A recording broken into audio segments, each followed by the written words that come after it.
everybody for being here. As a notice, and as you just heard, this meeting will be recorded. Thank you everyone for being here at the Integration Capacity Analysis, or ICA, workshop in Q2 2025.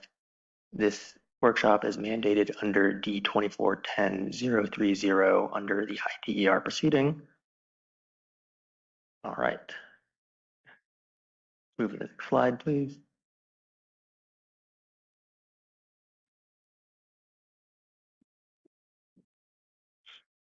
For those in person, in case of an emergency, staff will call 911, and to evacuate, please proceed out of one of two exits. Civic Center Plaza, the emergency exits are in the back corners of the room, and the evacuation area is down by the War Memorial Theater. Additionally, there are bathrooms and a water fountain across the lobby past the security check-in. All right, some additional rules. Raise your hand for questions, both in the room and online. Please identify yourself and your organization before speaking. Please do not repeat what another person has already said and try to stay on topic. As for logistics, this workshop is being recorded and will be posted on the CPUC's YouTube and CPUC distribution planning webpage or ICA webpage. WebEx and phone participants are muted until called on. Please raise your hand in the webinar to be called on, and you can then be requested to unmute yourself to speak, and please mute yourself when you're done speaking. Additionally, WebEx participants, you can type questions and comments in the chat, and they can be read aloud or addressed directly by utility representatives. Next slide, please. All right, so the agenda today includes this introductory segment, as well as a presentation, including Q&A from each utility regarding refinements to their ICA process, and ends with a conclusion where we will discuss the next steps for all parties.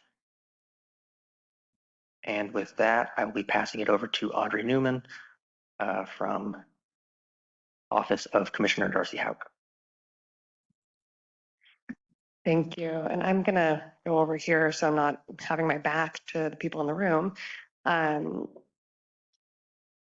So good morning, and thank you guys for joining today's quarterly utility-led ICA, or Integrated Capacity Analysis Workshop. Commissioner Houck wanted to be here today, however, she had an unavoidable conflict. So I am Audrey Newman, I'm Energy Advisor and Interim Deputy Chief of Staff to Commissioner Houck, and she wanted me to provide some brief opening remarks on her behalf.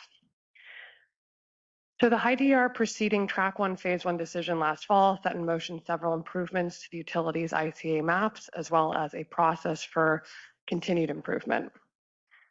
Today is the IOU's second quarterly ICA workshop and marks an important step in the continued effort to improve these critical tools. The ICA quantifies the maximum amount of power that can be injected to or drawn from the distribution system while requiring minimal to no distribution mitigations, upgrades, or operational restrictions. These tools for load and generation are essential to enabling a high distributed energy resources future, as they provide transparency for developers and other customers. These tools, however, require some improvements to accuracy and accessibility, among other improvements. The high DER Track 1 Phase 1 decision set in motion a process for workshops and reports that will allow for improved tracking and accountability and ongoing improvement to the ICA based on stakeholder feedback. At the last workshop in Q1, the utilities walked through the status of addressing challenges, including inaccuracies with their ICA maps. One of the key takeaways from that workshop is that we need to ensure the utilities are prepared to respond to stakeholder questions and concerns. The purpose of these quarterly meetings is not merely a reporting exercise, but an opportunity for utilities to speak directly to stakeholders and to respond directly to questions and concerns. Commissioner Houck appreciates the work of Energy Division staff, in particular Raymond Breaux, to ensure that stakeholders were able to submit their questions and topics for this workshop in advance to help ensure the utilities are prepared to address them. It is Commissioner Houck's expectation that this workshop, as well as future quarterly workshops, will facilitate constructive collaboration between utilities and stakeholders that helps utilities get to the bottom of resolving issues with their ICA maps. Accessible and accurate ICAs provide benefits to utilities, ratepayers, and customers like solar and EV charging developers. It can inform whether these customers decide to pursue a project and can inform both utilities and customers about the resources involved in pursuing that project. Done efficiently, this can improve the process to develop critical projects and further our state's clean energy, transportation, and DER goals. As this workshop and the last one held in Q1 will inform the utilities remediation plans, the stakeholder feedback at this workshop is essential to the process. Thank you to the utilities for your presentations today and to the parties for your continued engagement in this process. Commissioner Houck appreciates your valuable insight. I would also like to extend a special thank you to Energy Division staff for making this hybrid workshop happen. There is value in being able to be in the same room to discuss these topics, and we appreciate that work. I'm looking forward to today's discussion and furthering the progress on ICA improvements that the High DER Track 1 Phase 1 decision directed.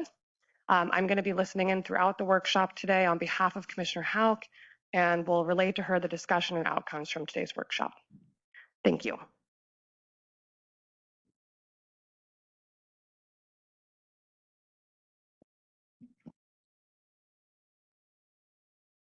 All right, thank you for that, Audrey. And I believe Audrey did an excellent job framing the issue at hand. So this workshop is required, again, under Decision 24-10-030, with a number of other requirements for improvement to the ICA. These workshops are to happen quarterly and can be sunset eventually, but the step following this will be Tier 3 advice letters submitted by each utility outlining their ICA remediation plans and how they will be improving their ICA process and data portals moving forward. With that, I think we can move on to SCE's presentation. They're up first.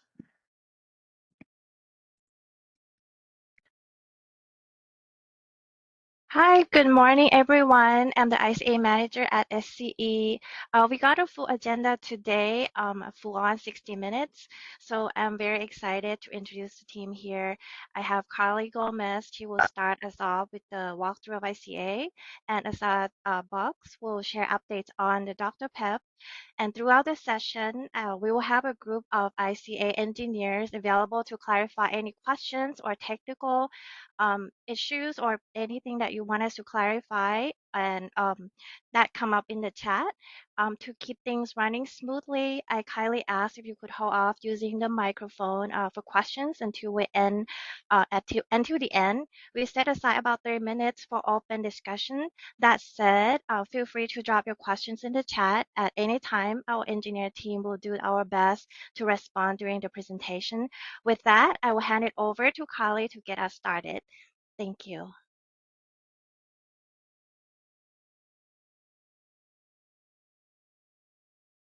Good morning, folks. Just a quick mic check. Can you all hear me? Yes, we can. Okay, perfect. All right, so I'm seeing on my end the integration capacity analysis workshop slide. Is that what is still being displayed? Yes, it is. Okay, perfect.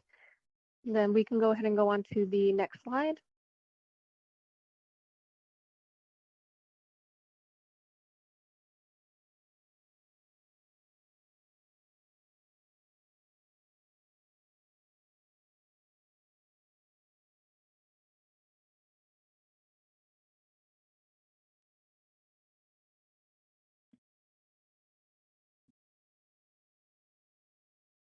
Has the slide changed and I'm missing it, or?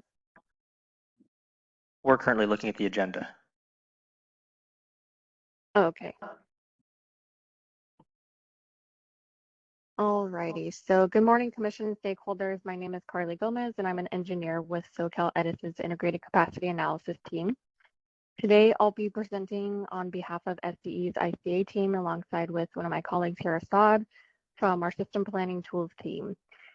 We're going to be providing some key updates on SCE's load ICA refinements and metrics, new features, and some remediation efforts, as well as to provide some updates focused on our Distributed Resource Plan External Portal, or Dr. PEP, which will be presented by Assad.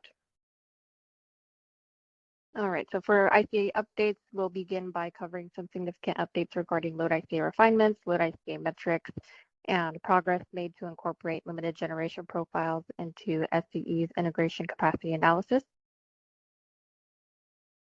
So if we can begin with load ICA refinements, the load ICA refinements update.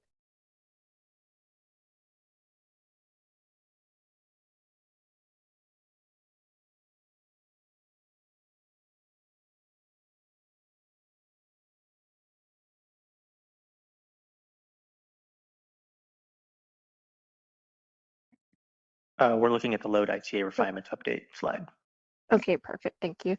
So first and foremost, SCE would like to provide an update on progress to load ICA refinements, specifically forecast load ICA, also known as WICA, as shown here. We've made significant strides in the continued development of our new long-term planning and system modeling tool, or for short, the long-term planning tools, or LTPT SMT. To achieve forecasted load ICA, we have some updates provided here. You can see in the chart presented that as of Q2 2025, SCE began the ICA user interface design. SCE's ICA team is actively partnering with the LTPT SMT development teams to continue making progress on ICA capabilities within the new tool to ensure necessary functions are captured and to keep up with development timeframes. In addition to this effort, SCE has also begun building out the second phase of the load flow capabilities, focusing on unbalanced load flow features, which are required to conduct unbalanced load flow analysis. This feature is expected for delivery towards the end of this year. Also planned for completion by the end of 2025 is the as-planned model preparation features. These features will allow engineers, including the ICA group, to utilize circuit models, including forecasted information, which includes elements such as load growth, circuit reconfigurations, circuit upgrades, just to list a few. This development will begin soon, and functionalities are expected to be incorporated into the LTPT SMT by the end of the year. Another notable mention here is that the dashboard interface for the new tool as a whole, so not just the ICA module, but the entire new engineering dashboard, is also currently under development and is expected to be incorporated into the new tool by early next year, 2026. So as you can see here, SCE's tool development teams are making great progress on the build out of this new tool, and the timeline of delivery, as mentioned in previous reporting, is still on track.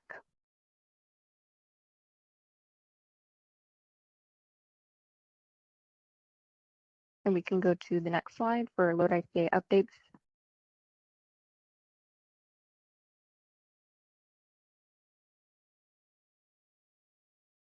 We are looking at the load ICA updates aggregated load ICA metric slide.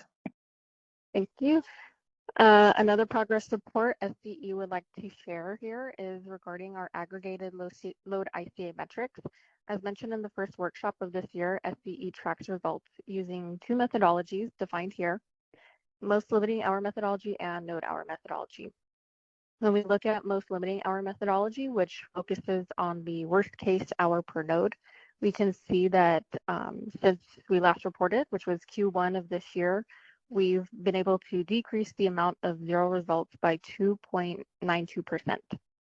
And when looking over at our node hour methodology, which considers all 576 hours per node, we can see the amount of zero capacity results was decreased by 19.21%. These decreases prove SCE's ICA has made notable improvements and progress in reducing zero capacity results, and we're hopeful that this will prove more useful to our end users. I would like to note here that in the tables provided, a negative percentage will denote a decrease and a positive percentage will denote an increase, so we can see zero capacity results decreased, while nodal capacity in the size of 0 to 1 kilowatts, and the first rows there are for the most limiting hour table, increased by 11.83%, and then so on and so forth. And we can go to the next slide. Yeah, Carly, we do have a question in the chat. Okay, depending on the question, I'll defer to my team because I don't have eyes on the chat right now. But if it's a quick question, then I think we I think that we're planning on holding off questions until the end, but I'll defer that to my team Yes, for so monitor. yes, she's correct. So we're gonna monitor the question and we try to respond as fast as we can, or we try to prepare the number. I see this guy's question. I will get back to her shortly. Okay, as long as that question is answered correctly in the chat, then we can move on. All right, perfect. Going to the LGP slide.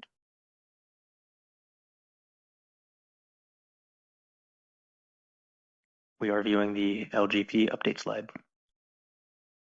All right, so additionally, SCE is happy to share that the limited generation profiles, or LGP for short, will begin being incorporated into the ICA study process as of the expected July 9th delivery date. Per ordering paragraph 33 of the IDR track 1 decision noted here, the current ICA methodology has been modified to incorporate this new capability, and we're optimistic that this will change, or that this change will further enhance the ICA generation study process. So with further consideration to LGP, SOD will cover more on the latest updates pertaining to this new feature during the data portal segment of the presentation, and we'll provide visuals to let end users know what to expect while utilizing this feature from the Dr. Pet side. We can go to the next slide.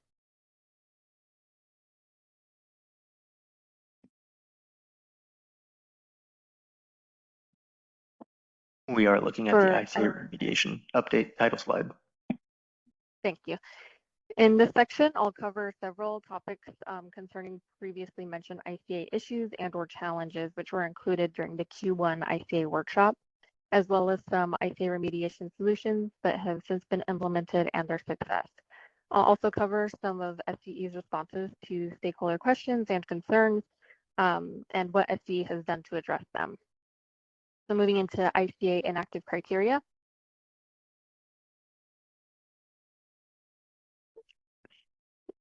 Okay. Since the last workshop, SCE has continued to address several inactive criteria, which were established as a result of the 2023 system-wide ICA refresh. SCE's ICA was able to successfully reactivate 122 circuits, 86 of those being circuits impacted by issues with primary metered customers, 35 of those circuits no longer meeting inactive criteria. So for example, this could be circuits that maybe didn't have a full set of 12 months worth of profiles and now they do, or other similar constraints were now lifted. And one circuit that was reactivated to be able to test some reverse flow solutions. So the team is still working on it, but it needs to be reactivated to be able to test solutioning within our ICA pipeline.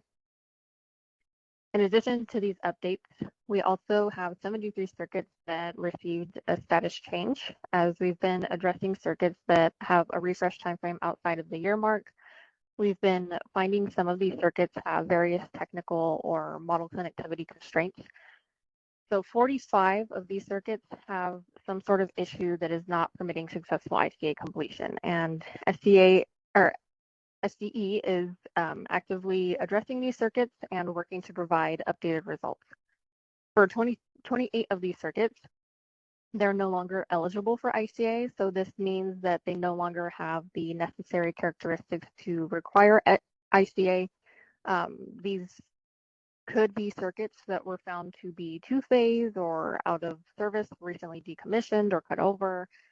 We saw several of those due to the recent fires in our territory, or they may be circuits that fall under a fringe agreement, so they're not planned for or serviced by SCE, et cetera. There's a few different criteria that will deem these circuits to fall outside of the conditions that we've seen that made circuits eligible for ICA or, per the mandated study criteria. Next slide. For the ICA inactive criteria progress. So to speak a little bit more to the recently reactivated circuits, specifically those which formerly experienced a primary meter customer constraint, SCE was able to apply an interim solution for 86 of the circuits falling within this active criteria, or this inactive criteria. The solution applied was successful for these circuits and enabled SCE to integrate these back into the pipeline to obtain an ICA refresh. As this solution continues to be refined, we aim to address an additional 33 circuits with just this criteria to be reactivated in July, contingent upon their ability to successfully complete the ICA study process. So that means, that no other additional technical errors may come up, they'll be reactivated. Simultaneously, SCE is also actively addressing circuits with child substations and implementing interim solutioning. We aim to clear this inactive criteria for 44 circuits by Q3 of this year and hope to have them successfully reactivated. However, again, this is contingent upon their successful ICA study completion and without any new simulation or modeling complexities. So for the rest of the circuits falling within these criteria that the current interim fixes may not be able to fully mitigate, SCE will provide an update with reactivation timeline in the next workshop. We can go to the next transition slide for additional detail responding to stakeholder feedback. In this section, SCE will address stakeholder feedback concerning ICA study parameters and the ICA refresh cadence. And we can move forward to the next slide for load ICA voltage studies. During the Q1 ICA workshop, SCE stated that a large portion of zero capacity results were driven by steady state voltage study violations. SCE held an ad hoc meeting with IREC to further discuss the topic, but to ensure that all stakeholders have a better understanding, SCE would like to provide follow-up information and hopes to further clarify the concern for all the stakeholders here. So presented here, we have some common drivers or root causes for load SSV violations. Typically, the primary driver is voltage drop across the circuit during peak loading hours. However, effects of load SSV can be compounded, or effects to load SSV or the cause of the violation can be compounded by additional contributing factors listed below on the current slide. So to provide some context as to the study inputs that are utilized to run ICA studies, SCE would like to reiterate that each of our studies utilizes actual AMI data when available. When unavailable for ICA application, SCE will default to accepted company and industry standard assumptions, which while may not be a perfect one-to-one match with the actual system conditions, they do reasonably reflect their conditions based on the provided study input. You can go to the next slide. SCE's ICA applies industry-approved study assumptions and representative profiles when needed. Both of these align with and can be found in SCE's distribution design standards.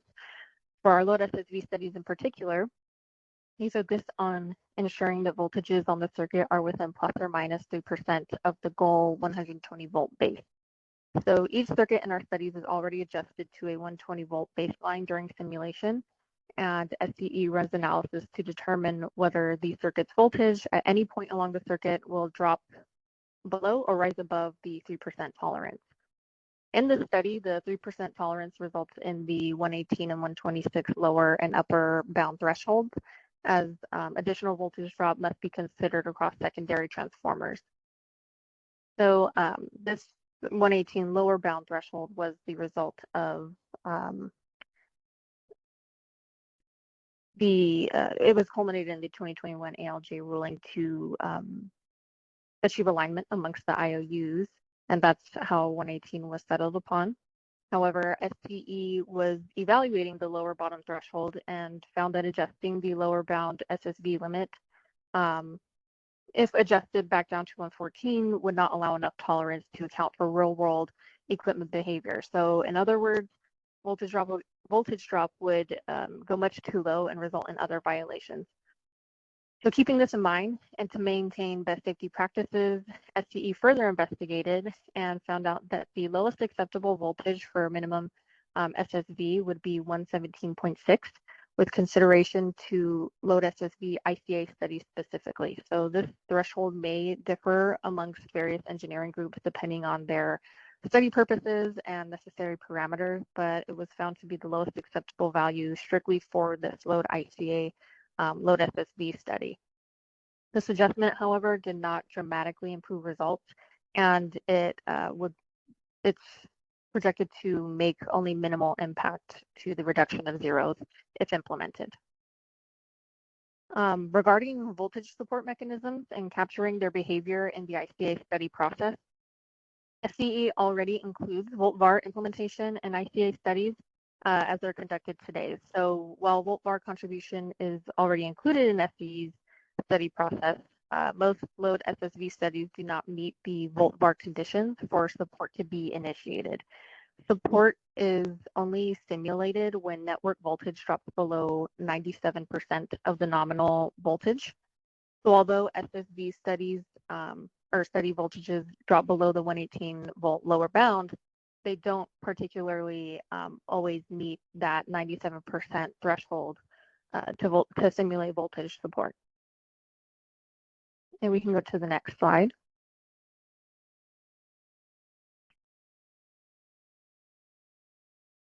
So while SCE's ICA simulations may not match grid conditions exactly, SCE does believe that the reasonable assumptions and usage of representative profiles when needed are best practice to capture the dynamic nature of the grid. With that being said, however, SCE does also always value continuous improvement and is actively working on additional advancements that are aimed to further enhance ICA results. And some advancements listed here are that we just aim to continue to develop the new long-term system planning and modeling tool that will be our central hub for all planning engineering groups. So the aim with this is to create a more fluid data recording, transferring, and sharing process that is hoped to improve the study quality and simulation capabilities that are not currently available today to better capture grid behavior. And that is still on track to be delivered Q3 2026.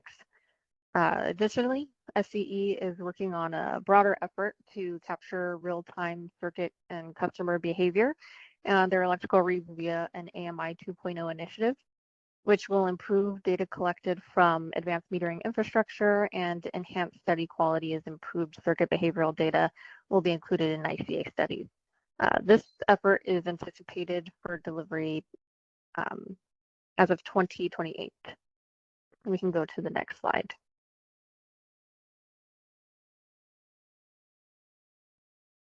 So for our data portal refresh message. Another concern noted from the Q1 workshop was focused on the current Dr. PEP refresh messaging. In response to this feedback, SCE is implementing an important update to improve the user experience within the ICA layer of the SCE Distributed Resources Plan Data Portal, or Dr. PEP. So moving forward, circuits will continue to be refreshed on a monthly cadence, and there will just be some refinements made within the ICA trigger process that will be reflected in Dr. PEP to provide improved refresh messaging. While exploring potential improvements, SCE found that the existing ICA trigger process proved to be overly sensitive and unsustainable for the ICA engineering team to maintain with the resources currently available. As a result, many circuits were marked for refresh, even when there were no critical changes in connectivity, equipment, load, or generation that would be impactful to the ICA results. This resulted in way too many circuits being marked for refresh and a subsequent loss of value in the refresh messaging as a whole. Most of these were pertaining to time, just a time trigger that was too frequent without capturing any changes to the circuit that would impact the ICA results. So to improve this process, SCE refined the monthly ICA trigger methodology to better reflect critical system changes and to strictly capture changes that will have an impact on the ICA. So SCE is now transitioning to a new batch refresh methodology that will trigger circuits to refresh at the beginning, or it will trigger circuits for refresh at the beginning of the month, and will only capture circuits with critical changes to factors affecting ICA. These criteria can be found in the appendix of this presentation for your reference.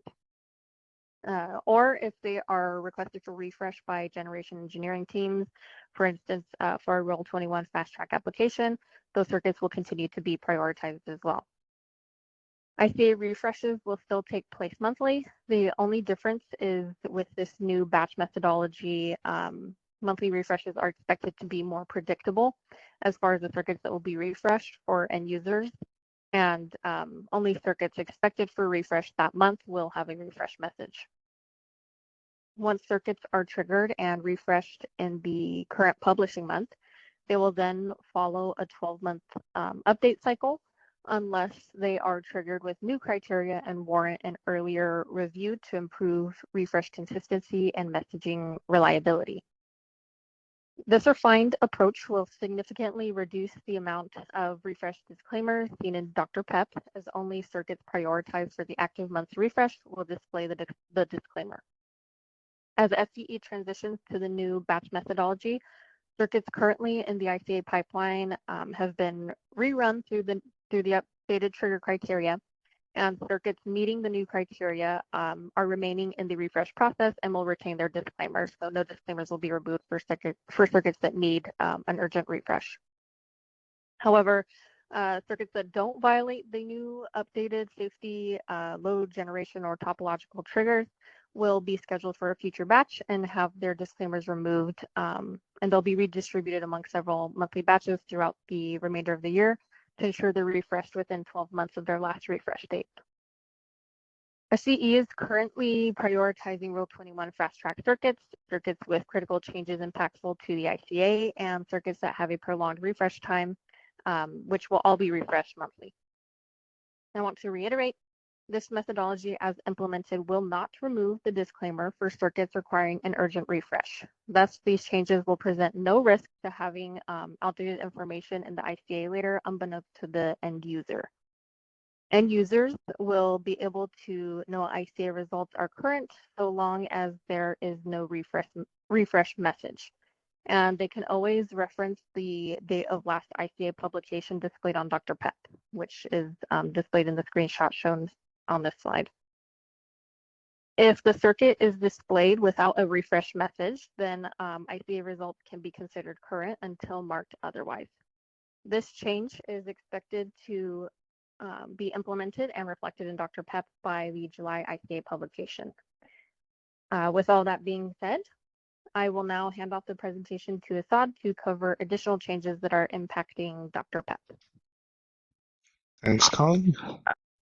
Hello, everyone. My name is Assad Bucks. I'm the business product lead for Dr. PEP, and I'm from the System Planning Tools group.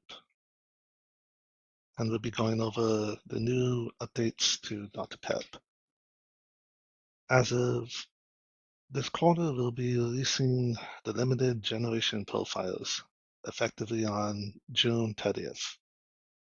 On the UI side, the customers will be able to download templates with pre-populated maximum limited generation profile values directly from Dr. PEP before starting the LGP application process. This satisfies ordering paragraph 32 D24-10-030, requiring the utilities to modify ICA maps to enable straightforward customer creation of limited generation profiles. And this work required for this proposal shall align with the implementation of the limited generation profile option adopted in Resolution E5230. The utility shall confirm completion of this work by serving a notice to the service list of this proceeding no later than 30 days after completion. In the next slide, I'll give a preview of what to expect on Dr. PEP. after the 30th. On the UI side, when interacting with the ICA layer, you should be able to click on the ICA circuit and click on the downloadable tab, and you'll see at the very bottom the limited generation profile template, which will generate, once you click on it and download it, you'll be able to see a spreadsheet containing all the relevant information, including the LGP values for as per the requirement. Can we go to the next slide, please?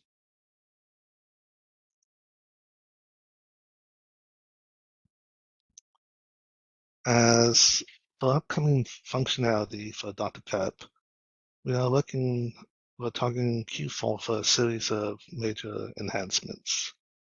The first being the introduction of sub-transmission line capacity to provide additional insights into sub-transmission system capacity by incorporating sub-transmission line limitations, which would be a part of the available capacity layer.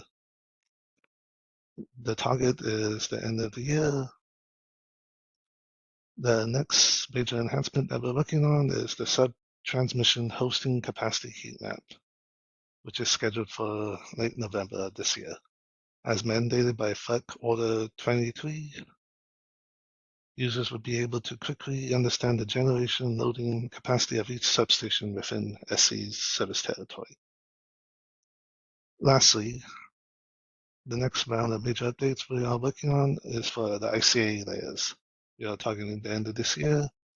As mandated by the IDR proceeding, these enhancements provide more insight to ICA results and provide more flexibility within the load profile graphs and API layers.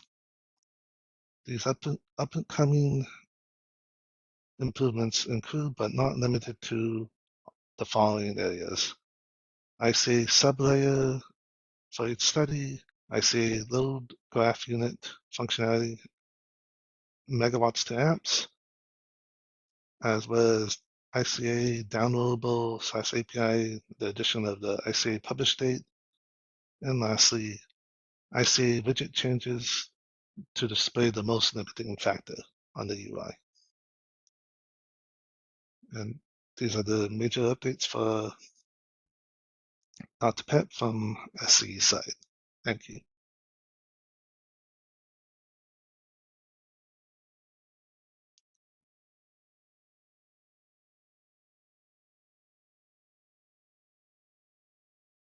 Hey folks, as referenced earlier, this is just the appendix slide referencing the trigger criteria provided. You can go ahead and click through there. And we are open for Q&A.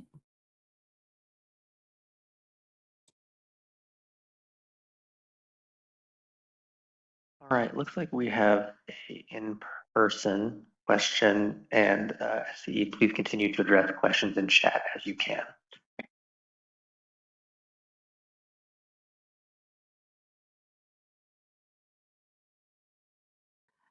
Would you like us to start? Sorry. Hi, everybody. This is Sky Stanfield with IREC. There's a little bit of an echo here. Okay. Can we go back to the beginning of SCE's slides? Back to the first substantive one. I'm just going to walk my questions through the slide by slide, I think, here.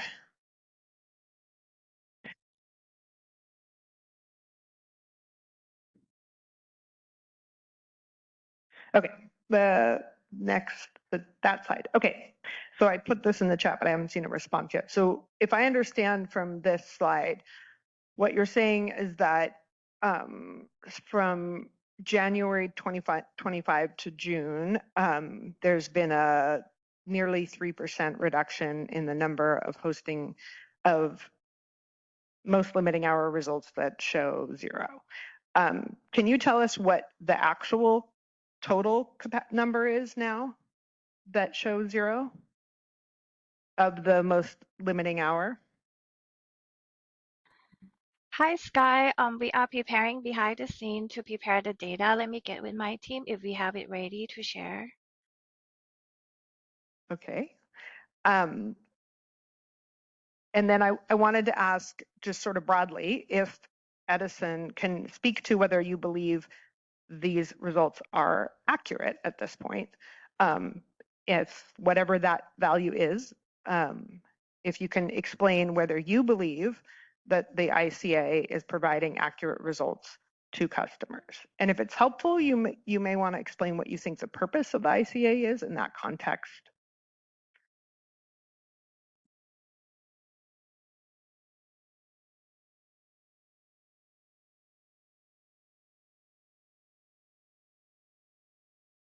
So I asked one of my engineers to maybe speak about that one. So Armando, you want to help clarify on that one? Hello, can you guys hear me? Yes. Okay, sorry about that. I'm just having some technical difficulty here. Yeah, sure thing. I think this also relates to another question that I saw you put in the chat. I think it was the one talking about if our ICA is a perfect one-to-one match with real conditions. So just to kind of address both of those questions there. We do believe that the outputs of our simulations are appropriate based on the inputs, and we say that verbiage because, as we all know, there are some assumptions that are put into the ICA simulations. We touched on a few in the first workshop and also in the reporting, but just to remind folks of a couple of them, some of our older substations, for instance, don't capture voltage reads, and so those use a static value across the time series profile. So that would be one assumption that could very likely differ from reality in certain areas. There's also the. Can I pause you there? Are you going to fix that, or are you just saying that that's just how it's going to be? I personally can't speak to that. I don't know, Kate, if we've been working with other teams to try to find funding to actually put some projects out for that. Kate or even Michael, do you guys have any insight on that?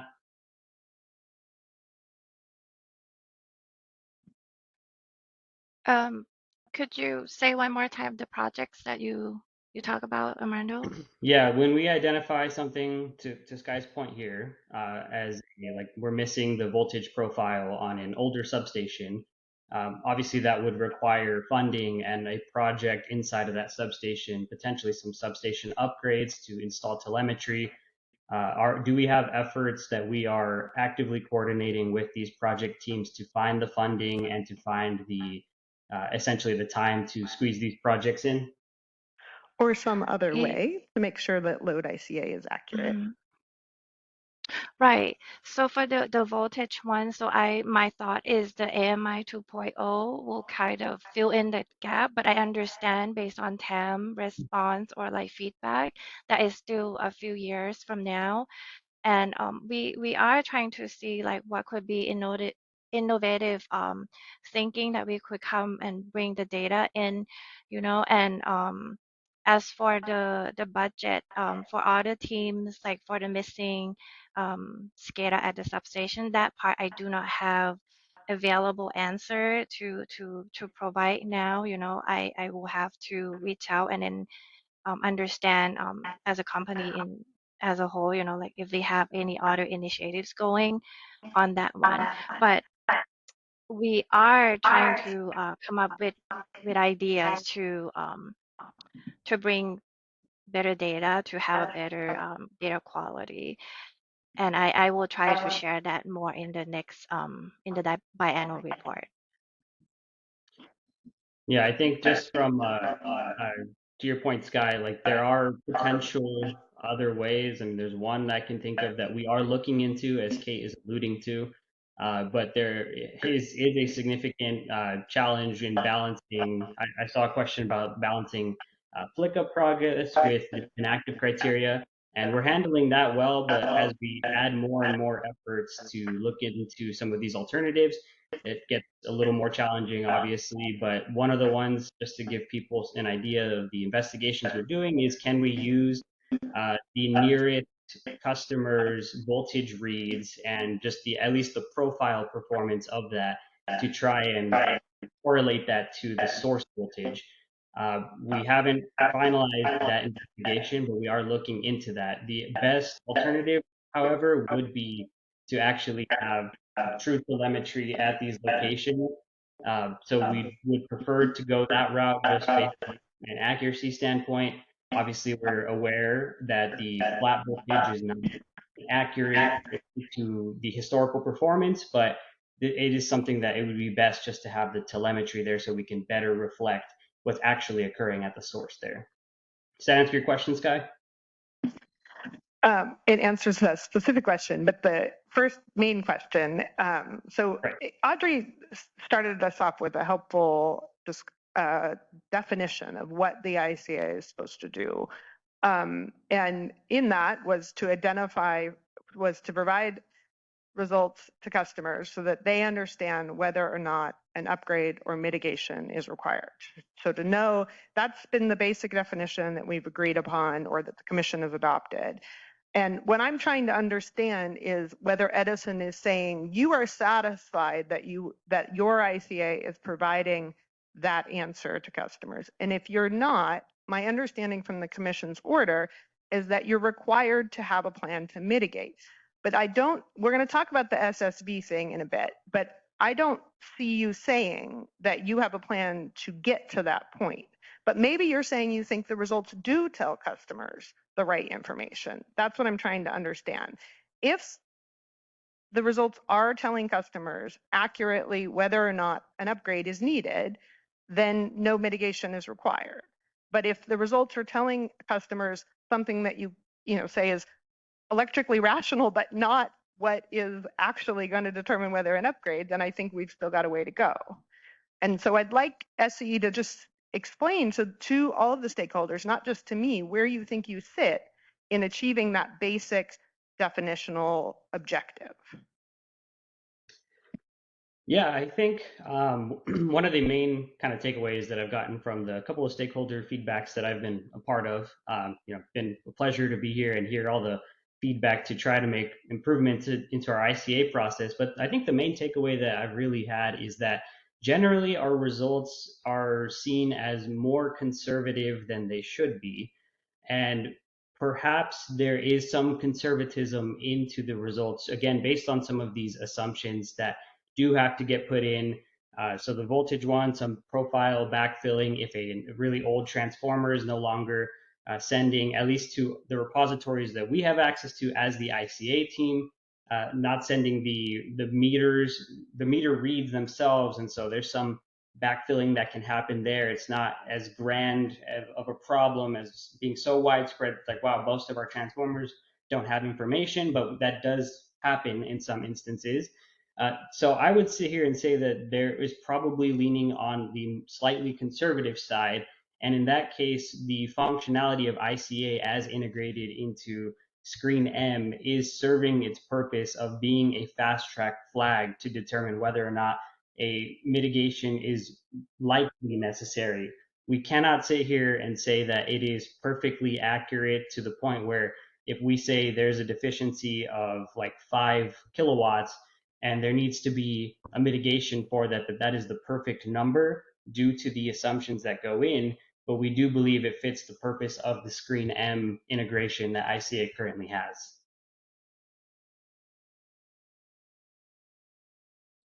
Okay.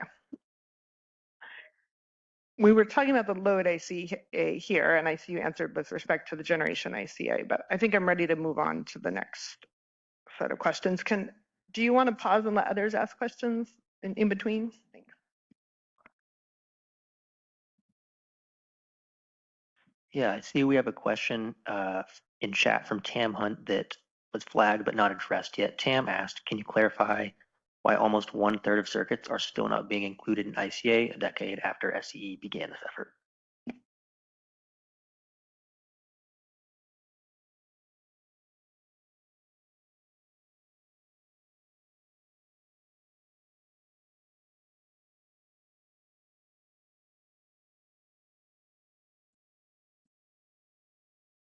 Do we have anyone from SCE on the line who could address that question? I'm so sorry. Could you repeat the question one more time? Yes, Tam is asking why 1/3 of circuits are not being included in the ICA. Okay, so is that I want to clarify is actually 1/4. If a quick is about 1,000 circuits, we have about 4,000. So about 25% or 1/4 are not, as Carly has mentioned in one of the slides, that we have them in two main buckets. That is the most some of them are cross inactive criteria. We have a prime meter issue and what is a data quality that we have to look into to resolve. And then that is one of the most of the circuits that fit in that category. And then I have a substation of child sub that is about 30%. Both of them are being addressed at the moment. Like we are trying to come up with a how to resolve and be able to bring them in our model. So this way we could run ICA studies and be able to publish that data. So that is still determined on the timeline, but I do plan to try to get them to be published by the end of the year if feasible, and then maybe it may have some of them that is still more complex than others, and I will report more on the update in the next workshop. I'm trying to finalize the numbers of circuits and when it can be reactivated. Hi, this is Audrey Newman from Commissioner Houck's office. So just so I understand the remediation plan, so could you speak to that a little bit more, what the remediation plan is and the timeline? I think you spoke a little bit to the timeline, but I'd like to understand, what the plan is and when we'll see something on the remediation plan for those circuits. Right. So for the primary meter, we filed that issue based on the model that we saw that there was on how the model was prepped, that we saw a large meter, but we do not have the actual meter that we able to bring in the data, and we anticipate that it could be a large customer, that it could skew or make the ICA result maybe not accurate. That's why we deactivate them. So that's why they become inactive. Now the plan is my team is trying to find out or find the meter and be able to map to the model. It may take some. It started this year and it takes some time with other initiatives or like other works that we also try to accomplish. So that part, the first step is we try to map with the meters. So far we have about roughly over 100. If you see the report on the slide that Carly reported, we reactivate for that category the past couple months.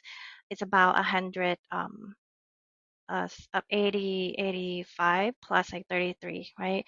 And then it's going to be more in the next few months. But then I anticipate that we could have a much more or many more reactivate toward the end of Q3 or Q4 this year. Also for the substation child sub. For that one, it's a little bit more complex because we need to, there's multiple steps that go into it.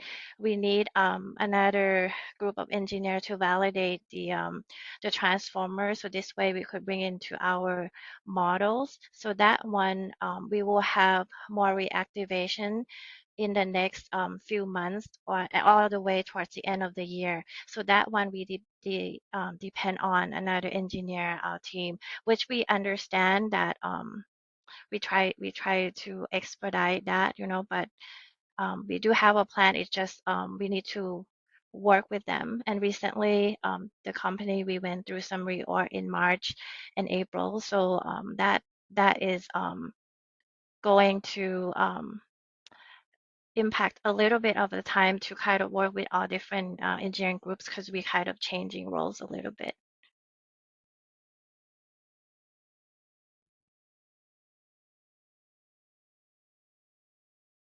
So that's a high level of how we try to resolve. I don't know if that you want more detail about that.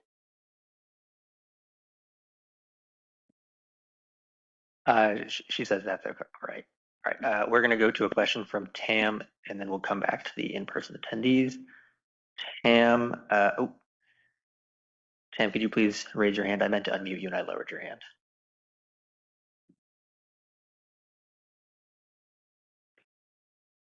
You should have a request to unmute, Tam. Great, thank you. Can you hear me okay?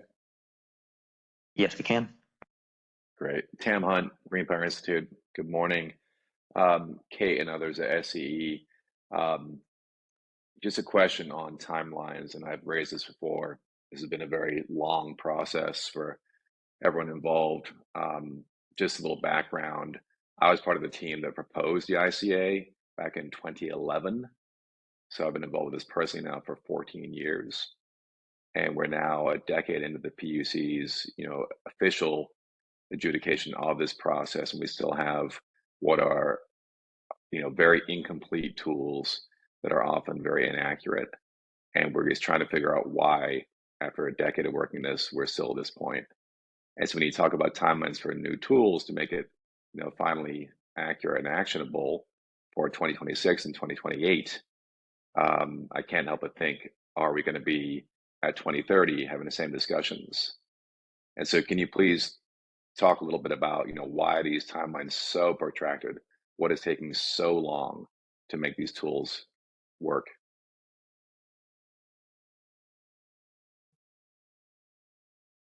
Hey, I asked you, you're asking about our new tool that we will implement the load refinements, correct? Yeah, and the general process. I see. So at a high level, we identified that we need a new tool, and back in 2023, we starting a process to select the vendor, and then in 2024, we selected the vendor and we started implementing. And because it's a complex tool, so it takes a couple years. I actually feel that the timeline is quite, I mean, very, very, very good. But I understand on your perspective that you would love to see this much sooner. But from us, we identify the need on the load. And my understanding is the use case for the load ICA was more in the past pertaining for the generation use cases. And in 2021, we identified that the tool that we have may not suffice. That's why we try to build a new tool that can do all both load and gen ICA. That's our Got it. background, but yeah. Okay, thank you. All right, then we will go to an in-person question. Okay, next slide, please. Again, this is Sky, one more. One more, I wanna go, there we go. So we were on the inactive criteria and I wanna stay on that for a second. So what I understand from this is that you've made some sort of forward process in the sense that there are roughly, 70 circuits that are, fewer circuits that are now inactive. And then you have some small number, at least my assessment is a small number, that you may be improving over the coming months. What I don't understand, and this is going to be a question for the commission staff as well as Edison, is whether there's any actual timelines or commitments to getting to resolution of this issue. My understanding is that there are quarterly updates that are required, or now actually not quarterly, just in the biannual reports.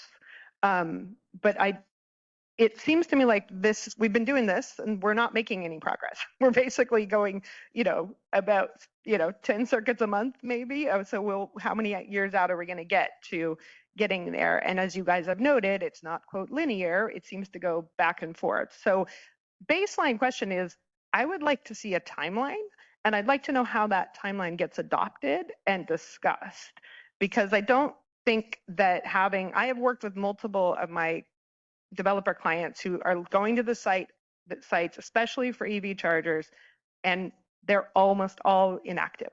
The most important circuits to development tend to be the ones that there is no result on.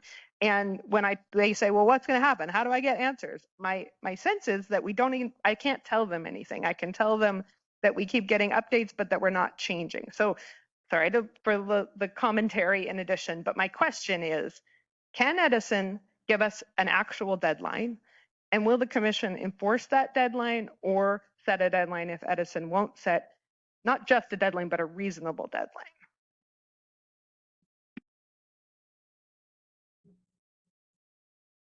Hi, Gabe Petlin here from Energy Division. Thanks for your question, Sky.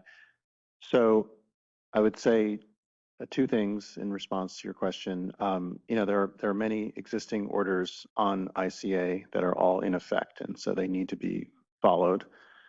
And in the latest decision in the HIDR proceeding, recognizing that there was really a lag in achieving an operable, satisfactory ICA, Commission did order these workshops in an attempt to surface all issues that need to be resolved. Even though, yes, there are previous orders that should have been resolved, we were trying to bring it into one process so we could get everything on the table, address it, and get it fixed. So I think that the remediation plans, which are going to be a tier 3 advice letter, is one avenue that could address that with a timeline. And a tier 3 advice letter, as you know, will be resolved through a commission voted resolution, excuse me. So, I think one expectation is that resolution will, order a remediation plan with some hard deadlines. And Audrey, I don't know if you want to add anything from, your office's perspective, but that's kind of what I would say is my answer to your question. Thanks, Gabe. And that's helpful. And just one following question. Are you saying that you believe the utilities are required to propose a remediation plan with a deadline in that letter?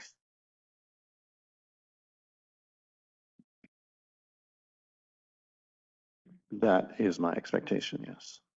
That's helpful. Now, going back to Edison, can you tell me what you think a reasonable deadline to solve this is, or what you're going to propose?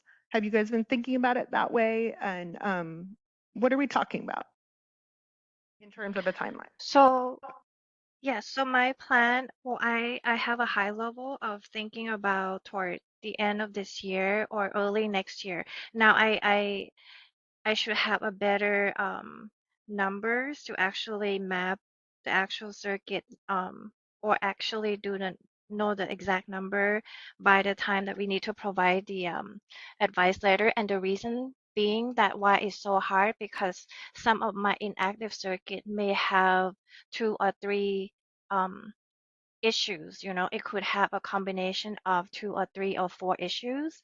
And then even though I resolve 1 or 2, then the rest might still have the issues. I know for you, you just care, you interest of like at the end, when can we resolve them? And I understand that. And I try our best to have more step to resolve them in each month, to see some major numbers there. And my plan is I do want to see that end of this year, but I will have to say some of them may be very complex. And then the issue with the team here is we have multiple things that we want to accomplish for this year, right? One is to reactivate most of everything that you see here, like 1,000 circuits that we see here. I do want to improve like how often that we could refresh the circuit. I do want to improve the data quality that goes into the ICA studies. And then I have a team of 6 right now.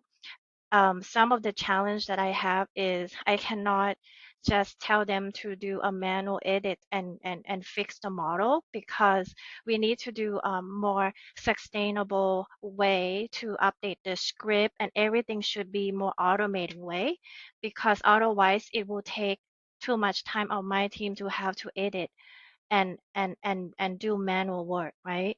So there is a lot for us to plan, and also make sure that it's more of a sustainable way of doing the task going forward. Thanks, I don't know Kate. if that is reasonable to you. I'm not going to say it's reasonable. I think at this point, I know you guys are working hard. Well, I don't know that, but I think you're doing your best. I hope you're doing your best. This problem is multiple years in and still multiple years out from a deadline. I understand it's complicated inside, but at this point, I'm not as interested in how complicated it is. I'm just interested in a solution. And you guys haven't been able to say to the stakeholders or to the commission that there will be a solution by a deadline. So I'm not disregarding at all the complexities, but I think ultimately we just need you guys to fix it. And that's what it comes down to. And I don't want to be in the weeds with you on the modeling. You don't want me in the weeds on the modeling. But I do think a commitment to fixing the problem in a reasonable time frame, remembering that we are not here in 2025. We are back when the problem started, and Edison hid the problem and didn't notify the Public Utilities Commission or the public about the problem until IREC identified it. So I think that there's a transparency problem and a commitment problem here. I'll move off from that now, and I do appreciate your work, and I hope that you'll take stakeholder feedback into account, that we want a commitment for a near-term fix to this problem. Do you want to pause, or shall I carry on?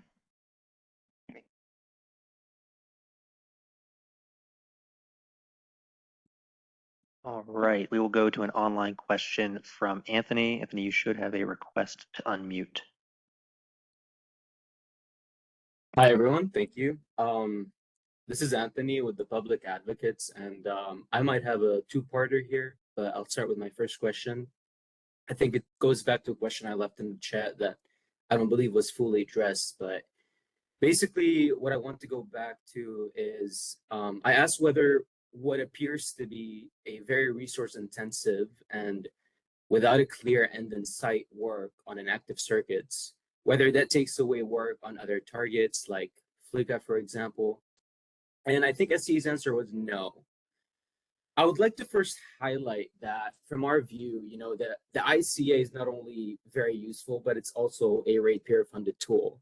So continued funding without a clear improvement and without producing an accurate and useful tool to us is unjustifiable at this point. So basically, with a third of the circuits being inactive and another 40% inaccurately saying there's no capacity, it won't really matter whether the ICA is forward-looking or not, because no one will use it. So first, I would like to get an answer to one of my questions that wasn't addressed in the chat, and it is basically, I want some clarity from SCE on how they fund the inactive circuit work, which, like I said, seems to be resource intensive, when that work was not initially estimated in the ICA funds proposed and approved in GRC cycle. So should we expect to see these recorded in a memo account in the future, or is SCE using funds dedicated for other projects to work on this?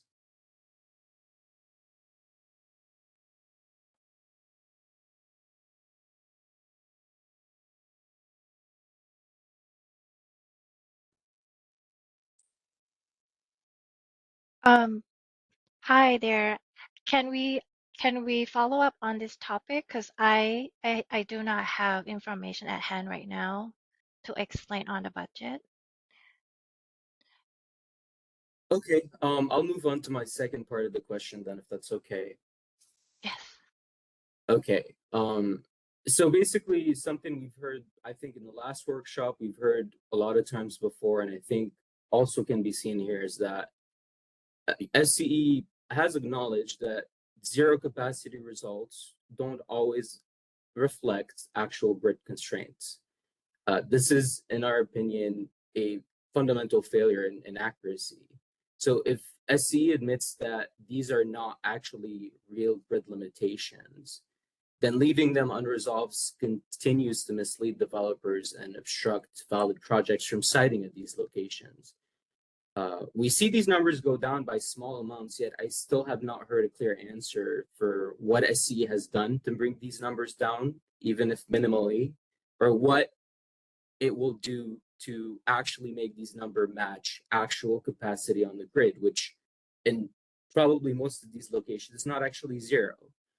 So our view is that why has that not already triggered a formal investigation and remediation plan? And how can we get that going? How can we get a remediation plan and investigation done? We don't think that waiting for an inevitable AMI 2.0 update that might not come out till 2028 is a sufficient solution to a problem that we've been talking to for so long. So can SCE explain a little bit why, despite acknowledgement of these not reflecting actual grid capacity, why we haven't done any investigation or proposed a remediation plan to fix that?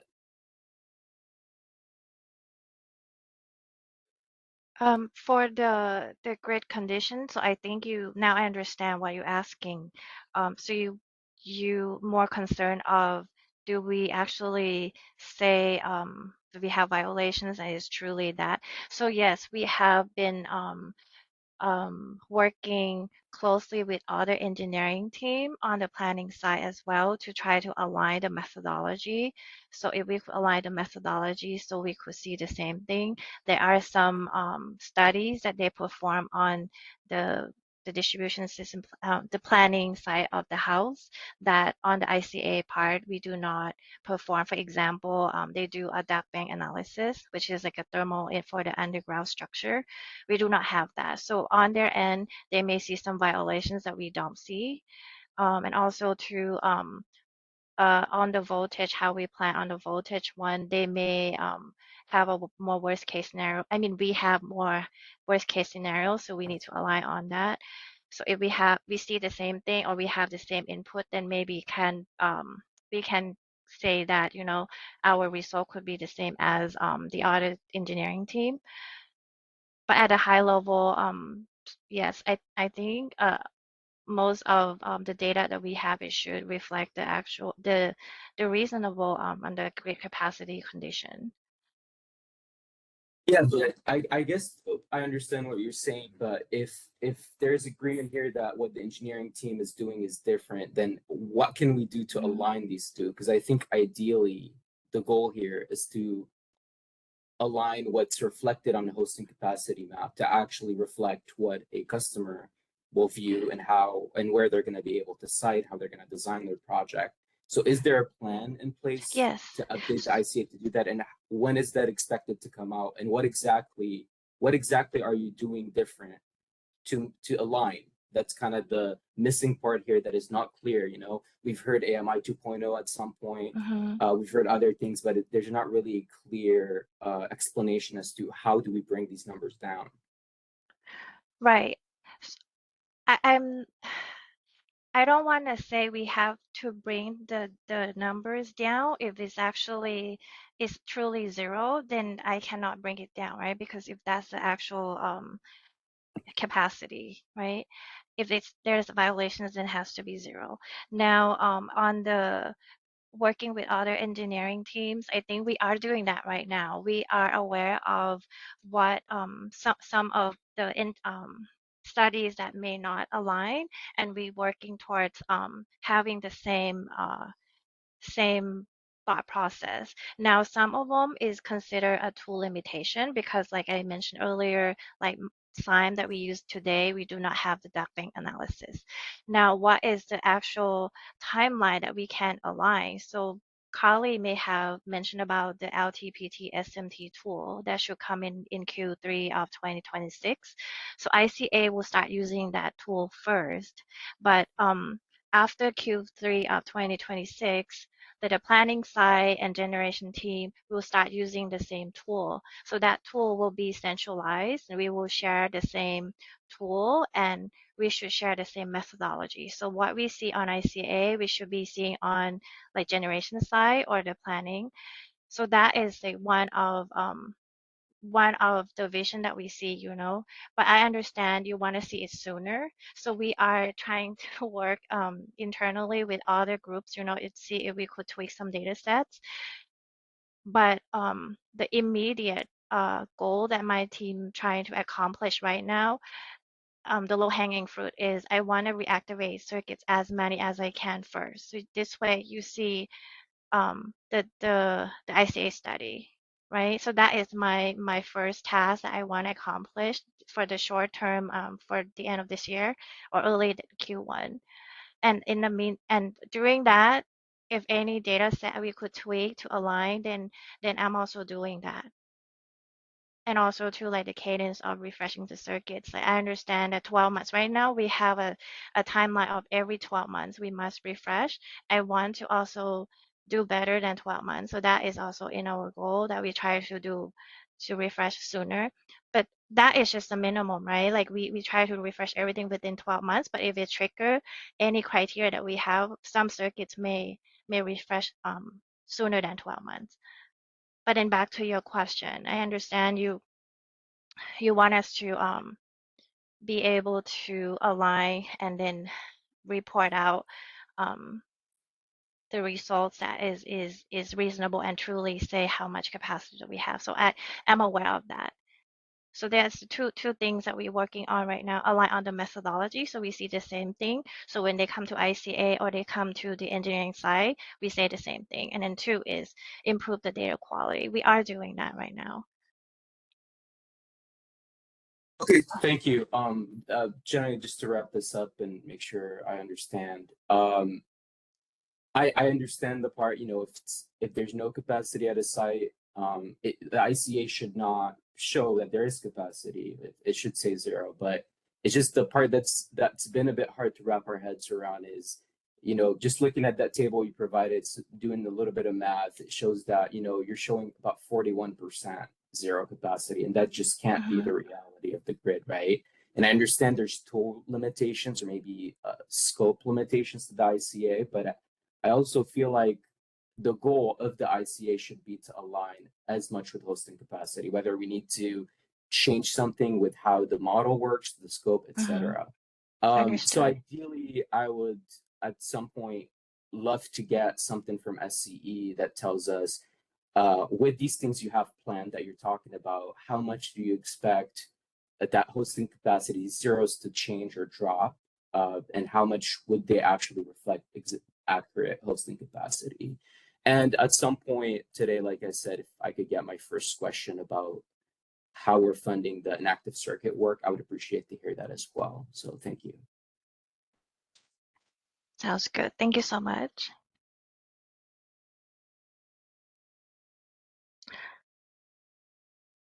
All right. I do see additional raised hands in the chat, but we're going to go to another in-person question first. Is Brian's hand raised? Go to Brian first. All right. Brian Liddick, you've been asked to help with the question. You have a request to unmute. Okay. Can you hear me okay? Yes, we can. All right. Brian Leidick, Interstate Renewable Energy Council. Just wanted to go a couple slides forward towards the steady state voltage violations.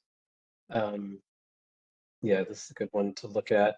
So I didn't quite catch, I think Carly was talking about this one, didn't quite catch if you had determined what, the cause of some of these steady state voltage violations actually is. You're listing contributing factors here, like potential low source voltage, loading, and impedance. But you improved a bunch of these, a bunch of those steady state voltage violations, going from whatever it was, like 30% to 20% or whatever it was. So just curious, how did you make those improvements? Like what issues did you uncover? Some issue like an incorrect input or something that allowed that actual ICA value to go from 0 to something higher? And then kind of a follow-on question to that is why the current AMI data wouldn't already kind of help you correct this if you're utilizing the actual AMI data and you're not seeing these voltage violations in the field. We kind of lost you at the end there. I'm so sorry. Could you repeat the last like 5 seconds or so? It trailed off. Sorry. Yeah, I was just curious as to why the current, it was also stated in the chat that AMI 2.0 would be more helpful, but I'm curious why today's AMI data wouldn't help understand and correct for these low voltage scenarios if they're not actually happening in the field. Got it. Okay. Appreciate the repeat there. Yeah, I think we also previously touched upon this in the first workshop, and I think in our call that we had with you guys personally, we also discussed some of these SSV improvements that we had previously made. I believe we had also reported on it at some point last year, where some of the circuits were not necessarily refreshed within like the last 6 months where we made the enhancement. But I think one of the biggest ones from at the time that we cited in the last workshop, which I think a question was posed at the end of the last workshop of how much more improvement do we anticipate to see, was the change of the capacitor settings that I previously referenced in order to allow them to actually behave as they would on the system due to the simulation low voltage threshold and the capacitor low voltage threshold having a conflict in terms of when it would trigger. I do believe we are still seeing the improvements from that from some of the older circuits that we had, and there hasn't been a significant change in addition to that since then that has helped to improve the capacity. That I think is just mostly trickling from that leftover, which we couldn't answer at the time what we would anticipate to see, just because another thing that changes over time, as we all know, is the rolling 12 historical inputs that we use. We use the last 12 months of data, and since that changes month over month, there's also some changes that come from that naturally changing input there. To answer the question about AMI 2.0 more specifically there, we have also previously discussed and reported on some minor backfilling of transformers that are missing information in our databases that the ICA team has access to. And with that in mind, one of the things that comes in with AMI 2.0 that we don't always currently get, I think one of the more lacking pieces of telemetry in the current AMI is the voltage levels. They are there for some of them, but that seems to be a functionality that's a little bit inconsistent based on browsing through some of the meter reads that I've been looking at. So AMI 2.0 will accomplish two things. For the missing information that we currently are backfilling, it will basically fix that and let us know as a company when there seems to be an issue with that telemetry, and also bring in other metrics that we can then utilize to better compare with actual system performance, such as voltage at a specific location. So while we're citing it as a improvement, we know that that brings us much closer to reality, having better data quality, and also reliability there. We also know that it is going to be very difficult to project how much of an improvement, because as I said, with some of the backfilling there, that already at times is sufficient just because it's a minor issue in a lot of circumstances and a lot of networks. But we are saying that that definitely will bring an improvement, because just having better data quality, less missing records, that will always improve our results. Hopefully that answers your question, Brian. Okay, yeah, thank you. So when it's listed here as, you know, low source voltage, you're not saying that that's necessarily an incorrect low source voltage. It's just that that, you know, that's the input to the system, and so you're likely to find that. Yeah, that is correct. And I would like to also kind of raise attention to that. You know, this typically happens just from what we're seeing when we're doing our results validation off of the inputs that we have available. Generally, we're seeing those in peak times where the system is being strained. And so we have to reflect, based on our rolling 12 and the use of AMI, what the actual voltage read was at the SCADA device at the source. oftentimes when it dips down due to the stress on the system, we are seeing that cascade obviously into the distribution system. And so when you have a 12 kV system with a starting voltage of 11.8 kV and it's got 400 amps of load on it, naturally in almost every scenario that's going to have a voltage that at least drops to the ICA low voltage threshold, if not lower than that, usually for an unsustained time, but it does happen. And because our simulations capture those instances, we're seeing limitations on our system from those potentially unsustained lower voltage instances. And when I say unsustained, I want to be clear because I know that that means something in reference to the ANSI standards. It's typically less than an hour, which our ICA, as everyone's familiar, is like an hourly profile selected across the month. So it's possible that we are seeing that for maybe 15, 20, 30 minutes, and that's enough for the ICA to be limited. And even if we only have 1 hour that has that lower voltage, that will lessen the capacity available to zero based on the most limiting hour methodology currently adopted. Yeah, I'll have to think about that. I do have a couple more questions, but let's finish up. Thank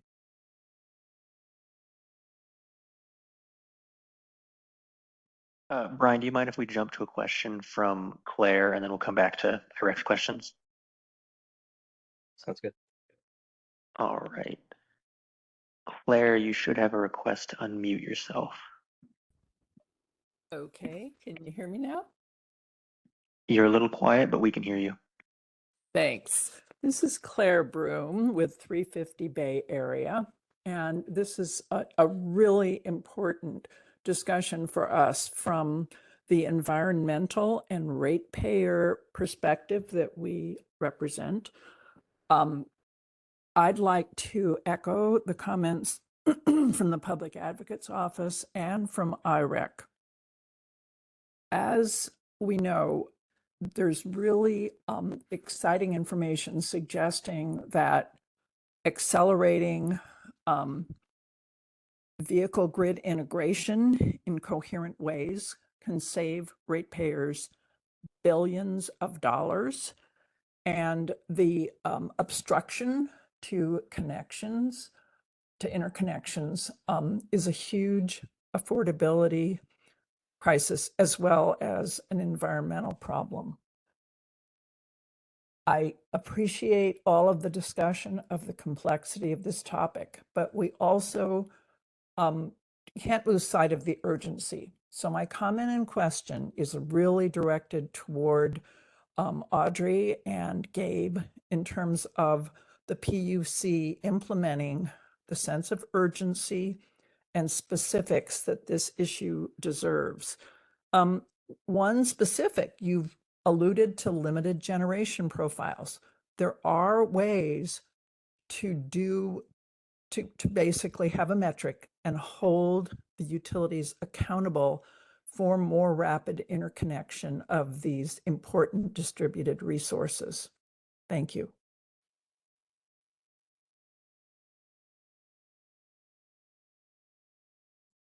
Hi, this is Gabe with the Energy Vision. Thanks for your question, Claire. I'm not sure I completely understood the question, but I'm going to take a stab at it. I think maybe what you're suggesting is that in addition to ICA tool, there are other regulatory tools that can help facilitate interconnection and energization. And if that's what you meant, yeah, we are actually actively working on all of that.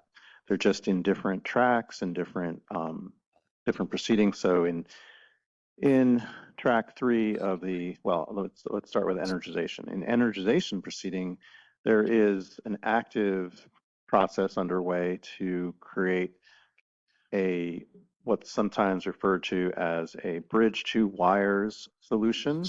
And this is a temporary load limit that enables a request for service load to connect sooner if there is an upstream capacity standing in the way and creating a delay. And so it allows that load customer to get service much sooner, but living within a certain schedule of load limits. And then on the generation side, we have limited generation profiles, which are already a part of Rule 21, but are also being investigated in Track 3 of the HIDR proceeding to create more dynamic generation limits and load limits using more advanced devices like power control systems and DERMS that enable more efficient utilization of the distribution capacity for both generation and load. So I don't know if that's what you were getting at, but we were very active in that area. Thanks, Gabe. That is really helpful. And I would commend the Energy Division for pursuing those, but also I think we have to look at the big picture in terms of what's being accomplished to accelerate the system that California needs. So appreciate the silos of proceedings, but I hope the commission is looking across those silos to figure out how we get there.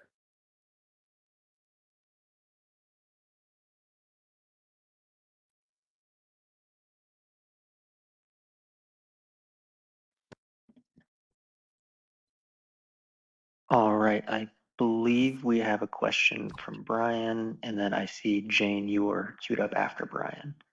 Brian, you should have a request to unmute. Yeah, thank you. Hopefully you can hear me a little bit better. I think it's on the next slide. There was some discussion of volt-var. Yeah, the volt-var curve implementation. And I just want to understand, it's stating that, the volt-var wouldn't be triggered basically until voltage gets below 97%. That would typically be on the low side or secondary side of a transformer, where the DER is located, right? So there's an additional drop. And I recall SCE saying there's an assumption of something like a 3% drop through a transformer. So basically, I think what that would mean is that anytime the voltage on the primary is less than 120 volts, that volt-var would be activated. I'm just trying to get a sense of how that is modeled in the system and in terms of the secondaries. If the secondaries aren't modeled, how is the volt-var and its related, secondary voltage related back to what's happening on the primary? So the models for the DERs themselves are electrically in the model connected directly to the secondary connection of the transformer. So the 3% assumption, I just want to clarify, does not mean that every transformer is experiencing a 3% voltage drop. It means that per our design standards, our new installs are allowed to have at most a 3% voltage drop. So while we are running time series simulations and a transformer is not loaded to its maximum capacity, which in most instances that is the case, that voltage drop will be less than 3%, and it will be corresponding to the source voltage, what the voltage is on the high side of the transformer, obviously, and the amount of load that the transformer is serving at that given time. So we do have instances, for example, where it's possible that we have 118 volts, let's say halfway at the circuit, and thus would trigger the ICA simulation to stop. The second half of the circuit would likely be lower than that, and so you would have segments of the circuit that the actual volt-var curves are enabled, are functioning, but the front half of the circuit would not be functioning at that point, just depending again on the actual load that each transformer is serving, where the DERs are connected to them. So in the model, each DER has the volt-var capability modeled so that if it senses the voltage at that secondary node it is connected to, that would then trigger it to turn on, it will. But in a lot of instances I just went through, the voltage doesn't drop low enough before the simulation stops running for most of the DERs on the system to actually exhibit that behavior. Okay, I've gotcha. Thank you. Then just wanted to go back to something you had said in the last discussion. You mentioned that the low voltage at the substation might be triggered for just a short period of time. So that's the SCADA data that you've got is you've got like the lowest or highest load hour. You're getting the lowest voltage reading. Are you not taking like 90th percentile readings for both maximum load and minimum load as the inputs, so that weeds out some of those maxima? Yeah, we take for load at the circuit level, it's actually utilizing 50th percentile across the board. And the way that the voltage profile is selected is by assessing the load profile, getting the top three, again, at the 95th percentile, getting the top three instances and averaging them. So we use a ranked average system here. And with those 3 dates that are selected, the same 3 dates are used to select the voltage profile. Irregardless of what the voltage level is, we're aligning with the actual date of the load that was selected, or the timestamp, I should say, and then taking that same average so that they should be corresponding data points. So that is weeding out some of those instances, but we still see quite a few of them just because of the way that the actual profiles are constructed. First using the 15-minute interval data that we're getting from SCADA, and then if you have an instance where the read was taken and in that moment it was low, and 15 minutes later the same thing happens, then naturally when you take averages and then you start averaging the different hours, some of those make it through that process just because of the nature of how the reads are taken. Okay, thanks for that. I'll have to untangle that a little bit in my brain, but yeah, I'm happy to elaborate. Appreciate it. As well. Okay, I think that that was all on that. Then I appreciate it. Oh, I did have one more question, just in relation to it was mentioned about the long-term planning tool. It sounds like you have different inputs for the ICA as the planning team has, and so the idea of the long-term planning tool is to align the inputs. Can you just speak a little bit how those inputs, like on something like SCADA voltage at the substation, like how those might be different today, or how that would be aligned in the future? I'm not sure if I'm interpreting that correctly. Yeah, so the current other engineering group's approach is to sort of manually recreate some of the worst case hours that occur. Once again, kind of getting rid of some of those maybe data spikes or just really short instances of a really high loading, low voltage scenario. So they'll pick a more reasonable peak to then model, simulate that hour, and based on that hour, they will start to create some projects. Basically, most of the other teams are responsible for actually creating the mitigation projects. And from there, they'll move forward in their process with scoping. For the ICA team currently, we are using the time series profile. And from that, you can obviously get some mixes and matches of maybe the date that they picked wasn't actually the worst date, or maybe they picked a worse date than we end up with because of the ranked average system that I mentioned. So there's some mismatch there. Where we're hoping to correct that is initially we want to start testing with some 8760 studies in this tool, but we also want them to shift over at a minimum to using the time series profiles that we're using, even if we cannot for some reason adopt the 8760 immediately. With that time series analysis, they should start to see similar violations. They should start to see similar responses on the circuit to what we're seeing, and also capturing changes from remote devices like capacitors and regulators in the same fashion that we are, by carrying over from a previous timestamp to the following timestamp. So those are just some of the ways that we're hoping that alignment can hopefully drive a similar outcome from ICA and DSP, our distribution system planning teams. There are some more, but we're getting kind of into the weeds that we haven't necessarily fully figured out the extra things that we need to align on, but those are active conversations, and those would be some of the major ones there. Okay, thanks for the explanation, Amanda.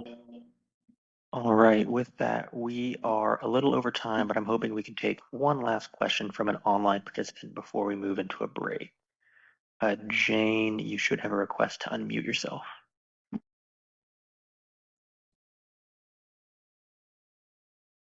Got it. Can you hear me now? Yes, we can. Great. Thank you so much. This is Jane Krikorian from Utility Consumers Action Network. And I think this will just be a quick comment, and then question for Gabe. I want to go back to what Claire Broom was supporting regarding Cal Advocates and IRAC. Of course, UCAN comes at this from a ratepayer perspective, affordability perspective, and Claire was asking about what is being done to accelerate solutions, these high DER integration. And Gabe, you started to answer, and then you said T3, and then you went to the energization proceeding. Can you just quickly also give any other proceedings, not in detail, but maybe just the number or title, that you see as addressing and working on solutions to these issues? Thank you.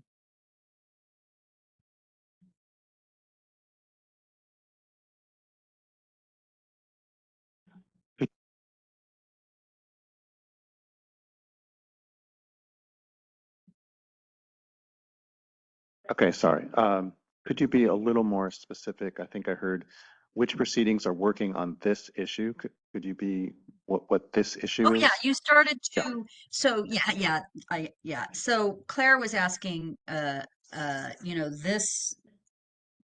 these, high DER integration, the goal of this proceeding, and of course this ICA is a tool, ratepayer funded tool, but that also this needs to move forward more quickly, and what is being done to accelerate these solutions. And your answer was, oh yeah, we're working on solutions in many proceedings.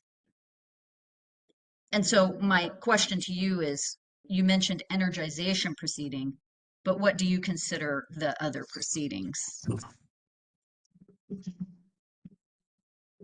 So this is the proceeding for improvements to ICA. There are no other proceedings specifically scoped to improve the ICA. There is in Rule 21 the utilization of ICA as an important input into Rule 21 processing of generation applications, but there are no other proceedings specifically tasked with improving the ICA. That's to avoid having multiple proceedings doing the same thing. So is that addressing your question, or were you asking about other related topics? Right. I gathered from your answer you were going more broadly, and then you said T3. So maybe I'll just ask about that. You mentioned T3. T3 of what? Track 3 of the high DR proceeding. So I heard from Claire, she mentioned other solutions to enable energization or faster interconnection. And so that's what I was responding to. Like, ICA isn't the sole tool that can help with that. There are other tools. And the tools that I mentioned are what we sometimes refer to as flexible interconnection or flexible service connection. And those are examples where if a customer is applying for load or generation, there could be an upgrade necessary. And in the case of generation, that applicant may have to pay for that upgrade. And as an alternate, the utility can offer them, in the case of generation, something called limited generation profile, which they voluntarily agree to limit their export at certain times of grid constraint to avoid having to pay for that upgrade. So it's a benefit to that customer to avoid that upgrade, and they can accept the trade-off. On the load side, the concept is sometimes called flexible service connection. Same concept where there's a application for load service, but there's an upstream capacity upgrade necessary in order to service the full requested load, and that can create a delay for that customer and be very frustrating. So as an alternate, sometimes referred to as a bridge to wires, because it's a temporary limit on their load during the time that that upgrade investment is being constructed and brought online, they are offered the opportunity to connect sooner, but within certain load limits. And so those are two active investigations going on, one in the energization proceeding and the other in track 3 of the HIDR proceeding. So I think that's what Claire was asking about, but if you're asking about other related issues, I mean, we can get to it, but I think we also are kind of getting a little bit off track of our core discussion here in ICA. No, thank you, Gabe. That actually clears up my confusion. So that was a great answer. Thank you very much. All right, thank you, everybody. We're a bit over time, so I think we'll go to a short break for regrouping at 11, at which point I believe PG&E will be presenting. And my assumption is that SCE will continue addressing any questions in the chat that have not been resolved.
Hello, everybody.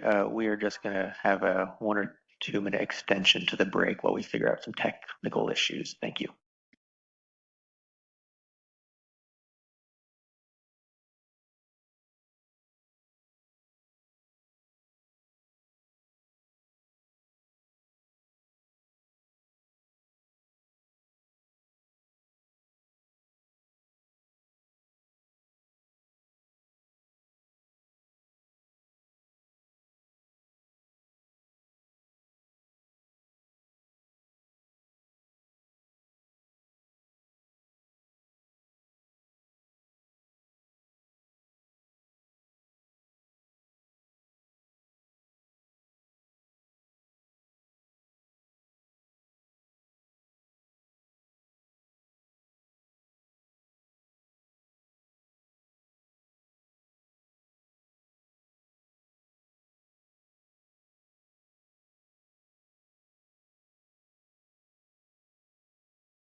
Hello, testing.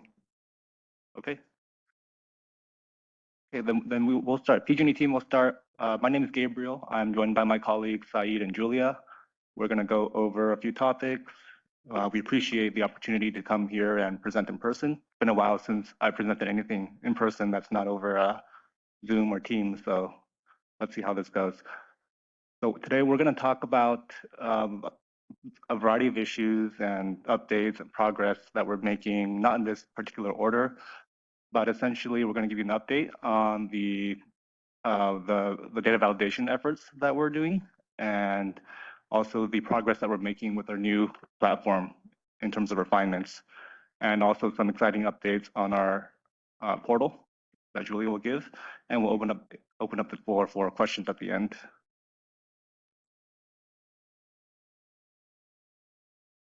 So I just want to take a moment to go over the challenges of maintaining and operating ICA. I know this is not new information for all of us, but I just want to take a minute to appreciate the sheer scale and how massive our distribution system is that we're dealing with. We're maintaining data across over 1.5 million line sections across 3,500 circuits. And each circuit is not the same. They all have varying degrees of size and complexity. And for each circuit and line section, we have to analyze the nodes that are on it for 576 hours for load and generation. And that's also oversimplifying it. We have to deal with model intake, pre-processing the data, sanity checks. Then we run the load flows, right? And then we run the ICAs. And then we do the post-processing and publication. So it's not just the 576 times 2, right? It's a lot of ancillary processes that we need to do. So bottom line is, it's a large system. We only have limited resources. Ideally we could refresh everything and keep the grid. We reflect the grid as it is all the time, right? The grid is always changing. Load is being added. Generation is being added. We're upgrading our transmission systems, distribution systems. And we have to keep up with that, and we basically have to we're limited by our compute power and our human resources. And how do we deal with that? We need to prioritize the circuits that we update. So we'll provide more information about this in the report, but at a high level, the way we prioritize circuits is we have a trigger. We trigger circuits based on a set of criteria, and we have a P1 through P4, P1 being the highest priority and P4 being the lowest. But essentially, we look for changes in the circuits and the devices, and the magnitude of those changes determine the ones that need to be updated sooner because they have a higher impact on our ICA results. And P1 are more, the highest priority. We like any dependent systems like Rule 21, Screen M, right? We need that immediately as soon as the application comes in. That's highest priority. Or if an engineer has reviewed a circuit and they want to push that circuit up higher in priority, they would manually do so. So the P1 is reserved for those really high priority circuits. So we only have enough compute to refresh about 15% of our circuits every month. So this prioritization framework will tell us which ones fit into that 15%. But that's not the only bottleneck. We also have engineering resources that need to look at problematic circuits. So we're not going to publish any circuits that have issues, right? If a circuit has an issue, the workflow will actually stop. And then the engineer will have to manually be assigned to it and review it. And these engineers are not dedicated to just solving circuits all day. They're our planning engineers. They're working in our distribution system, looking to the future, and basically they have day-to-day work that's not maintaining ICA. So it takes about 1 to 3 hours on average to look into a circuit and troubleshoot it and resolve the issue. But not every circuit is addressed immediately. Some of them are going to sit on the engineer's plate for a while until they have time to get to it. So there's also always going to be a time lag associated with issues that the engineer has to deal with. And once the engineer does troubleshoot it and fix the issue, they have to run the circuit at least one more time so they can get it through the system. So two things: human and computational bottlenecks are what's challenging for us. And that leads me to my next point, which is the sorry, this will run the wrong order actually. The data validation efforts that we're doing. So obviously our number one focus is on making ICA useful. We want to make sure that the data that we're generating reflects what is actually on the grid. And we've been tracking the data from the zero ICA values based on the uniform load. Basically every time we require to submit a report or do a workshop, we record it. So we brought this up before. The initial spike in zero values has come down dramatically since we've done our data validation work in the past 2 years, in 2022 and the 2 years before that. And then we've seen a steady increase in zero values. So we actually view this as a positive, right? If you think about a perfect system, like what do you expect the trend to look like? You should expect a V-shape, right? You should expect zero values to dramatically drop off because we're fixing the data. And then we should see a steady increase in zero values because load is being added onto the system. And if we're refreshing circuits at a higher rate, we should expect to see a steady increase. We shouldn't, if there's a decrease in the trend, that would indicate something else, right? We made a step change in our logic, probably. When the refinements come through, we'll see what that looks like. But I think this is a very positive indication that we're not making step changes in our accuracy. It's steady, we're refreshing our circuits, and the more we refresh it, the more it reflects actual grid conditions where load is being added on to the system. So that's a positive. The known issues that we brought up last time, we're gonna give you more details in the report that's coming up. But a lot of them were very small issues. Like Sky, you brought up the scale of some of the issues, right? Some of the issues about the load seer missing certain hours of the year, and causing issues with our voltage modeling. Now, those are only affected like less than 10 circuits. So we just address those manually. So we're not including those on this list.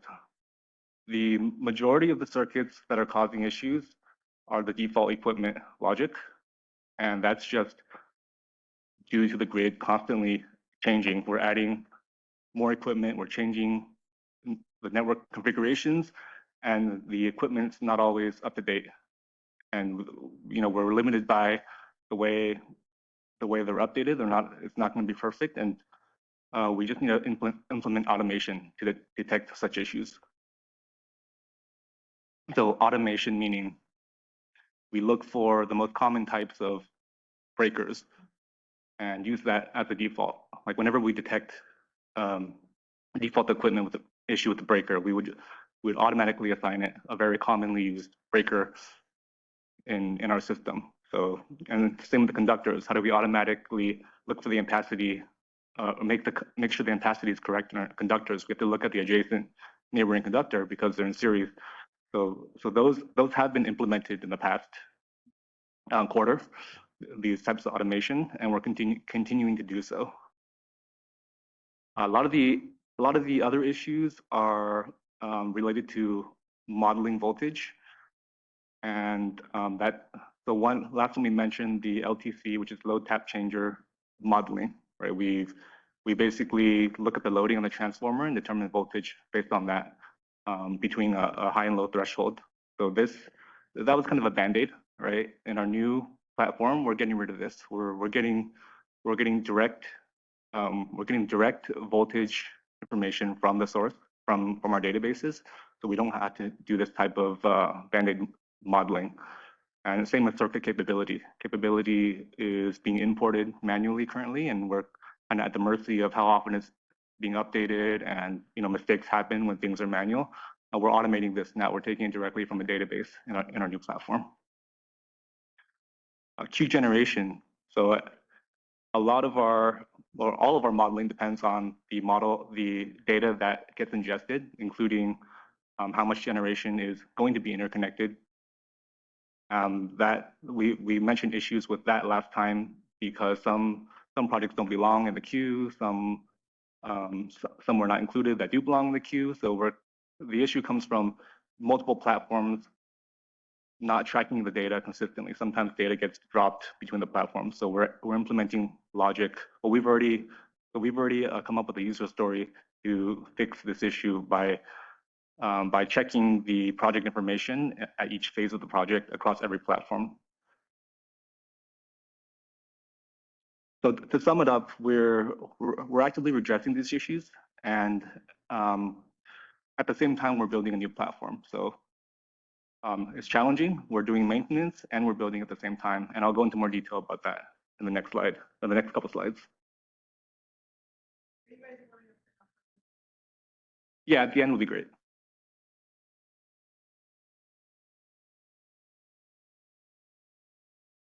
So this is a segue to the, so we talked about accuracy. Now let's talk about age. So in the past quarter or 2 quarters, we've refreshed at a much higher rate than we have in the past. We refreshed more than 1/3 of our entire system, and it's reflected in the data validation graph, right? You saw an upward increase in 0 values. Well, I think that's because we refreshed a lot of our circuit, and there was a lot of load taken up by those circuits in the time that we didn't refresh them. So now that they're refreshed, they're showing up as zeros in our system. So our framework is accuracy first. We're limited by our resources. We don't, we want to, our goal is to refresh everything within a year. We don't want any circuits older than a year. Of course, if we can do it sooner, if we have the compute capacity, the resources, we'll go as fast as possible. But to a certain extent, does it become useful to allocate more resources to go faster, right? That's ratepayer dollars. I understand, like we want more accuracy, we want more speed, right? But what's the at the point we are right now, I think the speed that we're updating at is quite good. So we have 81% of our circuits that are less than 3 months old. So that's a step improvement from January, right? We only had 54%. And we're planning more enhancements to enable the speed. So one is compute capacity. We're going to, simply increase the amount of servers that are processing this computation. We're implementing measures to parallel compute, so not just one circuit at a time, but multiple at a time. So we don't have one circuit taking up the entire compute capacity, and everything else is just waiting in the queue.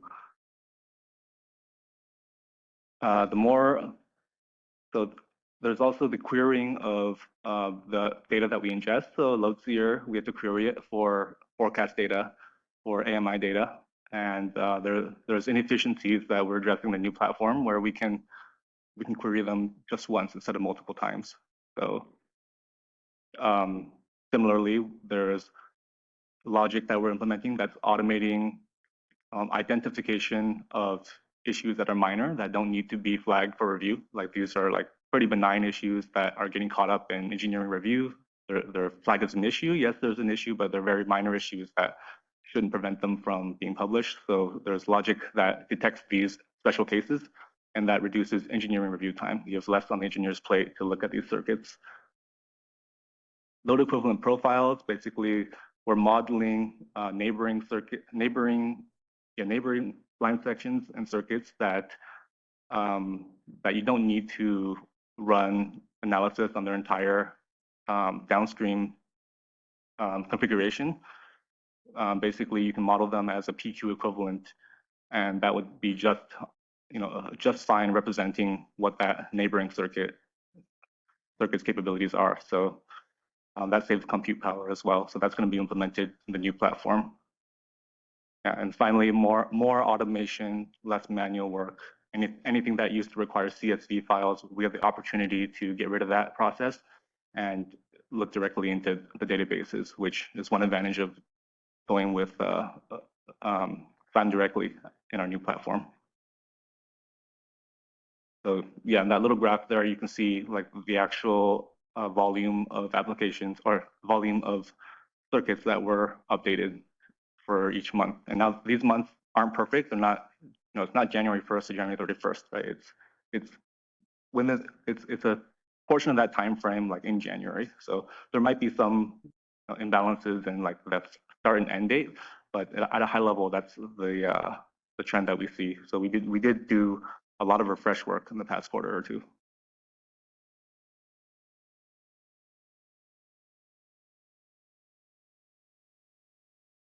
Sorry.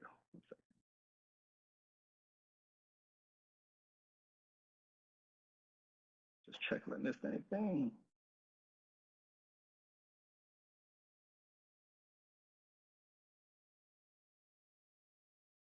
Okay.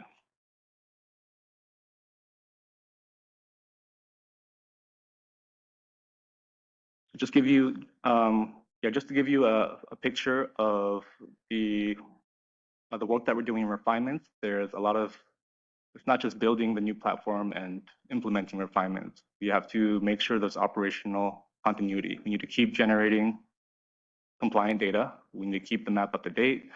We need to make sure the dependent tools in our ecosystem are also getting fed the right data. So our long-term planning tool, our DG screening tool for Rule 21 applications, and the customer-facing platforms as well. Our portal, our Your Projects portal, where customers submit new applications, and everything. All of these things are touching ICA. They have APIs. They have interdependent data pipelines. And when we build a new platform, we have to maintain those, but we also need to break them and rebuild them. So rebuilding them means more vendor support, change orders with our vendor. So for example, we had to make sure our previous vendor continued to maintain our platform as we built the new platform. And we had to extend that contract because there were new requirements, right? Like LGP, there were delays caused by, when you have such a massive undertaking, there's always going to be bugs and things that we need to troubleshoot and work out. So it's not just the technical issue that we're dealing with. There's a lot of contractual and commercial issues. And all of that's being managed as we get to a full transition. So the full transition is where we're at now. We're decommissioning our old platform. We finally did that in the past quarter. And we've launched the new portal. And Julia will go over more on that. We've rebuilt the APIs that touch the other platforms. We've migrated databases. So the databases that were used for the old integrations are now part of the new integration. So for example, DGSD can now access the newly generated data. And so can GRIP in your projects. And then there's the limited generation profile build out. That was actually quite a big challenge because when you think about the implementation, it touches almost every single platform you see here. It's not just the ICA or the DG screening tool. It's also SAP, where we manage customer applications and how do customers submit the 288 profile in your projects. What fields do we need to implement that are new? And then any new fields will have to be also replicated in SAP because that's how we manage our applications. And it's got to show up on the portal as well. So almost every single platform needed to take into account the requirements for LGP. And that's what we did. So Julie will also give an update on that.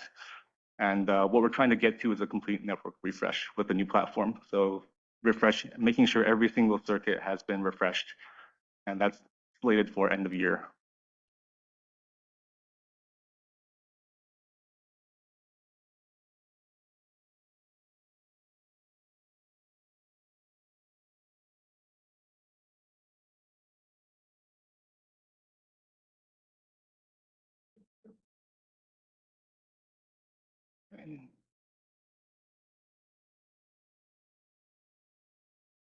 So progress on the new platform. So this is pretty exciting because we're at the final stretch of our launch. We're testing deployment is in full swing right now. We're already generating the data that is compliant. The only features that we have left are some of the enhancements that I mentioned and some of the more quality of life improvements like dashboards, things like that.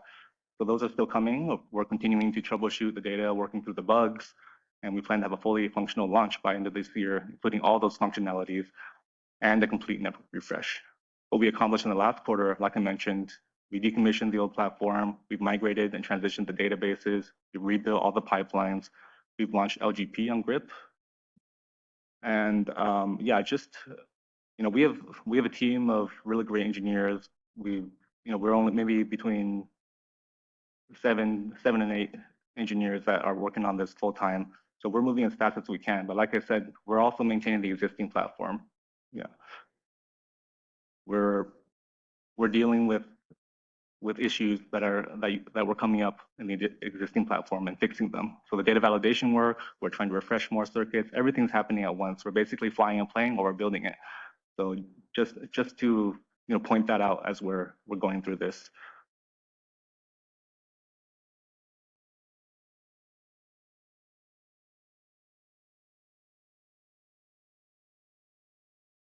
That's one point I wanted to highlight back on the data validation, which is the difference between, so sometimes there's going to be debate on, what is ICA accuracy, right? Some people might say it should be exactly what is, a customer should look on the map and see the capacity available, and then when they apply for it, that's exactly what they get. And some people might say that. I think that's, that's ideal, right? But ICA is built for speed and scale, right? You're dealing with a huge system, and you need it in a timely manner. When engineers look at an issue with ICA or an actual application, they review it, they take the time to review it, they have more flexibility, right? ICA has standard assumptions that are made for speed and scale, right? But when an engineer looks at it, they might be able to rework certain things, like it could be a simple fuse change. If the fuse in ICA will represent a 0 ICA value, but if the engineer looks at it, oh, okay, 0 ICA value, but it's a simple, we'll just change the fuses. It's not really a big upgrade. There you go. You have capacity, right? That's a discrepancy. But is it warranting ICA to change its standardization and methodologies? So that's a trade-off that we're dealing with. Just to give you an example.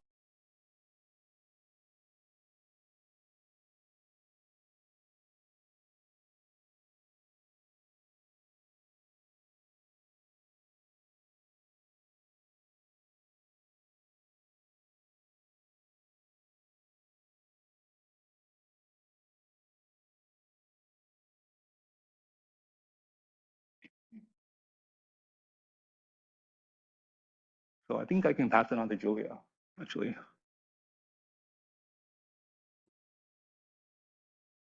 Hi, good morning, everyone. Can you hear me okay? I think people can hear me in the room, but I don't know if people can hear me online. Yeah, how would they respond? Silly question. Apologies. Thank you. Similar to Gabriel, this is my first time presenting in person in a very, very long time. So thanks for your patience. Thank you. My name is Julia Anderson. I am the product manager for PG&E's Grid Resource Integration Portal, which is our successor to the DRP data portal. I have been having some technical issues today, so we were planning on a live demo. I'm going to shift the schedule and hope that we can still do that, but at the moment I'm going to talk through our recent update and some of the feedback and problems that we've been working to solve recently.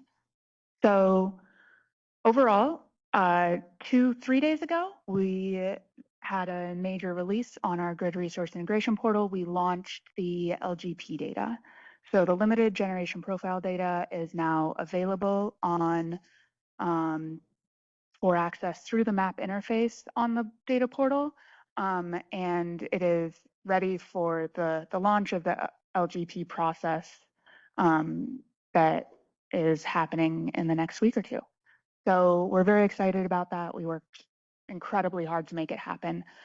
Just some stats, this was over 2 billion rows of data, which was a lot for our team, which we usually specialize in GIS data. So 2 billion rows of tabular data did present some development issues. We're very excited and very proud to have it on the map interface. There are multiple ways to access the LGP data. There's a new related data functionality. There's a new chart visualization for this data set, as well as a standard table, tabular data through a table widget.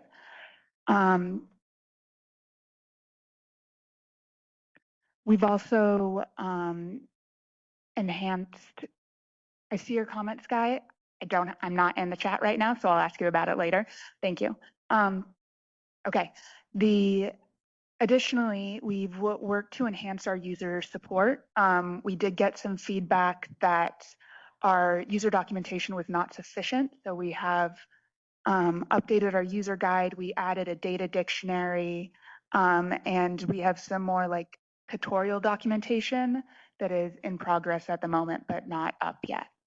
And additionally, our email support, we did, and in the vein of continuous improvement, we did realize that our support process through email was not sufficient. There were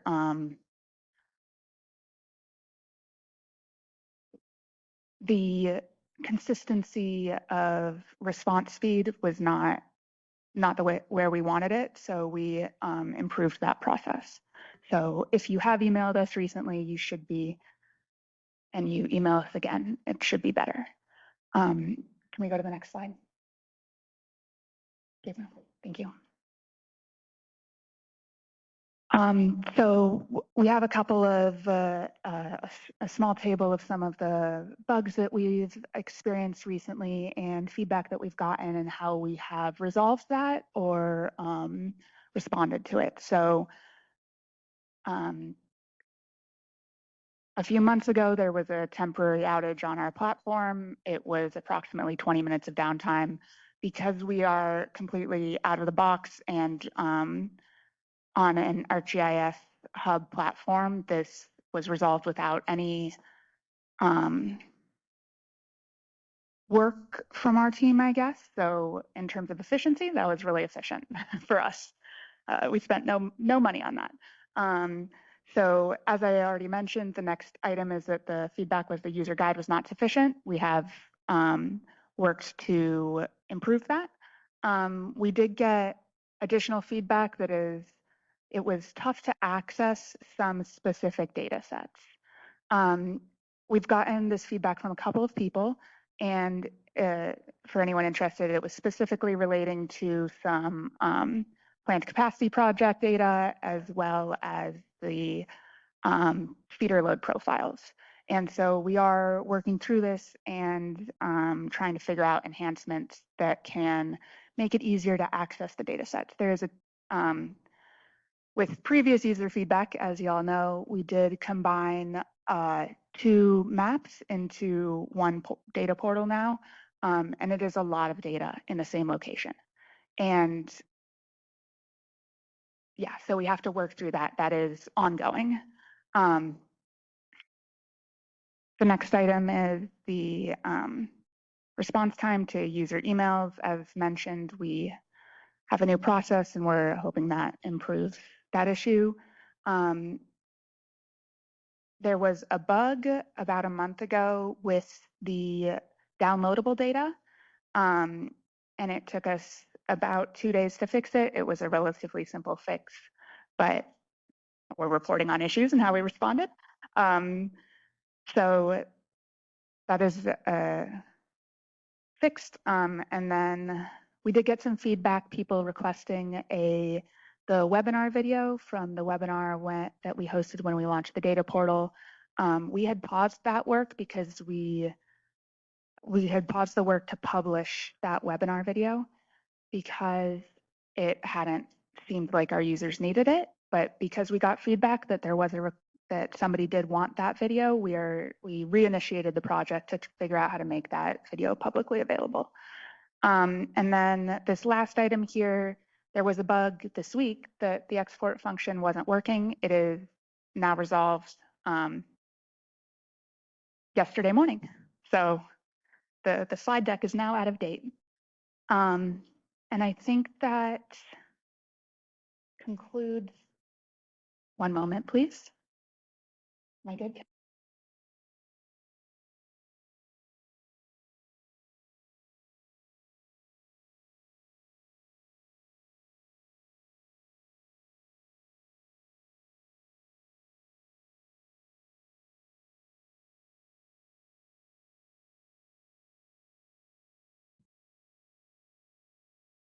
So we are going to switch our order a little bit. Apologies for my technical issues. We're going to move into Q&A and we will come back to a live demo afterwards. Thank you.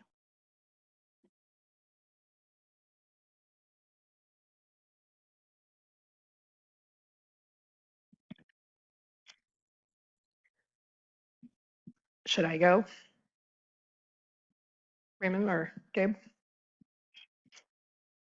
I was also going to suggest there were some really important questions in the chat, and while I appreciate the written answers are very helpful, I thought it just might be helpful to actually just hear more of the verbal answer, because it's it's just chat and it kind of flies by you, but just hearing the verbal discussion I think will be very, very helpful. So if PG&E doesn't mind addressing maybe some of those prior questions that you've addressed in writing, but just maybe to help us understand them, that'd be great.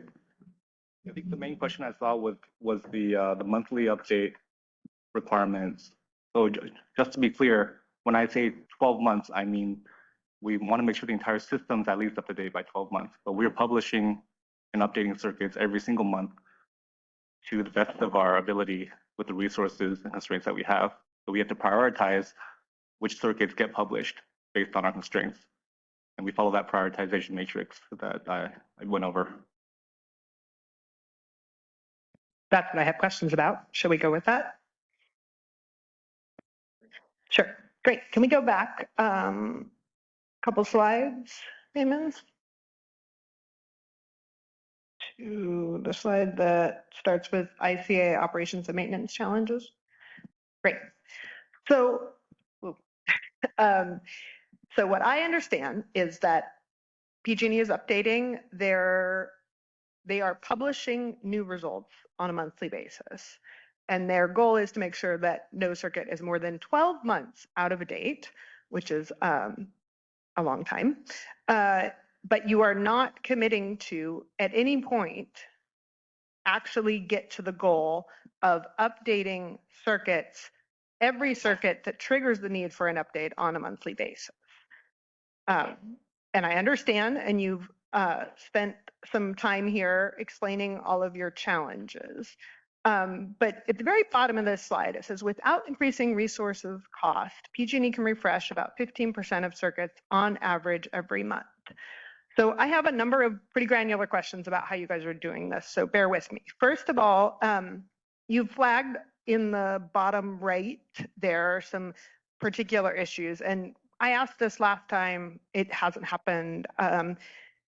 I understand that those are legitimate issues, but you haven't quantified any of those for us, so I don't know how often the workflow stops or how often 1 to 3 hours of manual engineering investigation is required, which means that neither I nor the commission can assess, is that something you need to figure out, or is that just, okay, happens every so often and you need time? Yes. But you're claiming that those are the reasons why you cannot meet what I believe to be the commission's requirement and also to be just a fundamental making the ICA work part. So I'm going to the bottom. You've said without increasing resource cost. If the goal here is to get to actionable resources. So for example, limited generation profile. I want to design a profile. If I go to a circuit and I download the profile, but it's not updated in 3 months or 6 months, that means that I, as a developer, or if I was a developer, would have spent significant resources. And I think the commission should actually have, if PG&E is going to explain all of its woes, you should have a developer come to this workshop and explain the amount of time and resources they have to invest in developing a project and an LGP to submit an interconnection application. Because what PG&E is saying is this is hard. It is hard. It's also really, really hard for a developer to build a project if you don't give them accurate and updated information. So you're saying without resource costs. Can you explain what resources and what costs it would take to get to a monthly update of feeders when they are triggered? Have you done an investigation and what are the resources and costs? I mean, the metrics are here, right? We can do 15% with the existing resources. It's compute capacity, it's headcount. Right. So how much compute capacity, how much would it cost to get there? How many staff would you require and what would that cost? Has PG&E even tried to evaluate what those resources would be? I don't know. Have we tried it? I think the goal right now is to use what we have to meet the requirements. We're publishing, we're improving our publication rate, the number of circuits every month, and we're trying to focus on accuracy. Okay, but Can I comment on we disagree on, go ahead, yes, Julia, thanks. I have a quick comment on that. So we have discussed that way. So I am going to mess up my phrasing here. So please be patient. I'm not trying to, if I stumble over something, let me clarify. Thank you.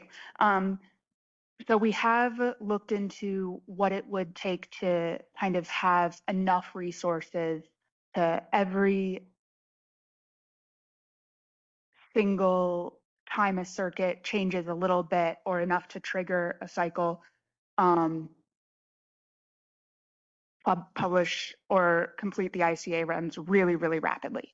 One of the issues is that it is not consistent. So we do have a rolling window of input data, right? And that means that sometimes there are many circuits triggered at, like, so for example, if we had a heat wave last year in July, and then when the rolling window reaches that time, we would have a ton of circuits triggered perhaps. Or maybe the sunsetting of NEM last year would trigger a lot of circuits as all of those projects come online. And all of a sudden we have 2,000 circuits triggered. Do we maintain enough resources to run all of those within just a few days? Or do we say, yes, we are triggering them, they are going into our priority queue, we are updating them as rapidly as possible? And that was one of the issues that we identified with that. I don't remember exactly the numbers. And then another part is the competing priorities, right? During fire season and such, we actually recently during PSPS events or during fires or other emergency events, we have internal processes that shut down a lot of IT work to prioritize safety. And so as those events happen and we do deprioritize these runs. And I think that is appropriate, and engineers will prioritize that. Does that kind of make sense? And again, please, if I am. It makes sense. I understand that this is hard and that it takes a lot of resources and that you have to figure out the right dynamic. I understand, for example, you have to design a cutoff. Like when I say monthly, you're going to have to say, well, what's the data cutoff? I think those responses aren't really getting to the main question or the point, which is the commission, we may disagree about what the commission's requirement is. So I'm just going to say that. I understand that there's a disagreement and we hope that the commission will help resolve that. But if the requirement is monthly, or if the goal is just to have an ICA that people can go to that they can rely on, let's set that as a much lower bar, or maybe the reason we're here. What PG&E seems to be telling us is we've decided what resources we want to spend, and those resources aren't going to be enough to make it so that if I go to the map, I can have confidence that the results that I'm looking at are within roughly 30 days. So what I would like to help the commission decide, should we expect further resources or further improvements to get it more efficient, to give us some numbers, help us understand what ratepayers would be spending. I don't know what ratepayers would be spending to get there. And I believe there is definitely a threshold, like there is too expensive. But right now, PG&E is just saying, we've decided we don't want to spend the money that's required to meet what IREC thinks is the commission's order. So, and what IREC thinks, and I think most parties think, is necessary to make it so that I could be willing to, for example, propose an LGP. Right now, I'm advising my clients to take extreme caution in using the LGP because they'll have to spend really significant resources to design a project around a profile that is likely not accurate. And they have no way of knowing if it's accurate or updated. So I think it would be helpful in your filing if you explained and did some work to figure out what are we talking about and a plan to help us understand, are you willing to get there? And if you think it's too expensive, tell us what that is. Help us understand what we're talking about. Instead of just saying, we've decided these resources. Like if it's the same engineer that's doing 1 to 3 hours of manual review, maybe it should be a different engineer. Or maybe it's the point where it's not 1 to 3 hours of manual review. I don't know if that happens every day or once a week or what. So I think I've well articulated my concern. You don't need to answer that question today. You've said you don't have the numbers. So, but I think that's what would help me get to the point where I think, okay, that's all that's possible. And we'll have to decide whether the ICA can be used at all. Right now, I think it's hard for customers to use the ICA in your territory because you can't look at the map and even know whether your circuit was, like Edison made some significant improvements, which you didn't get to talk about, that helped me say, is that feeder supposed to be updated? So I shouldn't rely on it. PG&E's map doesn't have that. So those are the package of things that I think if you guys are really trying to help make the ICA usable, you would be addressing on this particular set of issues. And Julie, I want to just, because I was going to go segmentally. You guys have been great in responding to requests and you're working hard. I don't ever want you guys to think that I don't appreciate that this is hard and that you're working hard to address our concerns.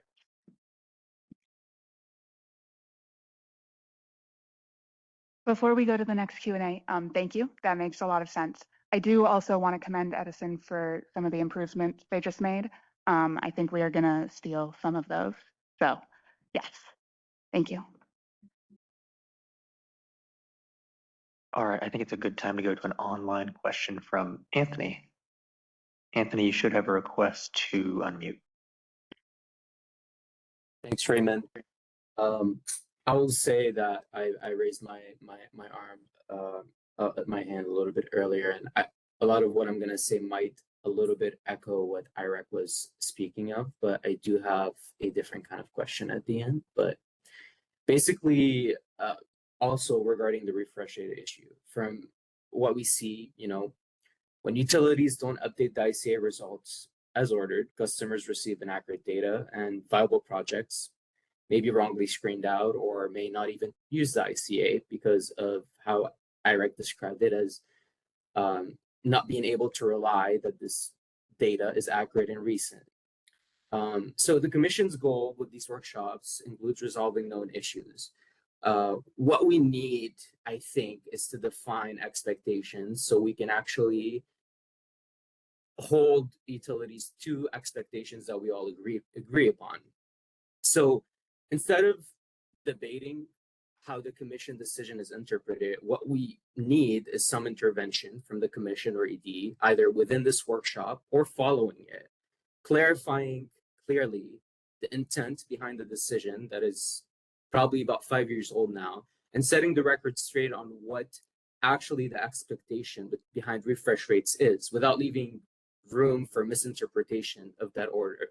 So my question might be more directed towards ED and the Commission is what can we do and what can the Commission do to address this question mark right here and set the record straight on expectations regarding refresh rates and how soon can we get that cleared up? It's important to acknowledge, we talked a little bit, here, IREC and PG&E about the cost is that we are funding PG&E's ICA under the assumption of how we interpreted this order, which is that these circuits are being updated on a month-to-month basis, but we're not abiding by that, which means what we're approving, the expectations we're setting when we're approving these costs is that it would be updating, but it's not. There might be more costs involved, and we might not be abiding by what the original intent of the Commission is. So it's very important for us to actually set the record straight on this as soon as possible so PG&E can get working on it if they need to change how they're scaling their refresh. And so we understand what we're spending our money on and whether that should be expected of PG&E or not. So yeah, my question is to the ED and the Commission, what can we do and how soon to set the record straight on this? Thank you.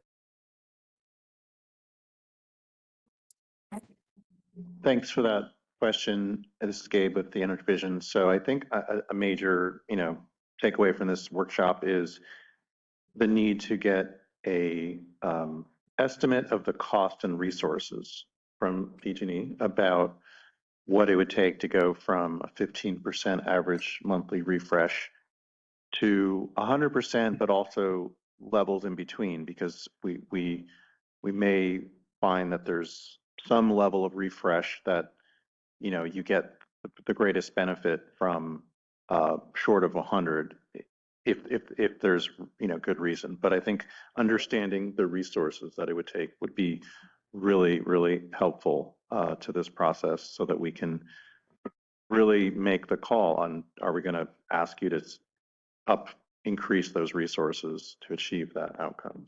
I wanted to talk. I can add more. I think the conversation is moving. So for circuits that have not been changed significantly, like if there is no network configuration, if there is no setting changes, there is no need to refresh the data. So talking about 100% network refresh on a monthly basis, it's not. But it's 100. I think what he's meaning is 100% of the circuits that triggered the need for an upgrade. No, you don't need to update every circuit that didn't, but 100% of the circuits that your stat there is just total number of circuits. So but what I think we're trying to get to, and Gabe, correct me if I'm wrong, is 100% of the circuits that triggered the need for an upgrade. Yeah, a number on it. He's not even saying that the Commission's gonna enforce that. Right, and as noted in the comments, we do update as close to 100% of those that are triggered on a monthly basis, 80 to 90%. There are exceptions. It's not black and white. There are going to be exceptions that constrain us from updating 100%. To clarify, 15% is of all circuits. It's not 15% of the triggered up. I got it. Just so I can be clear about your 80 to 90%, the chart that you showed shows 80 to 90% within 3 months. What's the 1 month statistic? So last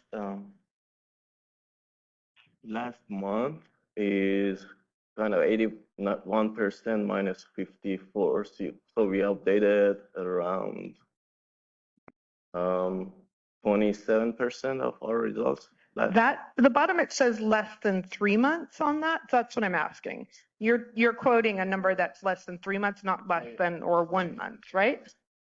But this graph is not what of each month. This is last month. So last month we were at 54% of. We actually updated 54% of the results in last 3 months. Now it's 81%. So it's roughly 27%, 30%. We just refreshed it this month. Given the fact that when you move 1 month ahead, you're gonna add one more month to Right. I understand. I appreciate that was the explanation I was looking for. So last month, the blue line, you updated 81%, but the month before you updated 54%, right? Is that what I understand? So 81%. Shaking her head vigorously. So help me out. I'm really just trying to understand what the data is. Yes, 81% is updated within the last 3 months. And last month snapshot is saying 54% was updated within the last. 54% of the feeders that triggered an upgrade. Yes. So 54. No, isn't it total circuits? This is Total circuit. Do you have a number for the ones that needed to be updated? Because that's what we're interested in, folks. I think you know that. That we don't actually track. We don't track the trigger date. So you don't track the relevant number about whether or not you're actually updating the circuits that need to be updated. So we are starting to track the trigger date in the new platform. And so that is an improvement that we are working on. Okay, so this data isn't telling us, and that's fine, guys. We're here to work together, I think, and I do want to do that. So this data isn't telling us of the portion of feeders that triggered an upgrade, which portion you updated. That is correct. This data is of the whole system. And will you be able to provide that since you started tracking in your report in 2 months? So that improvement is not implemented yet. We have a user story. We're giving it to SIME, basically to implement in the next few months. It's not implemented yet. Okay, that answers my question. So my understanding is that we don't know how often you guys, or for each month, what percentage of feeders that need to be updated are being updated. Yeah, but roughly like 80-90% what roughly Jessica, yeah. Roughly just last month or every month you guys have been getting there? So really quick, so we do have the counts of the publication batches in the lower right hand corner. Again, that's from the whole system, not from those that were triggered. And I do want to point out that it does vary significantly, especially around the holidays, because we move the publication batches to respect people's vacations. So I think we should adjust our metric and start tracking things in terms of when they were triggered, maybe, as well as the whole system, because I think we have made great improvements in terms of the updatedness. That's not the right word. The frequency of updates?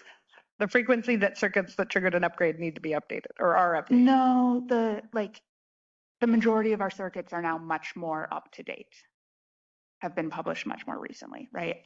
When you view the system as a whole. I do think we should adjust our metrics, and we'll discuss that. Yeah. And we don't take your feedback lightly. When you give us a feedback, we right away start implementing, writing user stories, things like that. If it's something that is huge, it needs more low resources, we actually talk about it in our comments. It's completely transparent. But this one, we already know we are implementing mitigations. Thank you, guys. I really appreciate the dialogue and the back and forth and helping us really get to, because I do think getting to a shared understanding about what's happening and what the challenges is what I'm trying to get to, because I appreciate that it is hard and we need to make assessments about, the commission ultimately needs to make assessments about how far to go. So I hope that in the written filing, you can explain again with the precision of the ones that need to be updated, not all the circuits. That doesn't mean anything to me at all.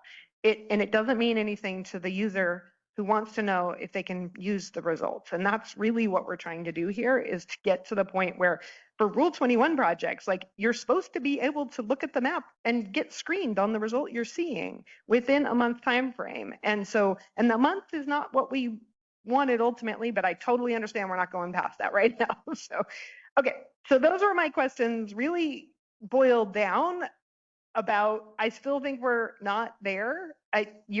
In terms of how I understood the commission's requirement, we disagree about what the requirement is. And I understand that you guys are doing work on this, and I appreciate the work, but I think we do need to get to a common understanding about what the requirement is, and that's going to be up to the commission. But to help them decide on that, it would be good to have some actual numbers about what would it cost to buy that extra server, or whatever it needs to be done to get you to, and I'm going to be fine with 98%, guys. It's not, no one has ever said this needs to be perfect, but we need to be a point where people can rely on the information, and we're not there right now. Yeah, great point. Actually, like, being 100% is really challenging. So the circuit starts like 1 day before publication date, and it takes 5 days to run.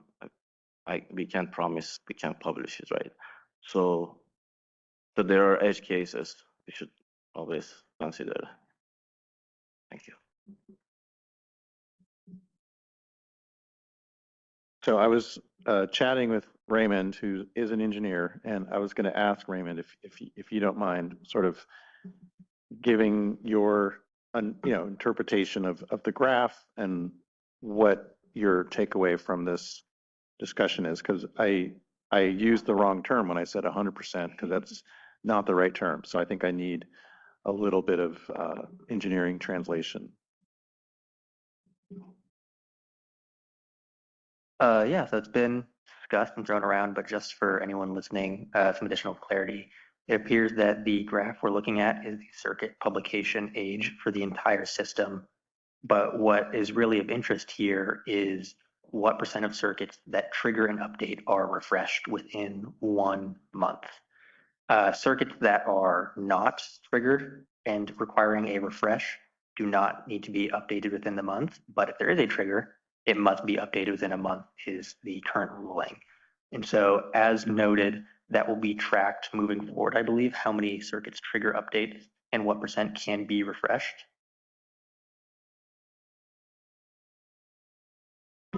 To clarify, yes, we are starting to track, or going to start tracking, I apologize, when the circuit, and retaining the data about when a circuit is triggered for the update process.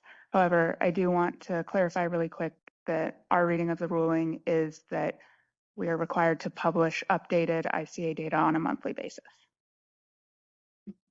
Julie, can you explain what you think that means to you? Like, what would the reason be behind that ruling? Like, what would that, does that mean you can just do one feeder? Or like what, like, I don't understand what, if that's your interpretation, I don't understand what that means.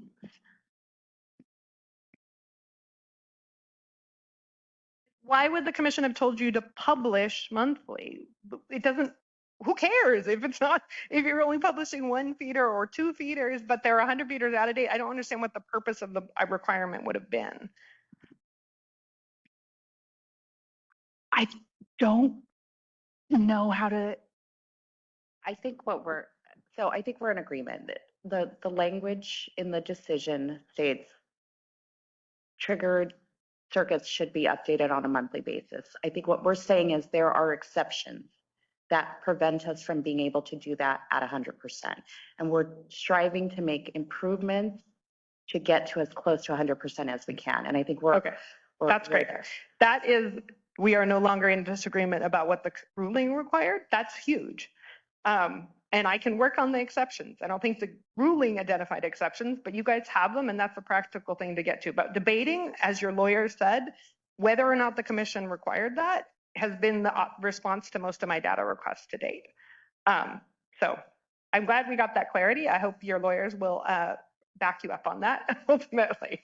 That is what our understanding is. And so then we can get to what to do about it or whether something needs to be done about it.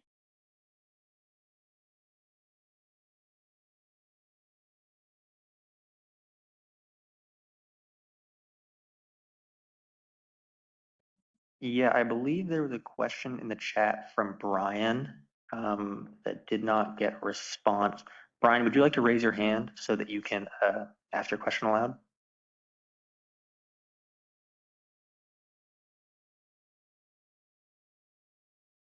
All right, you should be requested to unmute.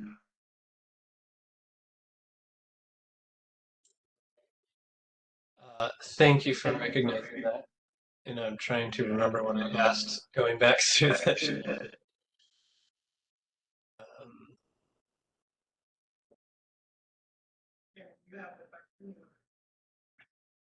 Sorry, if you have it in front of you, I'm just not finding it. I see one from you. It says, when should we expect the resolved known issues should affect the ICA data? Will that ripple out throughout the next years as circuits are refreshed? Yeah, thank you. So I wasn't clear to me when you were speaking to resolving issues that brought down the number of circuits that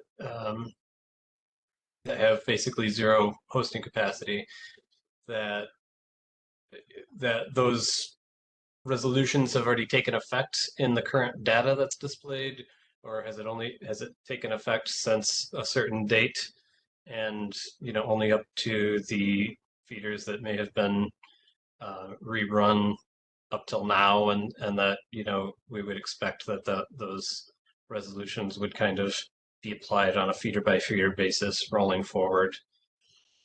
So that was the root of the question.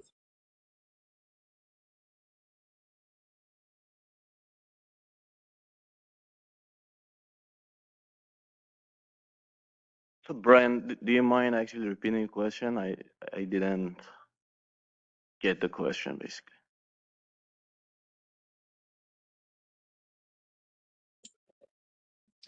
Yeah, and I'm looking for the exact slide here in the deck, but I think it was. I think it's the data validation effort slide, Brian. That one. Yeah, I think the slide 33. Yeah. So I think it was mentioned that the number coming down from 65% into the 30s range, that was due to resolution of some issues that he had discovered. And I had a question on, does that mean that those resolved issues have already taken effect in the data, in all the data? Or is there a possibility that, there are feeders that have not been rerun since those resolutions took effect, and that we would expect to see those feeders potentially be changed in the future still? And that's a good question, Brian. So if you look at the previous actually graph, we've been actually proactively publishing the data of last 6 months, a full system refresh kind of. So things have been, actually we've been proactive finding issues with default equipment, setting issues in the database, like querying the data, finding issues on a larger scale and addressing it on the database. So as much as we can do, we address this in the source of the data to actually help automation help us, because automation is kind of helpful to some extent. If your data quality is not good, it works against you. So so we've been proactive trying to address those, but as Gabriel was mentioning, for example, because of the fire issues in California, we're installing a lot of reclosers. And those new reclosers, when they're installed, need, like the mapping personnel, when they're actually importing data into EDGIS, some of them again become default. So as we go, new equipment installed, we have an ongoing actually kind of data quality issues because now the new equipment is defaulted. So I wouldn't say it is 100% resolved, but we've been proactively actually cleaning the data. Got it. And it happens on line sections, it happens on reclosers, breakers. Okay, right. Yeah, so I just wasn't clear if these were more universal issues. It sounds like a lot of this is a feeder by feeder issue, so it's not something that's going to be affected, across the board necessarily. Right. Thank you. Thank you.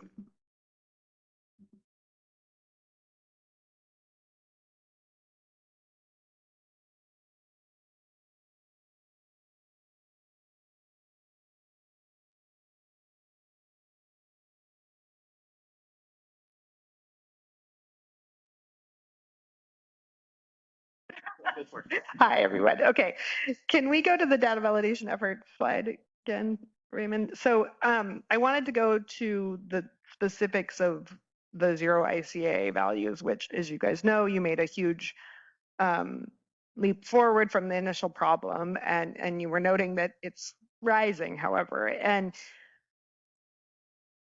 IREC doesn't, we're trying to figure out how to process all of the ICA data to be able to look at this ourselves more closely, but it's quite challenging. 33% is a lot of feeders, and I wanted to just understand, and I asked this in the chat, like I want a gut check on that. Are you seeing if app customers apply for new load projects on a third of your system that the answer is that they need upgrades before they can interconnect?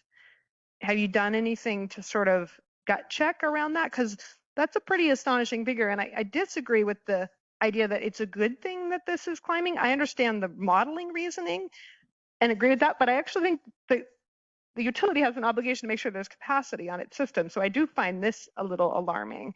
But I also still wonder if that's true. We've spent a lot of time talking about Edison's and trying to flesh that out. I don't know if 33% of your circuits truly have 0, or 33% of your nodes actually have 0 hosting capacity for a new load. It's difficult for us to check that. I'm going to continue to just reiterate that and ask if whether you guys have gut checked that. That's a good question. We haven't got checked that. Like we don't have data to track. You do have data. You are tracking every load energization application and the results of it. That's required by the timelines proceeding. So you should have data you could use to gut check this.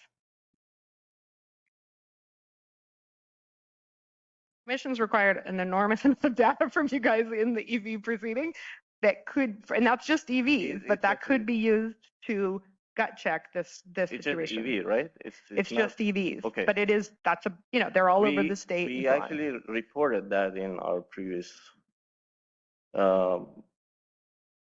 you reported report, what? Right? What did you report? Like about 10 applications we reported, right? In the last report, there were 7 applications, Rule 29. We looked at they're in pre-construction, they were applied for, and we compared them with the ICA results to the demand. And I think we addressed it last time, and it goes back to what I was saying, like engineering review versus a scalable enterprise solution that covers the whole system, right? We have to have assumptions and standardized ways to make sure that it applies to the whole system, and there's going to be a natural level of conservativeness in that. We prefer type 1 errors over type 2 errors, right? So you're going to see this does not represent a third of our system as zeros, right? When somebody applies for this and it goes through an engineering review, they have some flexibility. They'll look at the design, they say, oh, we can we can do a transfer or like just upgrade the fuses, and then you can actually interconnect. So yeah, I guess it's hard to ascertain that via data. We'll continue to report in the next report in our Rule 29, and then we'll look at the root causes.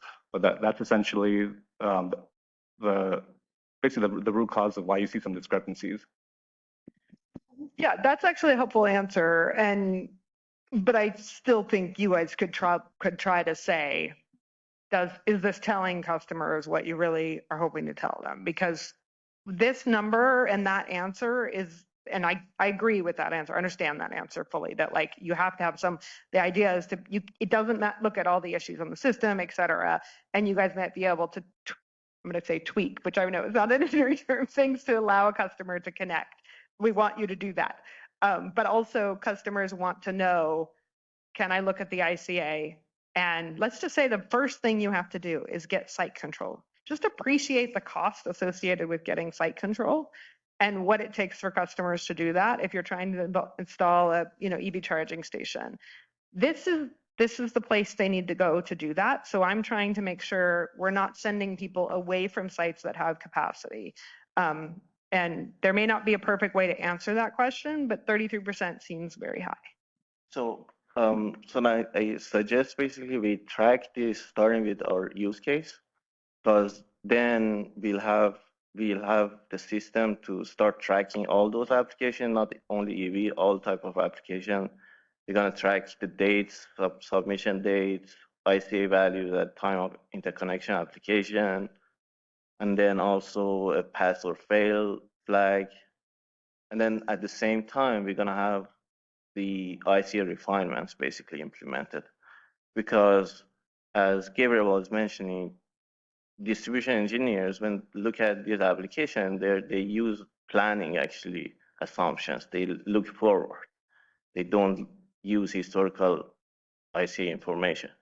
So we can probably get the gut feeling for this, but if we want to actually be accurate, we should use load ICA after refinement, and also that's a good point, and it'll be interesting to see. Are you saying that you think that number will drop when we have the planning in? It seems like it would if you are planning the upgrade. Things gonna change. So some circuits gonna be showing more capacity, some circuits probably less. So it's gonna be interesting to see. I do. On a very different, from a very different perspective, I do also wonder if as time goes on, we will see like applications and ICA data in terms of no capacity, right, or the type 1 errors kind of diverge, because if people are using the ICA data, right, because then they would hypothetically, the theory is they would apply somewhere that has capacity, right? So I think maybe it's a good metric right now to track, but it'll be interesting to see if it does diverge over time. Yeah, and I mean, ultimately, it's most valuable if there is making sure that when it says there's capacity, that's right, because that's when somebody invests. But we need EV chargers all over the state, and so we want to be able to help people find sites that are located next to the highway and in practical locations, and that significantly constrains what sites are available. But I think helping them know, yes, there is capacity here, I should make that investment, is like the baseline goal here.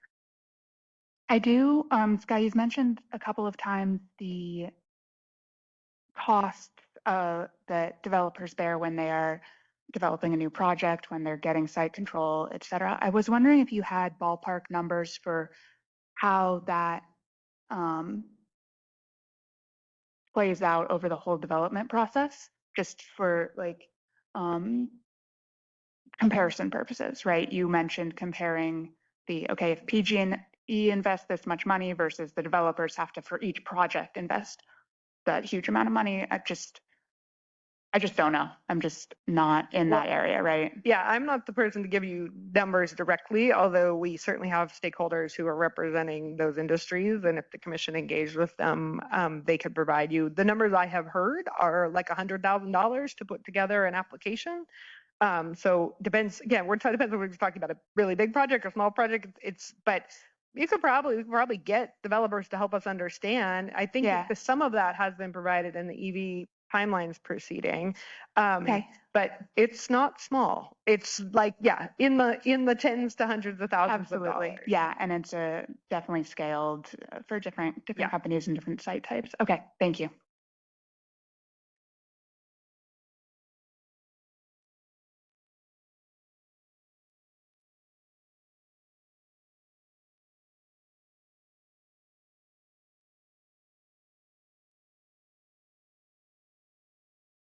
If we don't have any more questions, I know we are over time, but I was hoping, I've borrowed a computer and I was hoping I could do like a 5-minute demo of.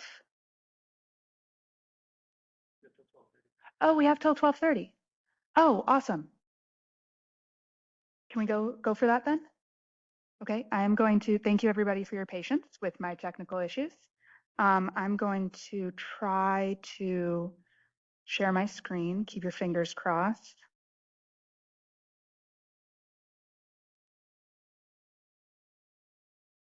Content sharing is unavailable. I don't know whose computer this is.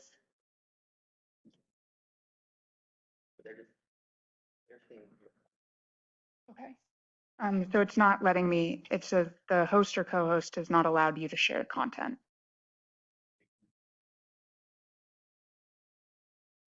Sorry. Thank you everyone for your patience.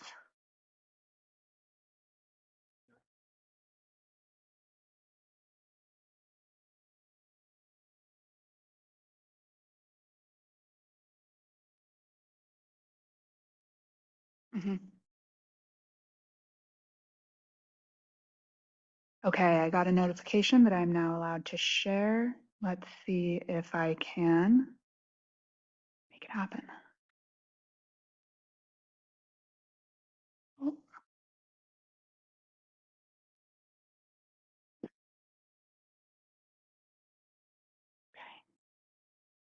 Can everybody, it looks like we can see my screen. Awesome, thank you so much. So I am going to do a quick demo of the new enhancement that we just released on our, for LGP, apologies. And if this gets a little bit braggy, thank you for your patience. We are really proud of this. It is months of effort and a lot of work that went into this. So thank you for your understanding and patience.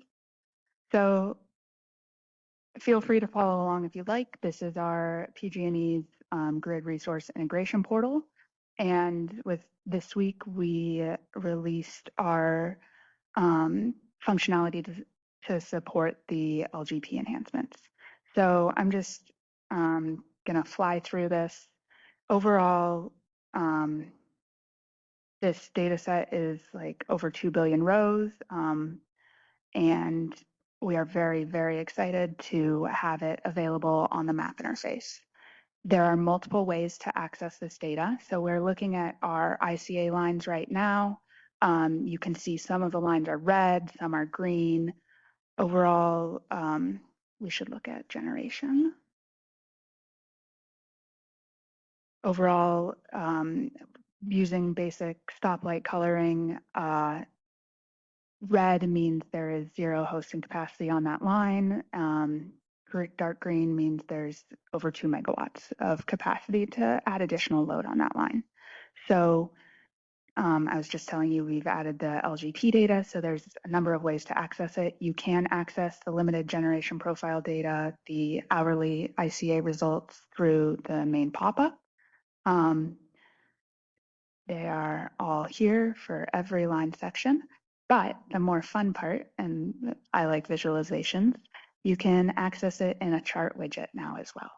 So we have, if you click on your chart widget, there are multiple options, and you can open a chart of the limited generation profile data. We are sharing, looks like it's loading, the ICASG for the 10th percentile loading conditions, the ICASG for the 90th percentile loading conditions. And then we have pre-calculated for users the minimum of those two values. This is not a great LGP example, but it'll work. The minimum of those values you can see is usually the ICASG at the 10th percentile loading condition. And then we also have the 90% value that is used in the limited generation profile application. That would be the maximum value that somebody could define as their limited generation profile.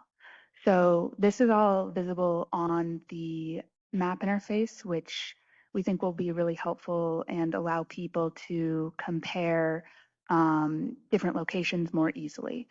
Can I just ask a quick clarifying question of Yes. This includes, so this is just the SG, actually, I see. It doesn't include Optplex. Right. Great. And then so you can look at this on the map and you can say, okay, that one's not what I want, and go to a different line section and pick, look at the LGP there. You do have to click a line section on the map in order for the chart to respond. And then you can export this data to many different formats. For example, a CSV, and then add your project limited generation profile data in your application when you're applying to PG&E. You can also access this data in a table format. You can see limited generation profiles for the whole system. So there's over 3 million. Ooh, if it loads, I'm hoping that's just a loading error, but I will check during our break in case we have a bug. Oh, yep, there it goes. So we have all of our line sections in this table. I do want to, like I said, I might get a little braggy. I want to commend our development team. This is a huge data set, and we were able to adjust the format and implement some front-end performance changes so that I think the performance issue I'm seeing right now is because I'm sharing my screen. We're getting really incredible, really fast responses from the portal as a whole, and that's a huge deal for us. So I'm really proud of the team. You can also look at, if you don't want to see the whole system, you can look at just the selected line for that hourly data. And we do still have the ability to bulk download the hourly results by division, as we've had since this launched. Yeah, so this hourly data is available through the map interface, through the backend API. It is going to our application portal at the moment for customers who are going to apply with it when that launches in early July. And you can also get it from the download link. So thank you, everybody. I did brag a little bit, but I am really proud of our team. This was a major enhancement for us. Thank you.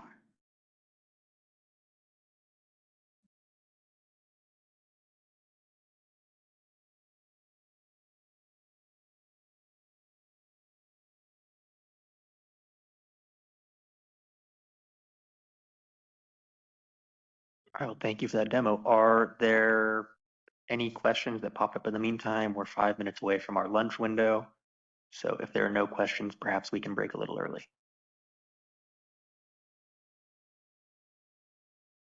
I guess one final question, just to go back to this addition of the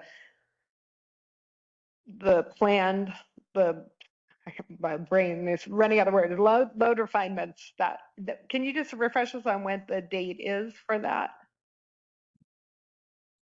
We have a MVP already implemented. MVP? MVP, minimum viable product. Okay. It's kind of a full package. It has all the requirements. It doesn't have like a distribution engineering dashboard. Like those fancy things are not there yet. Those are gonna come in October. But it is functional. We're running circuits. We're gonna publish batch of circuit probably this month, and then it's gonna be slower at the beginning, and we're gonna ramp it up because it's a new system. So what's the goal for public release and live data for folks?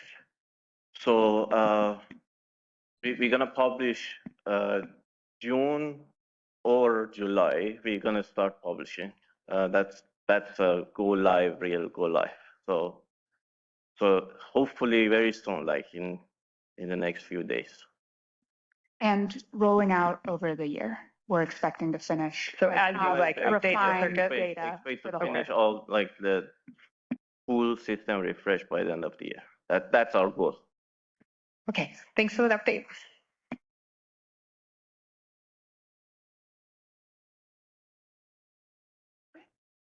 All right, I don't see any other raised hands, so I think we can go to lunch. We will reconvene at 1:30.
All right, everybody. Looks like we're at the end of our lunchtime, so we should probably get together again. San Diego, are you on the line?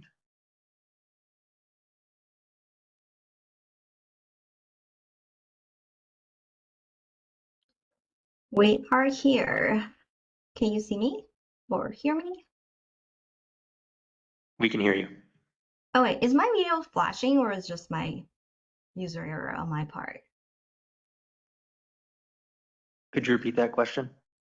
Is my like camera going in and out on your side as well? Just want to confirm it's not disturbing to other people. On our end, all we see is for participants in the webinar, we're seeing the slide and also intermittent footage of the auditorium, but people who are in the auditorium can see you. Oh wait, sounds good. Zohaib, are you on the line ready to go?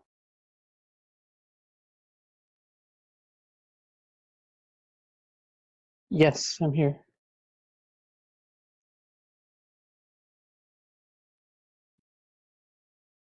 Okay, Raymond, let us know when you want us to kick it off.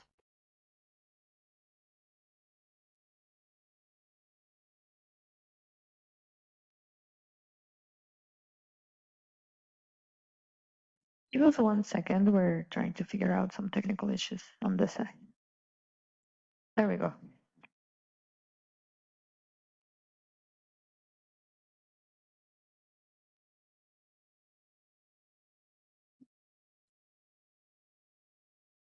Okay, can I begin? Yes, we can hear you, and we are ready to go when you are.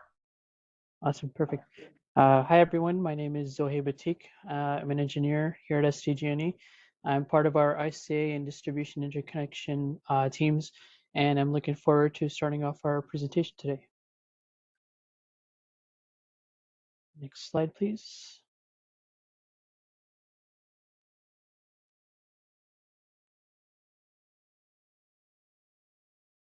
Okay, on today's agenda, we'll be going over an overview of our ICA refinements and changes. Then we'll go into a couple of our major updates we wanted to share with you all today. Then I'll pass it over to our planning policy manager, Yi Li, to give an update on our data validation efforts. And she will also go into how SDG&E redacts certain ICA data. And then we'll finish off with some Q&A. Next slide, please. Okay, so here is some key refinements that we wanted to share with you that we made over the years. Starting in 2022, we incorporated ICA into our Rule 21 screening process.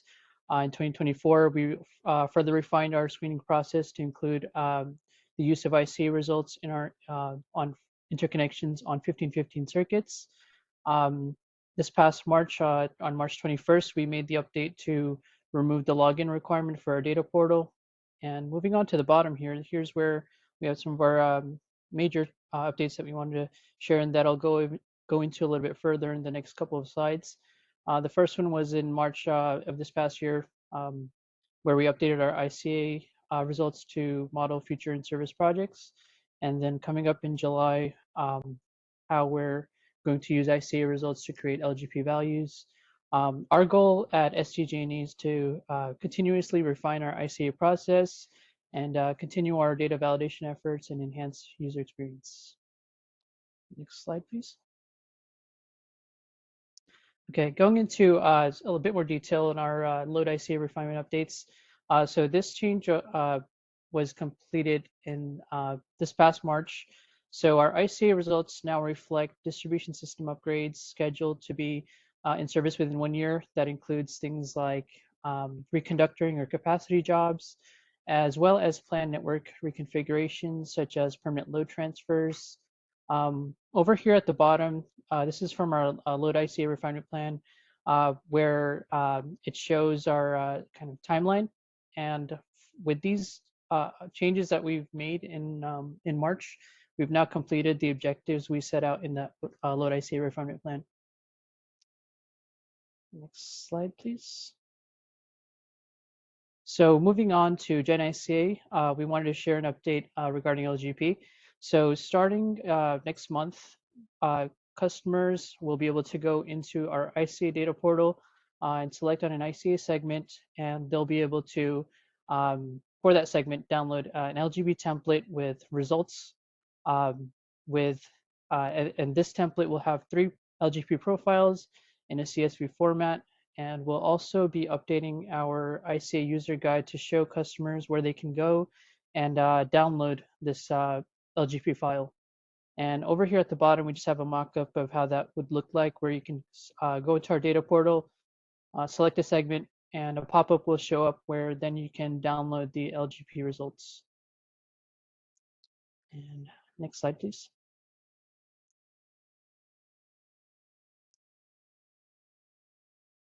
I'll pass it over to our planning policy manager. Thanks, Sohaib. I'll take it from here. Next couple of slides, we wanted to provide an update of where we stand on the data validation efforts. There's not much to share from what sort of we have done so far compared to last time when we reported on the Q1 workshop. As you can see here, we did want to still provide a refresh, even though we do know that in our next ICA report that's targeted for, I think, July 31st, this will probably likely refresh a little bit because there's monthly refresh between today and the reporting date. But as you can see here, this is the same profile in slash graph we've been providing for a couple years now in the previous refinement reports and the new biannual reports.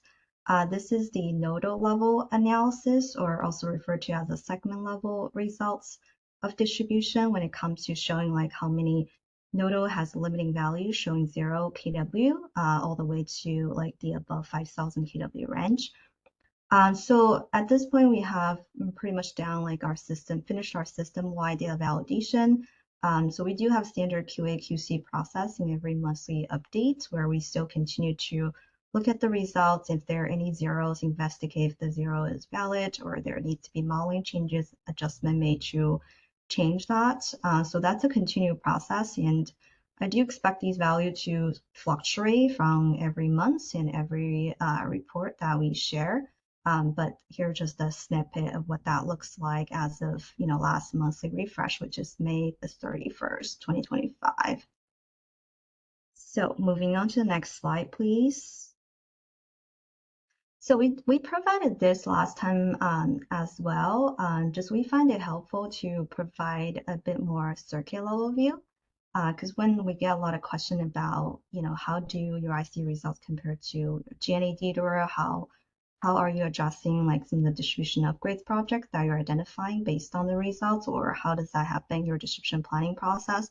We do feel like it's helpful to provide like kind of a circular level view. And what this is that we aggregated the results and averaged them for every circuit, and we summarize it in this sort of bar graphic view to show stakeholders also provide you a view on how many circuits generally fall in that 0 kW bucket. And there's different buckets, as you can see here, similar to the last slide. But this is basically taking it more from the nodal level analysis to a more circular level analysis. This also helps us internally as it kind of serve as a baseline for us, because we can kind of look at this and compare it to like sort of our circular level distribution planning results to see, okay, do we have a project addressing these zeros, or what does that look like from a circular level perspective? So this is not a mandated graph as part of the 2021 refinement ruling and not part of the decision, just something that we created to help provide the circular level view to help you understand a bit more. Moving on to the next slide, please. So this is a similar snippet that we took. So the last slide was based on the load ICA value, and this one is the circuit average distribution results for Gen ICA based on specifically the Gen ICA SG. So similarly, we did sort of a snapshot view, identify sort of the percentage of the circuits that fall in the 0 kW bucket and how they fell alongside each of the bucket. So again, similar purpose. This is to show from a circuit level perspective, how many circuits that are showing up in sort of the 0 kW. And that allows us as part of our refresh, and we look at IC results to help engineer understand and try to like have a baseline of what we need to investigate to confirm these zeros are false zero versus actual zeros. And maybe just to like kind of a baseline description, I do recall previously there has been comments or questions asking us like when would zero drop to like completely zero. I just want to kind of reemphasize that's not really necessarily reality, right? Because there are a lot of zeros are actual zero, factual zeros that reflecting system condition. So it will not drop to completely zero most likely, but just kind of a snapshot of where we are currently. Next slide, please. So we, similar to last time, we did a recap of the resources. I do want to apologize. I think we had a mislinked user guide in the version that we sent out in the PowerPoint. We'll fix that in our report when we provide that in July. But here's a link to our ICA portal and also ICA user guide. As Zoe mentioned, we've been working on updating this ICA user guide to gradually reflect the changes, and also we're proactively looking at our ICA portal to see what makes sense to be incorporated in the user guide and any changes that will help user when they're navigating through our ICA portal. So we have also listed this this email address here. This is our dedicated email address for anyone who has question related to our portal to send inquiry to. This is tied to the decision last October, but we did have this email prior to the decision. But just to summarize sort of what we have seen so far, we did used to get questions here and there about our registration process. Since we removed our registration requirement in March, we really haven't seen those questions anymore. Occasionally there's question coming asking about features that they're interested in if will be available on our portal, and we respond accordingly. So far, we haven't seen like issues being raised via this email inbox, but as directed by decision, we do have this available, listed on our portal, and also linked in the user guide so people know where to find us if they have a question for us. All right, moving on to the next slide.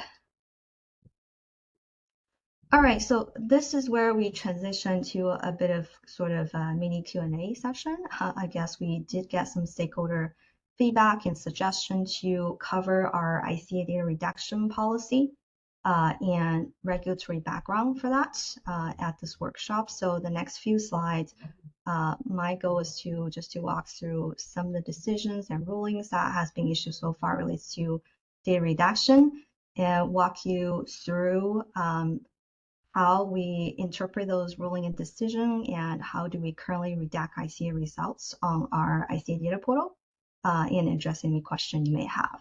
So as a starting point, I'm not trying to kind of walk through every single ruling. I think it's been, as a lot of you has highlighted, the conversation related to ICA has been happening for a long time. But maybe just starting with I think this is the February 2018 decision, the initial decision, issued by the Commission to set forth the data redaction consideration, and each of the utility were mandated to file a Tier 2 advice letter after decision issuance to outline our data redaction practice, not just for ICA, but for ICA, GND, or all the associated DRP deliverables out of the proceeding. So in May 2018, our utility did file the Tier 2 advice letter, but there was a ruling that came out afterwards that directed utility to file a motion instead, detailing the data validation, data redaction policies and correspondent citation and criteria of why those data redaction is necessary. So we did, along with the other utility, file that motion in June 2018, I believe, and in that motion we outlined that we plan to redact ICA results in protection of customer privacy under 1515 rule. And in July 2018, and I think there's a subsequent ruling in December 17, 2018, that outlines sort of the Commission decision for each of the utility the redaction matrix that we proposed in our motion was ruled by the LJ. And specifically, I think I may have that on my next slide. If you don't mind, go to the next slide here. Yeah, so here's the sort of the language in the attachments of the LJ ruling in July and December, where based on the matrix, which is the SDG&E attachment referring to here, the IOUs are allowed to use the 1515 rule to establish in a previous decision for data reduction in the ICA, LNBA, GNA, and DDoR reports. There are specific requirements given to the situation when what happens if the circuit level 1515 rule is passed, but the line segment level 1515 rule is failed. So that's what the next sentence is about. But going back to the main point, this is the basis for SDG&E's data redaction for our ICA data portal is the 1515 rule. Can we go to the next slide here, please? All right, so now I want to take some time to talk through how we currently redact our ICA data portal and also flag sort of our interpretation in tying back to the regulatory rulings and stuff that I just talked about. So starting with the substation. So for substation with 15 or less customers, or a substation with one customer where that customer consumes 15% or more of the total load at the substation, we redact several fields. We do display the substation on the ICA map. That was a requirement out of the 2020 ruling by the commission. We added back the substations so user of the portal can see where the substations are. But the existing generation data and the total generation data and projected load at the substation, if the substation failed the 1515 rule, is redacted. In addition, there's no link to download the substation load profiles for the substation if the 1515 rule did not pass for the substation. So moving on to the circuits. For circuits with 15 or less customer, or circuits where one customer consumes 15% or more of total load on the circuit, which in this case, the circuit fails the 1515 rule. We redact from the portal all the ICA results, including the load ICA results and the GN ICA results for all these line sections within that circuit. User can still click through the 1515 line segment. It shows them the circuit, what circuit that belongs to, and it shows them clearly that this is a circuit that's part of the 1515 layer, and it's hence redacted. But they wouldn't be able to view the ICA results and the link to download the circuit load profiles for this circuit will also not be available. So, I kind of alluded to earlier, right, our redaction policy, the fundamental sort of basis for that, and the reason we redact that is out of the protection for those customers who are located on the 1515 circuits. This has been a concern that I believe at SDG&E we've been very vocal and very candid about from when we start talking about this topic, right? We are a utility that our territory potentially probably have the largest military presence compared to a lot of major cities. We have a lot of circuits who directly feeds military bases and many other critical customers. And for us, protecting them and redacting the ICA results will minimize the risk that somebody who is not well-intended is using the ICA results to try to link it back or map out sort of the user consumption behavior of any of these customers and cause unnecessary harm based on those data. So that's how and why we're redacting these ICA results. And as I just walked through, we believe that there's sufficient support and language in the rulings that allows us to implement that data redaction on our ICA portal. So that summarizes what I have planned to cover and to respond to the question, but I do see some questions circling up in the chats. Yeah, I think we could start with Skye's first question, which was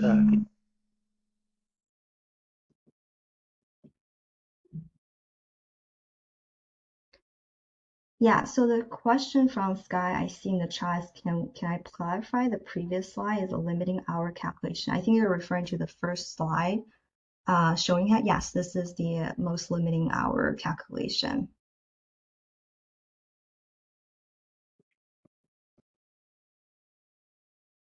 So the second question is, does SDG&E have plans to deploy a bulk download option like the other utilities have done? So we are aware of part of the decision, there was a section that outlined several suggested improvements to our ICA portal. I believe bulk download option is one of those. We were given 2026 to implement all these suggested improvements to improve usability. I think we're gradually working on those. Last I asked the team, I think we're targeting sometime like in August or September to roll out the bulk download option as part of that process to implement all those small enhancements. But to answer your question, yes, we do have plans. It's coming in the future.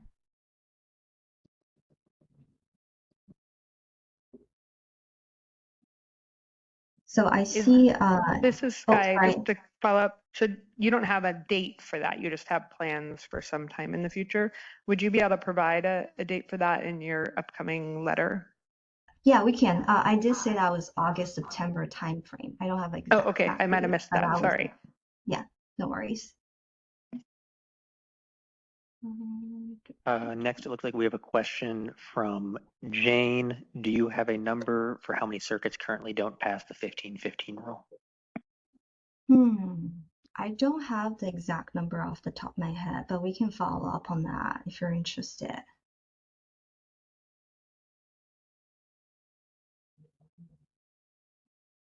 Sky, do you have a question?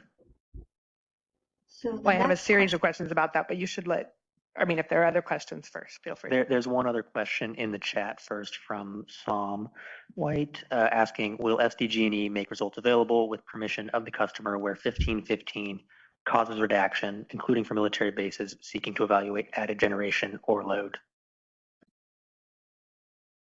So we have a serious customer engagement opportunity for a customer to get information like that. So it's kind of a case by case situation, right? So we'll have to when a customer reach out, we certainly have to engage with them to understand like who they are and if the request to get data that they need for their application or their analysis really triggers, confidential review, or is that something that we can just hand it over to them, right? In a unique situation, like if a military base seeks to ask like information about the military's data usage, that's a different story. But if it's someone else wants to figure out sort of the military, it like depends, like do they have the permission from the particular sites and what kind of information they're looking for? Do we need an NDA? So it's kind of a case by case assessment that will have to be done in that engagement and conversation with the customer or whoever developer that reach out to ask for that information.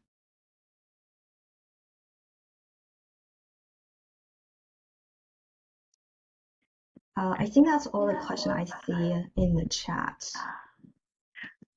All right, this is Sky Stanfield with a number of questions. Let's start at the beginning slide called the, sorry.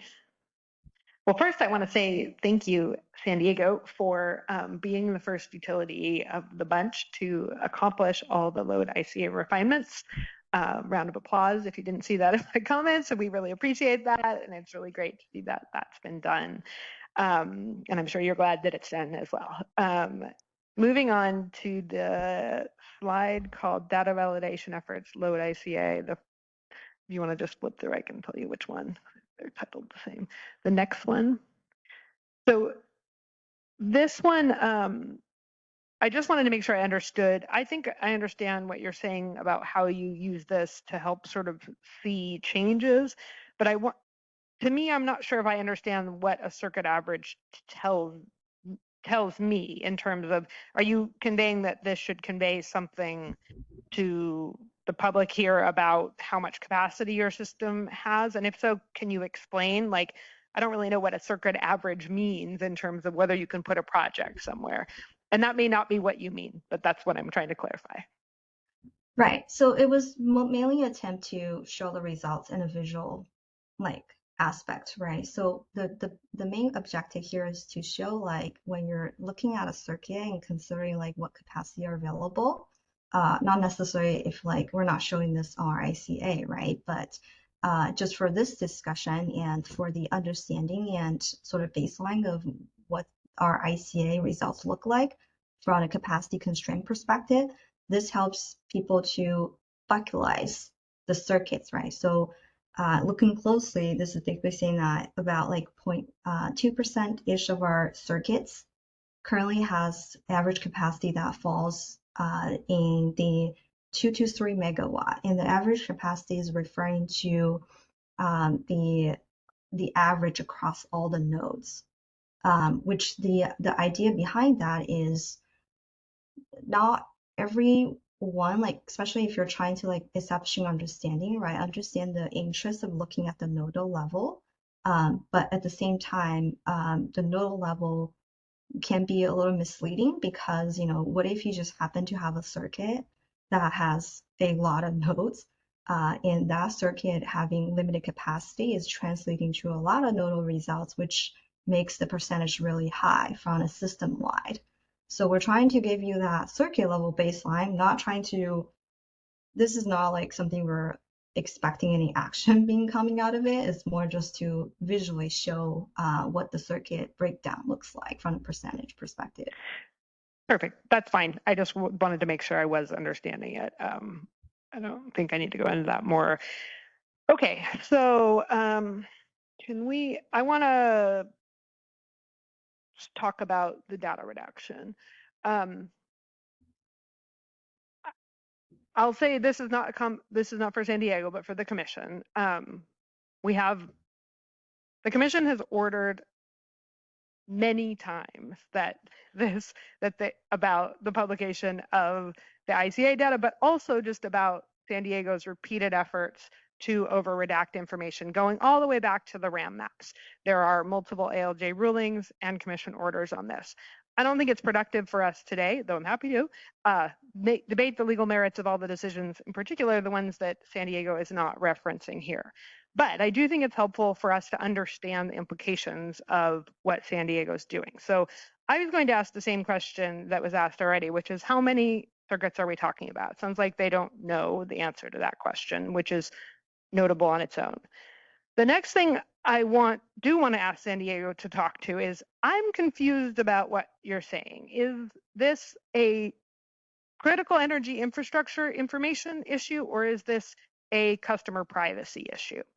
And I understand, just to be clear, that you are particularly concerned about customer privacy for critical energy infrastructure sites.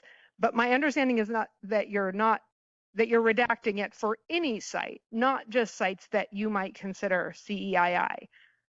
So my first question to that specific point is, are you redacting information from the ICA that by the non-customer data? So I'm not arguing about the circuit load profiles. You should be redacting those. But the other ICA information for facilities that are not CEII that violate the 1515 rule. So our data reduction concerns are both the customer concern and also the CEII concern.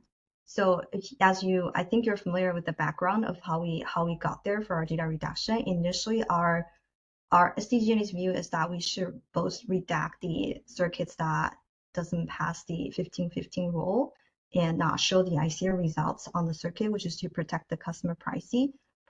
But we feel like we should also redact the location of the circuits and location of the substation and location of the transmission line that feeds the CEI facility. So as you're familiar with, in 2021, the ruling directed us to not redact the substation and the transmission line. So we did subsequently add it back onto the circuits. So the question I think remaining here when you're asking about the current redaction relates to ICA, it's a customer privacy concern specific to 1515 redaction policy. Okay. I believe that the commission well, I don't want to go through all the decisions again, so I'm just going to stick to making sure I understand what you're doing here, and I guess we'll find some time to ask the commission about how to resolve this. But so if I understand it correctly, you are redacting the actual circuit from the map if it violates the 1515 rule. So like, if I'm driving down the street near said military base or anywhere in your system where a 1515 rule violation has occurred, I can see the circuit, but you're saying you're protecting it on your map by redacting it. Is that correct? No, I'm saying that we were mandated to not redact that, so you can visually see the circuit, polygons on the circuit, on the map, right? You just don't see the ICA results when you click through the segment of the circuits. Okay. So then for the ICA results, on the next slide, I think it is, let's see. Yeah, the next one after that, the ICA data redaction summary. So I think your argument is that you're redacting data that could help reveal customer data. So I'd like to go through each of the specific fields you're redacting. I understand the load profile, that's obvious.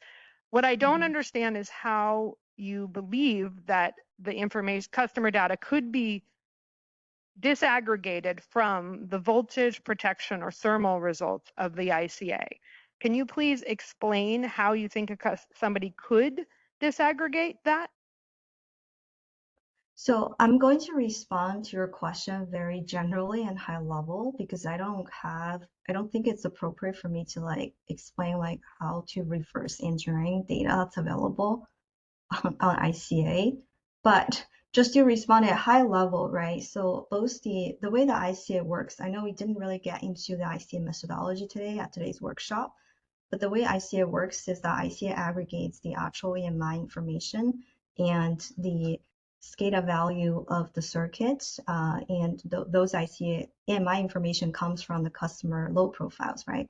Those information gets, which is the foundational data point for ICA, those information get sorted through ICA, then can get compared through the power flow analysis against the equipment limits, which is again not really quite a secret if you're familiar with the utility standards and how those equipment limits typically are. But after the process, after the load profile gets processed, the ICA results, including the voltage, protection, thermal, and all the results in OF, those are produced based on the profiles. I agree with you that the load profiles and the OF profiles, as you previously pointed out, are the ones that more directly you can easily produce the customer usage data and customer consumption data and figure out customer behavior. But the other ICA results file, ICA load, ICA thermal, ICA voltage, ICA, all that ICA results, you can still, there's still a possibility to reverse engineer that to figure out the usage pattern of the circuit, which one can be tied back to certain customer that is a major customer on the circuit, or maybe in some cases, the only customer on the circuit. Okay, I think that's what the commission is going to have to ask you to demonstrate. I see you saying, I don't want to have to explain why I think that's possible, but I think that is the fundamental issue here. The other utilities are not redacting that information. And if we can agree that you only redact the customer load profile and the ICA op flex value, which is a direct derivative of the 100% of minimum load, then I think you have highly useful ICA results while protecting customer privacy and CEII. But until we can get an agreement on whether or not you can reasonably redact or disaggregate customer load information from the other criteria, we're going to have to keep going around and around on this. And I don't really have further questions for San Diego at this point on that. This is Gabe with Energy Vision. I was going to ask if we could do a little compare and contrast from the other utilities on their redaction approaches or or interpretations? Because my understanding is San Diego is like taking it well beyond what they've been asked to do. But let's compare notes.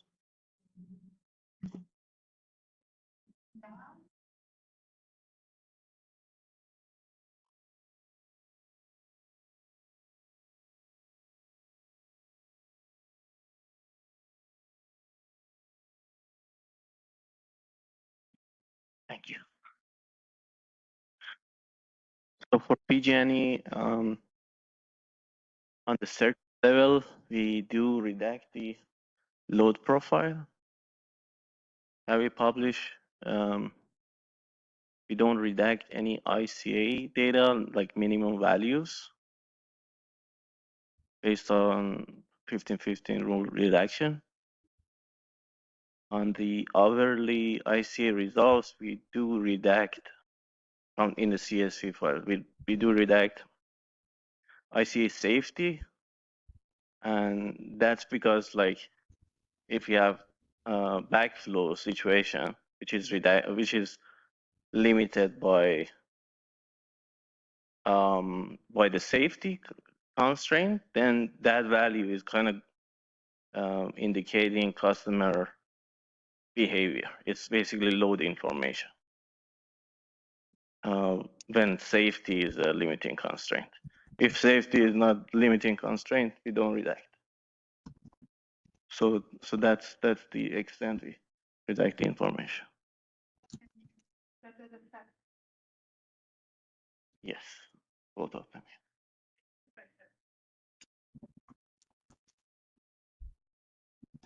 If it's a transformer substation backflow, that is where it affects SG, but it's limited basically.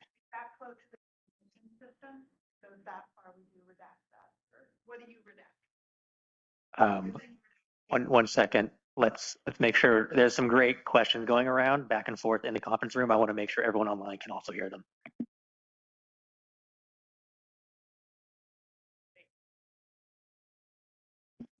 Okay, I just wanted to make sure I understand. So what I understand is, so first of all, let's make sure for everyone who's not as nerdy as we are, safety for you guys is the OPFLEX criteria, is that correct? So we've broken down the safety into two safety components. One is transformer reverse flow, substation. Okay. And then OPFLEX, basically. But you're only publishing it as one value, or are you now publishing it as two values? No, publishing two values. Okay. So then so you'll redact the transformer information if that's an issue, but you're not redacting anything reverse flow, which is limiting, we redact. If it's not limiting, we publish. Exactly. And then you're still publishing the voltage and the thermal without reduction if there's a 1515 flow violation. Okay, great. Maybe I should say one more thing just to be clarified for the audience. For the load ICA, the only active criteria are voltage and thermal, right? Not the transformer loading? Correct. Right. Thanks.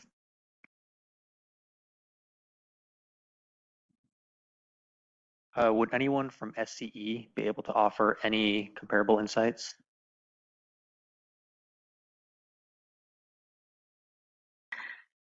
Could you help unmute Corey?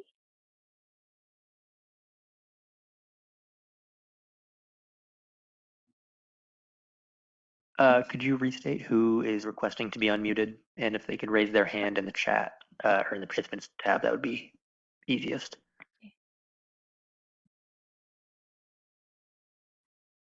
So Corey Corey, Kienzo? I believe we sent a request to unmute to Corey. Okay, thank you.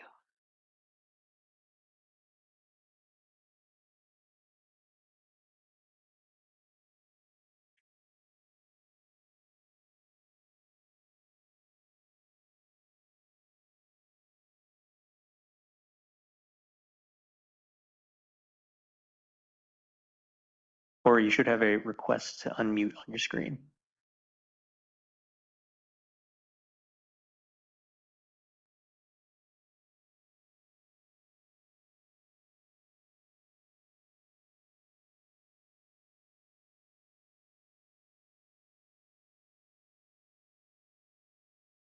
Corey, I can see that you are not muted in WebEx, but we are not hearing anything coming through at the moment.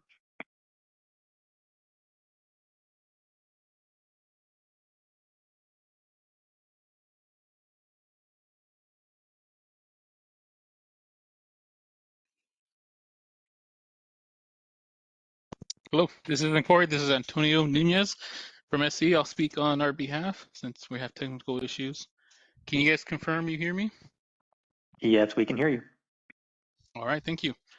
So for the 1515 redaction on the SE front, we redact the operational flexibility study, the individual study by itself, and the ICA OF study, so the one that summarizes the the 5 generation studies.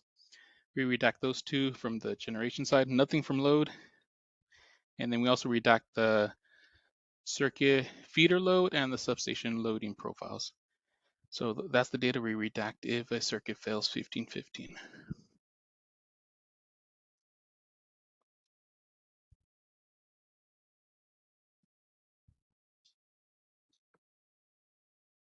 Can you just ask him to say it one more time? I think that's the starting point. Yeah, could you repeat that one time, please? Yes.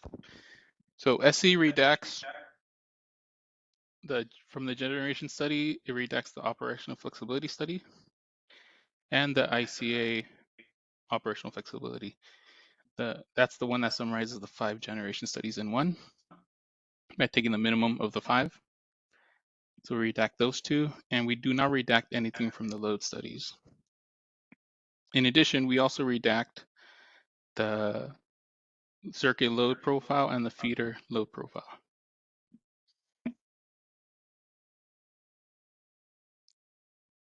That sounds like what I understand the commission has required or allowed, depending on how one wants to frame it. Thank you. Mm-hmm.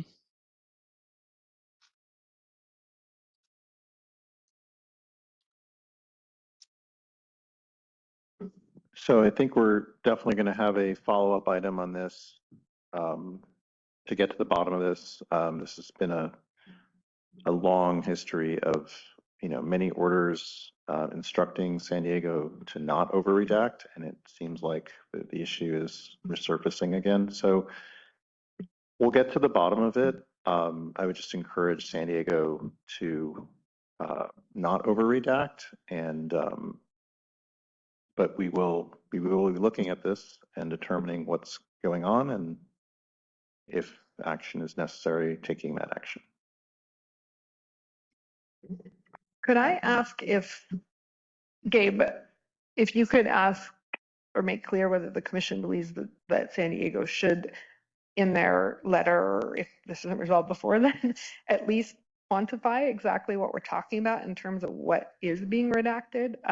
My understanding is that it's, at least this comes from Edison, so it's not maybe different in San Diego's territory, but something like 30% of the systems will violate the 1515 rule.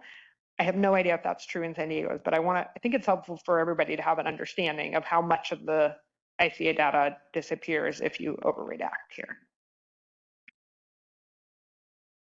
Yeah, I mean, that should have been part of this presentation, but it clearly wasn't. So we don't have that, but we're going to need that for sure.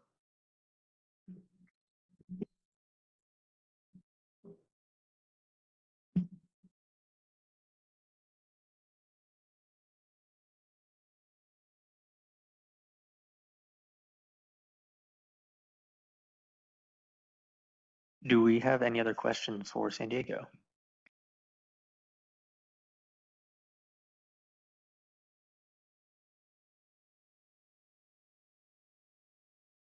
All right, then it looks like we'll be a bit ahead of schedule. We're now in our rollover Q&A, which is also time to address any questions that were not gotten to from earlier segments or other important thoughts from stakeholders. If you're online and have something to say, I would encourage raising your hand so we can call on you. If you are in person, you can physically raise your hand and we'll walk a mic over to you.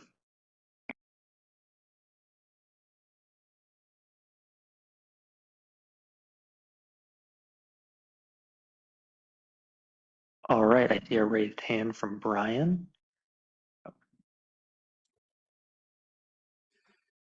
Hi there.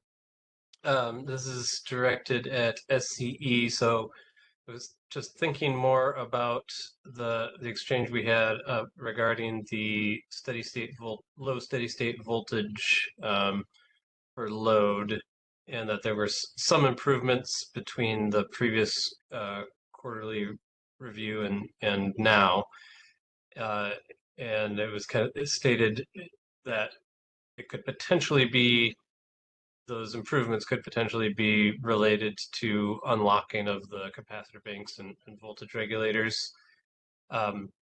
Just wanted to get, I don't know if this has been shared before, if I had this in my notes, but was wondering when that change was implemented so we could kind of understand, how big of a change that might have had in relation to the zeros for load hosting capacity. And also just to see if, if you believe that that will continue to reduce the number of zeros, or if you've done any analysis to say that that could potentially be a factor in the remaining circuits that have those zeros for steady state voltage. Hey, Brian, I'll have to look at the date that we rolled out that enhancement. I could say that it was late last year, I believe. I will have to confirm that. But as for your second question, there is, kind of like the last workshop, the possibility that some of the circuits that hadn't been triggered yet due to not having a significant change since that enhancement has come forward have not experienced the benefits of that. So there is an opportunity that some of the zeros will go away.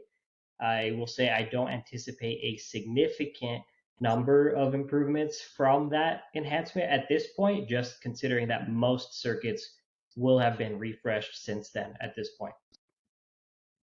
And this is Sky, just to confirm. So the data that you provided in your slides, it's from January to June. So what you're saying is you already implemented the update prior to January of this year, the change of the capacitors. Correct, yeah, and that's why in the first workshop we also cited that as the big reason that our zeros went down from, I believe it was around 70% to where they're at now, which I think was 40-something%. Apologies, I don't remember the number off the top of my head. Right. So that's exactly what I was going to do. So if I'm understanding it, we're confirming that we've already seen probably the big bulk, and that was a significant change. It was definitely heading in the positive direction, but we might still be stuck at the whatever 40% we're at. So doesn't sound like you think there's going to be a significant additional improvement beyond the 40% from this change in the capacitors. That's correct. Yeah, I don't believe there will be a much more significant reduction of zeros from that. There is the discussion around the smart inverter settings that we were having as well, where that, in theory, if there was a way to do something comparably, could yield some improvements, but we haven't been able to identify a means to have the smart inverter settings function in spite of the conflict with the low voltage threshold yet.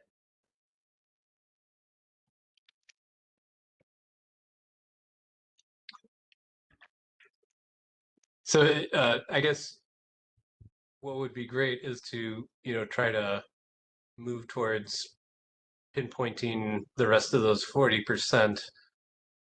Are there additional, avenues of research to look at, perhaps in relation to the inputs and whether those inputs are reasonable and whatnot? And I don't know, maybe that's something that you already feel you've done as part of your data validation practices. But I think there should be some avenues of further consideration to get to the bottom of why are there 40% left if we are starting to kind of bottom out on those improvements. Yes, so we are trying to come up with or determine opportunities like what we could include or try to do our studies and try to enhance our data sets. That is come our way. But as you know, we have multiple things that we try to achieve by the end of this year. You know, I'm not saying that we're not trying to improve our zeros. We are trying and try to find the best effective way to bring in our study and reproduce a better I mean, if you want to see the reduction of the zeros, I will continue do more research and then propose a methodology or something that we try maybe in the next round or next in the report. Thanks, Kate. Yeah, I mean, I think it sounds like the long-term improvements might not be, headed in the direction that could solve that. So I think it would be worth, pinpointing something sooner rather than waiting for that. Appreciate that. Yes, will do.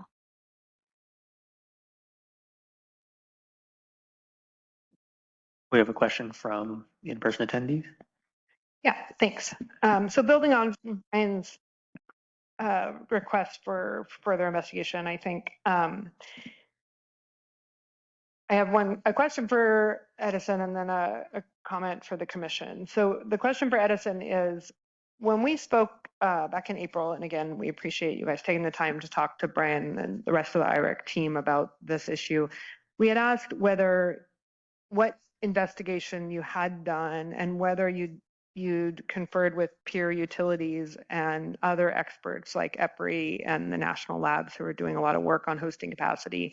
I'm wondering if you can tell me what you guys have done, because I'm still not sure. And again, I'm not the engineer on this team. If I understand that this is a unique problem with Edison's system, or if it's a unique problem with you just not figuring out how to model it. And you may know the answer to that, but I'd like to understand what efforts Edison, has taken to figure this out, and to sort of underline this is an issue that we have known about since 2019. It has been the single biggest issue in the ICA since 2019. And so it'd be nice to have a real clear understanding of what you guys have done to date to try to figure it out, so we know what other avenues could be explored.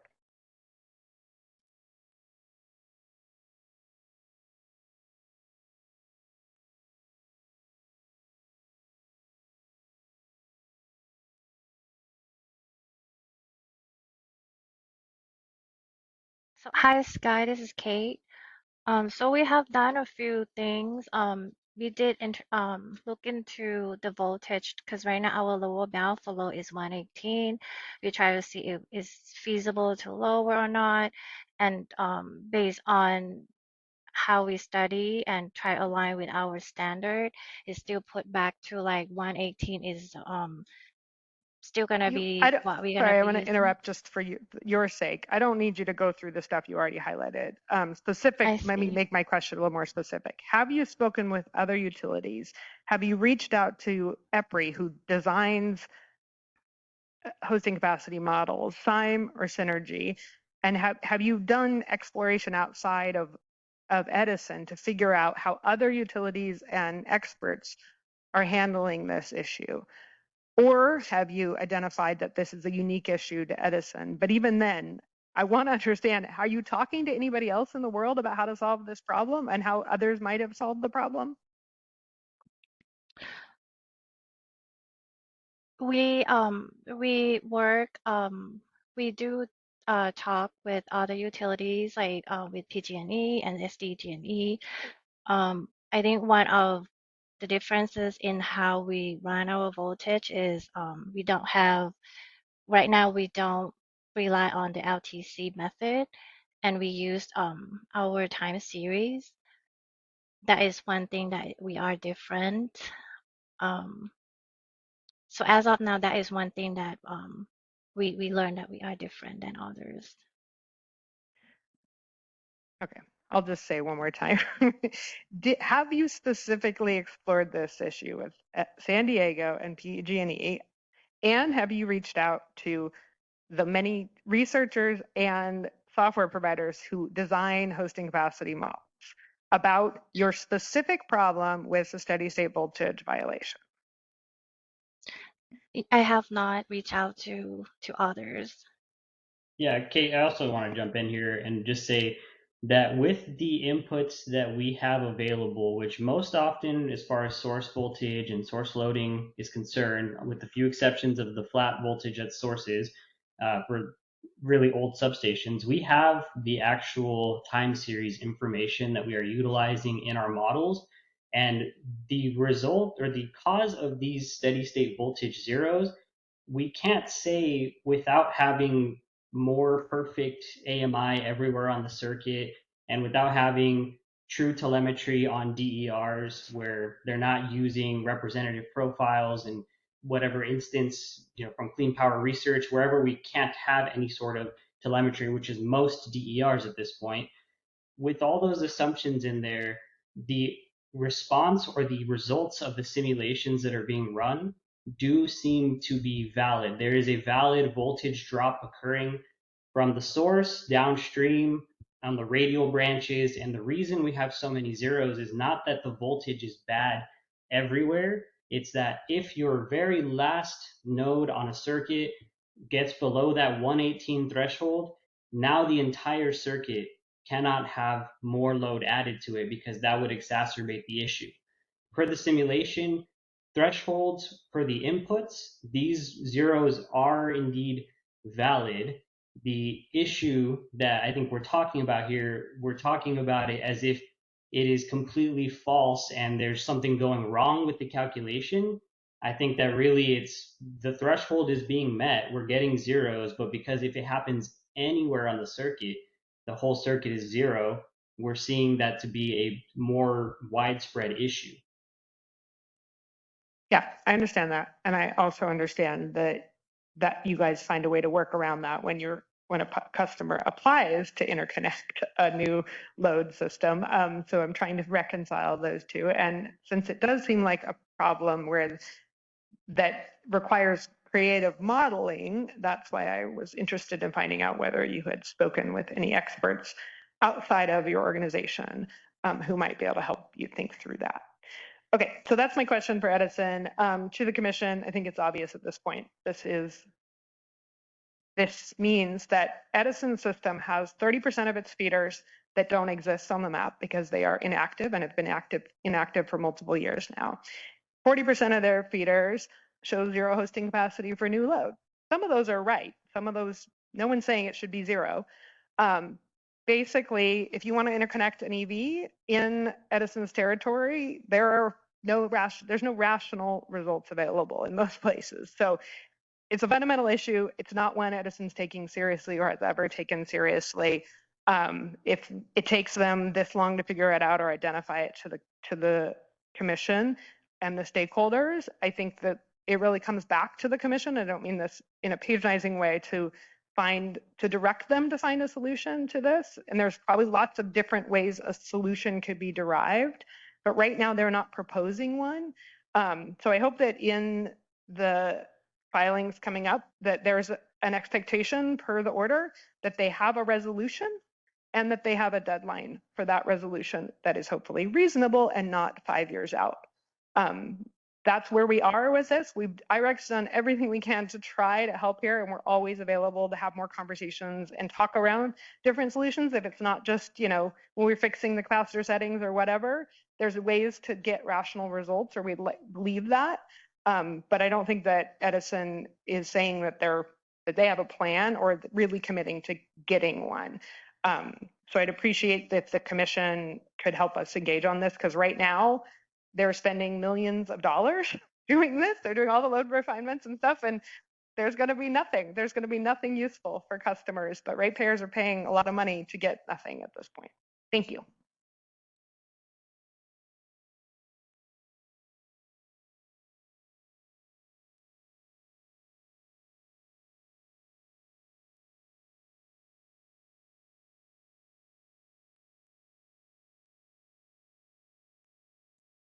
Thank you for raising those concerns, Guy. I think moving forward, absolutely, we've learned from this workshop that getting timelines that are binding for the utilities to get their remediations when they file their advice letters will be paramount to making sure the ICA is usable in a reasonable timeline.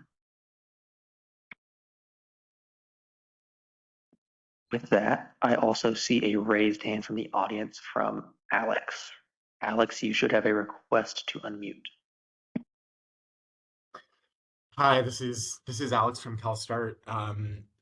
Appreciate the comments that Sky just made and that you just made. So some of this may be redundant, but did just want to, we appreciate that the work on ICA map issues takes time to address, but it has fundamentally felt like the utilities aren't acting with clear direction from the commission on whether this is a priority, and just wanted to share that it is definitely an important issue to our members at CalStart. We work mostly with heavy duty, or I work mostly with heavy duty charging infrastructure developers, and it should be a priority to the commission and the utilities as well. Our members tell us regularly that they'd like to be able to use the ICA maps for critical project siting information, but haven't been able to do so for many years. And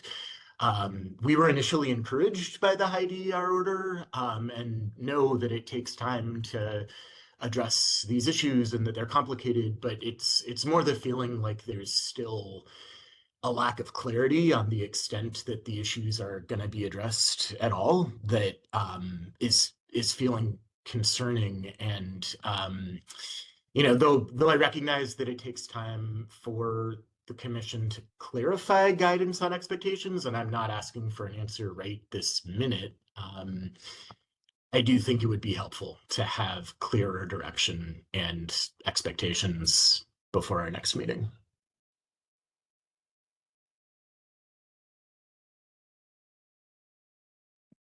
It looks like we have a response from PG&E. Yeah. Hi, can you hear me? This is Julia Anderson from PG&E. I just want to respond that just really quick, PG&E is investing in making our ICA and our data portal more effective for users. I will probably be reaching out to you shortly, get some feedback. Thank you.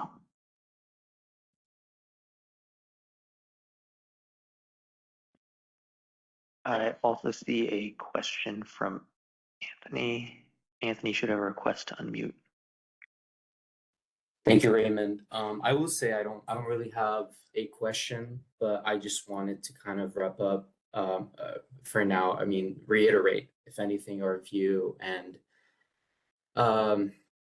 also echo a lot of the concerns, just to make sure it's heard and make sure what our expectations are clear, and how we want to proceed within this workshop and future reporting, advice letters, etc. All I want to say is we've been able, over the past couple months leading up to these workshops, dive into a little bit more into some of the costs for ICA development up until now. And one thing that's clear on a high level is that there has been disproportionate costs for ICA development between IOUs that is evidently not correlating to the quality and usability of each respective ICA. There's a lot of disconnect between how much certain IOUs spend on their ICA and the state of that the ICA is currently in. I've also asked a question earlier about how we're funding, the new issue that came up with inactive circuits and how that's taken away resources, etc. I'm not sure how clear the answer I got. If it seems to me that the cost of the intensive resources that are going into that over now probably a year and with not an end in date is coming out of already approved GRC funds. So there was some fluff in there, yet we're still not seeing a product that is usable.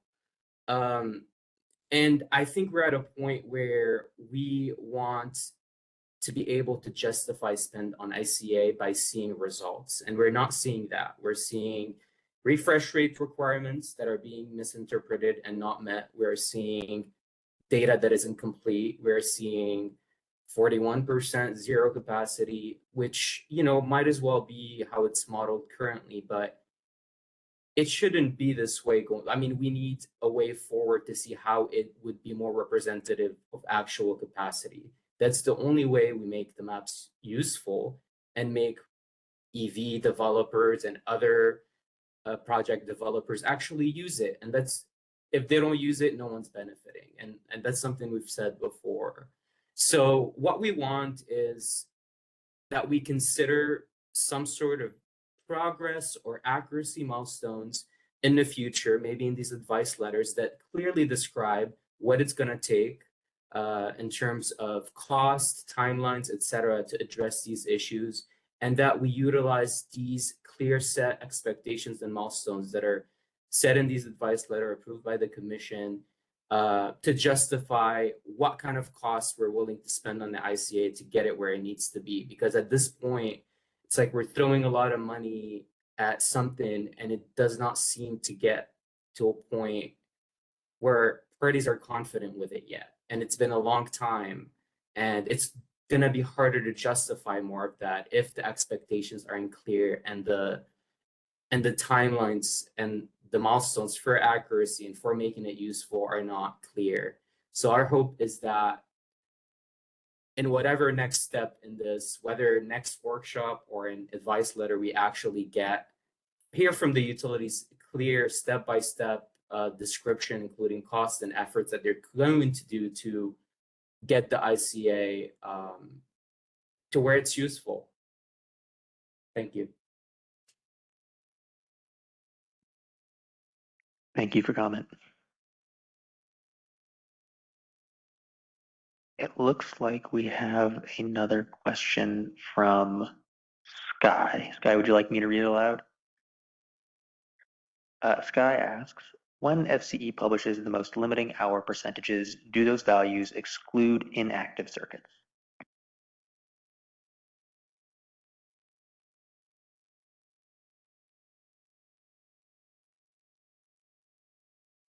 It excludes inactive circuit. Correct. Okay, thank you. I just wanted to make sure I wasn't overstating the nature of the problem, but it appears that I was not so lucky. Thank you.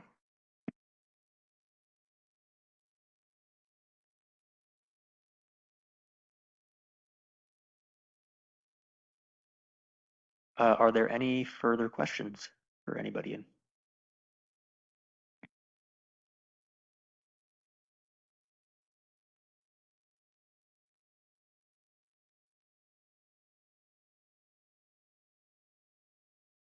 All right, I believe that's a no then. Oh, Sam White has raised their hand. Sam, you have a request to unmute.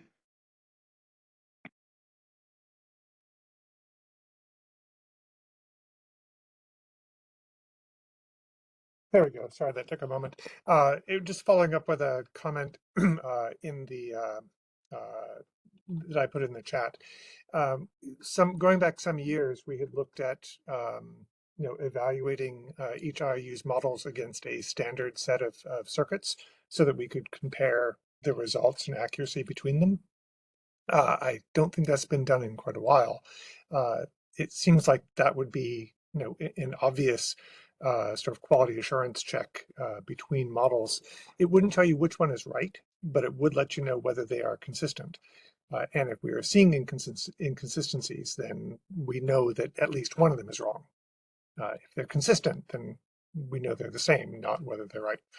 But if we're seeing significant differences in the in the capacity or other factors between utilities, we need to clarify whether these are actual differences in the physical grid, which are being accurately represented, or whether these are artifacts of differences in the modeling, and understand where those are appropriate or not. So, can we see if there's any plan to confirm whether the existing models in use are giving consistent results with the same inputs.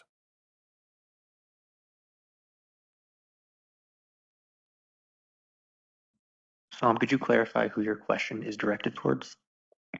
Well, it's particularly the issue right now we're talking about is SCE and the low results they have there, but this applies to all three utilities, or maybe it applies to the CPUC in terms of evaluating the standards for adoption of these models. But what I'm both asking and proposing is the use of the standard a set of standard circuits for which models are evaluated for consistency in results. It seems like a pretty basic quality assurance component that was adopted several years ago earlier in these phases, but the models have changed sometimes completely since then.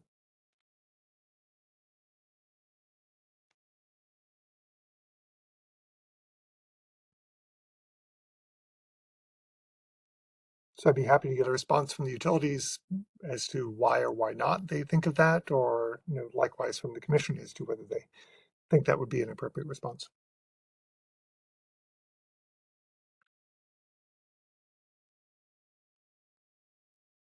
If there's no utility response, I'll say I believe it is very much an expectation of staff that when the utilities file their advice letter, there is some sort of quality assurance or data validation that's involved in those remediation plans, because how else would we make sure that things are really improving? The particular standard is not yet decided, but that is to be resolved in the resolutions of those tier 3 advice letters. Right. Okay. Thank you. Yeah. The data validation is always important, but the comparison between if there are different models being used, then we need to compare those. To the degree it's the same model, then it's different inputs giving different results. Thank you. If I can just add, maybe what Sam is suggesting isn't coming across totally clearly. Sam, correct me if I'm wrong, but when we did the ICA, Gabe may remember this or may not, we spent a lot of time together physically in a room together, but one of the scenarios that we did to evaluate the different types of models was to have each utility run their model on these test circuits. And I think they were like the EPRI test circuits that existed at the time. So what I think that Tom is proposing is doing that today using test circuits with each utility's model, because as he's saying, and the utilities have really emphasized their models have evolved significantly, and maybe that's a way to like rubber road test them in a comparative manner. And I do, as I put in the chat, and Brian would be the one who knows this more than I, but I do think there's also better test circuits available now than were available when we did this a decade ago nearly. So I think that's what he's saying is like it's not a results validation, it's more of a model validation, or at least comparison against the same like simulated circuit that you could, and I don't know what's, it seems like that would be possible. That's, you just get the circuit data. So it's something that commission could consider and we could raise in comments if it's not something beforehand.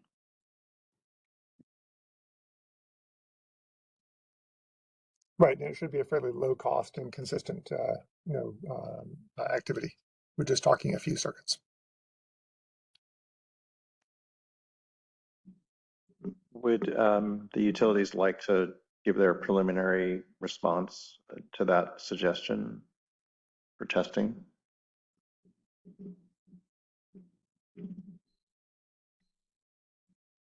This is Eve on SDG&E. If I'm understanding correctly, you're suggesting having a EPRI standard model, like it was like a 183 buses model to go through SDG&E's model. Is that what's being suggested here? Well, as I mentioned, there may be better model circuits to use, but simply to have a few standard circuit models that can be input into each utility's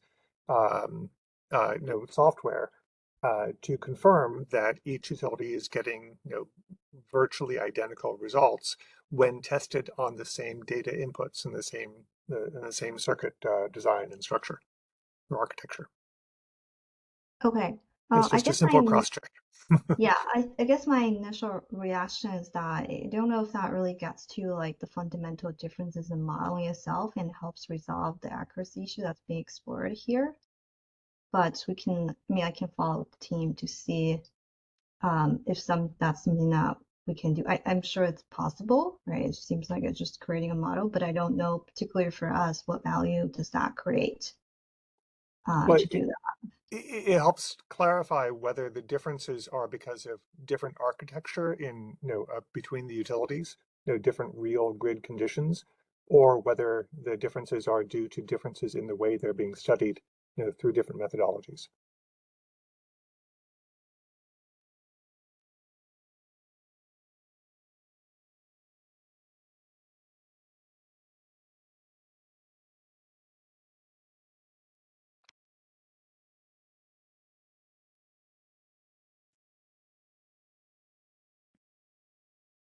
Can you hear me?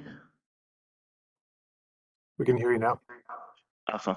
So if I can ask, I think on the same lines that you was mentioning, what kind of benefits do you think we can get from out of this? Because only benefit I can see is, for example, if we wanna compare the core software, for example, SIME versus Synergy. If we wanna see if SIME is kind of producing equivalent results with the standard network, which I mean, standard networks doesn't have like most of the time data quality issues. They don't have any some sort of like complications as like circuits that utilities have in their territory, like different voltage levels, high substations, So so a lot of issues we have and we encountering is like those edge cases where we either have data quality issues, we have like different voltage level within the same like model, how we can like model these kind of cases, like how to model LTCs. In cases we don't have LTC, how we should approach those cases. So like the question is, what kind of value you think this kind of head-to-head comparison between two softwares would provide? Because I mean, I don't think it's gonna solve the main challenges we're facing. Each utility has its own like their own specific challenges, which is more around data and how the system is set. But like we are open to run some tests. Just want to see if that really provides value. Right. It just sounded like there were ongoing back and forth as opposed to whether the differences are the result of different system architecture, whether it's different data available from one utility to another, or whether it's a difference in the model. If you know what's causing the differences in result, and you've confirmed that, then you already know that, and you can go and work on fixing the known issues. But if you but that's assuming that that the issue is not a difference in the modeling input. For instance, if you have an LTC and you don't have that and you're using some other assumptions, you'd want to check that you're using the same sort of assumptions, or if the differences in assumptions that you're putting in are what's causing the different results. But when you have substantially different results between utilities, you want to have at a high level without a lot of work, a check to identify where those are coming from. And there can be three different sources, but you want to know, to what degree, the different components are contributing to that, or be what you can rule out in contributing to that at least. I think that I defer to commission. I think question is, do we want to have all three utilities have the same approach toward ICA, or do we want to actually the ICA calculation match our own planning process, basically. So our intention was always to, as closely as possible, we can align inputs and assumptions with the planning, not to have like similar processes between the three IOUs. We tried actually to match some of the voltage,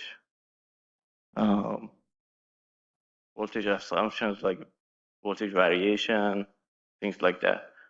But to the extent possible, if it doesn't align with planning process, then we select to follow our planning process. Right. Yeah, again, I don't want to beat a dead horse here. There will be differences between the utilities. There are differences in ICA results, but it seems like there's this ongoing back and forth as to trying to determine to what degree the differences in the results are due to differences in the utilities versus something else. And I was suggesting a high level basic way of narrowing down where those differences are coming from and confirming that. Yeah, I understand what you're saying. I guess what got us hung up a little bit here, I think the beginning of this conversation, we're trying to like address unique modeling and sort of accuracy issue that each utility will face. But towards the end of the conversation, we're trying just to like do a cross utility comparison, right? I think we have done that in the past. I don't really necessarily, like from SDG perspective, we don't really see a benefit of doing that again. But I see, I can see that other utility might want to have the interest in exploring something like that, and we're always willing to help out and collaborate with them. So for IREC, I'll just say that I think Sam's idea is worth having more conversation about, and IREC can reach out to talk to other stakeholders. I think the utilities have, both sides have valid points on this. I think there is something we could learn. I think to PG&E's point, we could, understanding where the planning differences are is actually not transparent to us at all. So that could be a useful thing for the commission to know. If that's what this reveals, is that, oh, well, the reason it's different is because we're making different assumptions. That's helpful. But I do agree with the point, the underlying point I think PG&E is making, which is what we want the results to align with is not really the planning as much as what an interconnection process would reveal. If an engineer studied my project, what would they conclude? That's what I think the ICA's intention is. But I think that we are stuck on some of these issues and understanding how to move forward. And so I think the idea of saying what's the value, it's worth thinking through that and exploring that issue. And while I have the mic, even though it may not be done, I did just want to thank the commission and the commission staff for organizing this. I wanted to thank the utilities. IREC sent a ton of data requests prior to this meeting, and we really appreciate the work that the teams put into and helping inform us as we got to this point. And I want to thank the PG&E team for appearing in person. I know this was not a raucous crowd here, but I found it really helpful to be able to see faces and have people have that one-on-one dialogue. And I hope that the utilities, if the commission decides to have us in the same room again, that the other utilities would consider coming up, because I think it has given us some opportunity to see each other and have productive discussions. So again, I know IREC's an annoying thorn in the side at times, but we really do appreciate everyone's time and effort and all the work that does go into the ICA. Thank you for those comments, Sky, and thank you for being an active participant. I think with that, we're nearing time, so I'd like to cover the next steps just so we have a little transparency for everyone. I'm sorry, but I will be reading this directly. I don't want to mess up legal language. From Decision 24-10-030, ordering paragraph 36, within 60 days of the second quarterly integration capacity analysis workshop held, Pacific Gas and Electric Company, San Diego Gas and Electric Company, and Southern California Edison Company shall each submit a Tier 3 advice letter proposing an adopted remediation plan for the ICA with a proposed schedule of activities. This plan will establish a baseline for the biannual ICA reporting on remediation plans as directed by ordering paragraph 34. So what that means moving forward is that by August 26, 2025, each utility shall file a Tier 3 advice letter. Following that, there will be a 20-day comment period on each Tier 3 advice letter where stakeholders can raise protests and ask additional questions. After that, these advice letters will likely go to be suspension and then eventually to resolution. During that time, this is where stakeholders really have the ability to add their own suggestions and critique the binding rules that will go forward with the ICA remediation plans. Within these plans, there is certainly a hope and an expectation for there to be a clear timetable for some of these fixes, as well as some sort of quality assurance and data validation. I want to again thank everybody that's been here today and keep your eyes open on the service list for when these advice letters are eventually filed.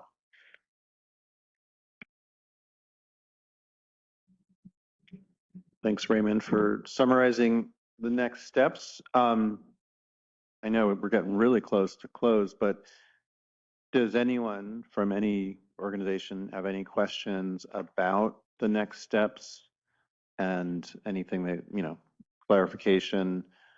There will be many opportunities, the protests, then there's opening comments on the resolutions, sometimes reply comments, but does anyone have any other suggestions or any kind of input before these advice letters are filed or any other questions?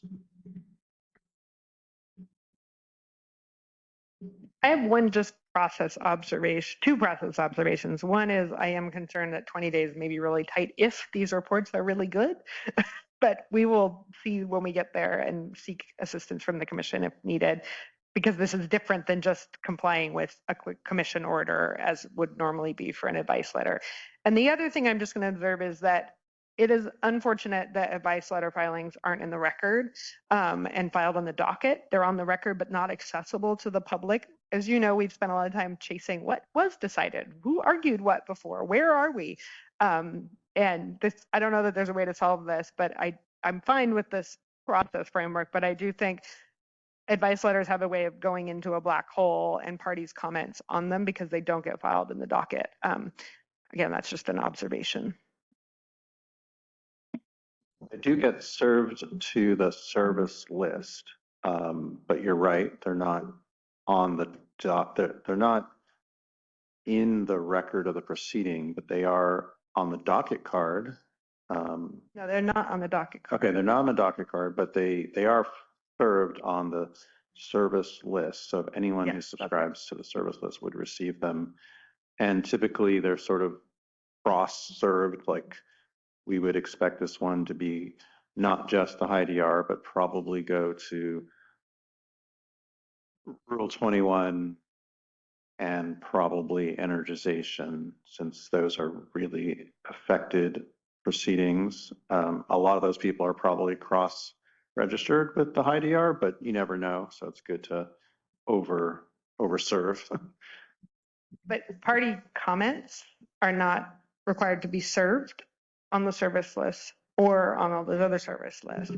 I totally agree with you about what you said, Gabe. I'm not just disagreeing. I'm just, it's the observation that, for example, we will serve ours as a courtesy, as we often do with things that are substantive, but there's not a public process associated with advice letters in the same way that comments in a docket would have. And parties who aren't on the service list have to, like, they don't even know it's happening, which is, again, that's part of the process. It's built in, but I do think here we're dealing with something that isn't coming directly out of an order, which makes it a little trickier.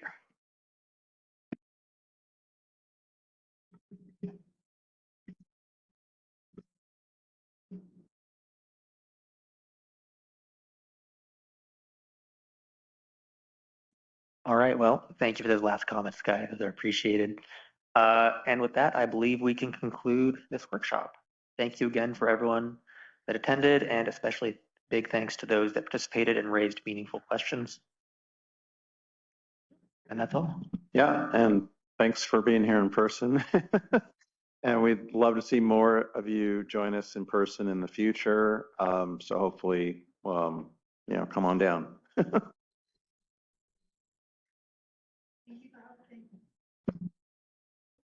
Thanks all. Have a nice weekend.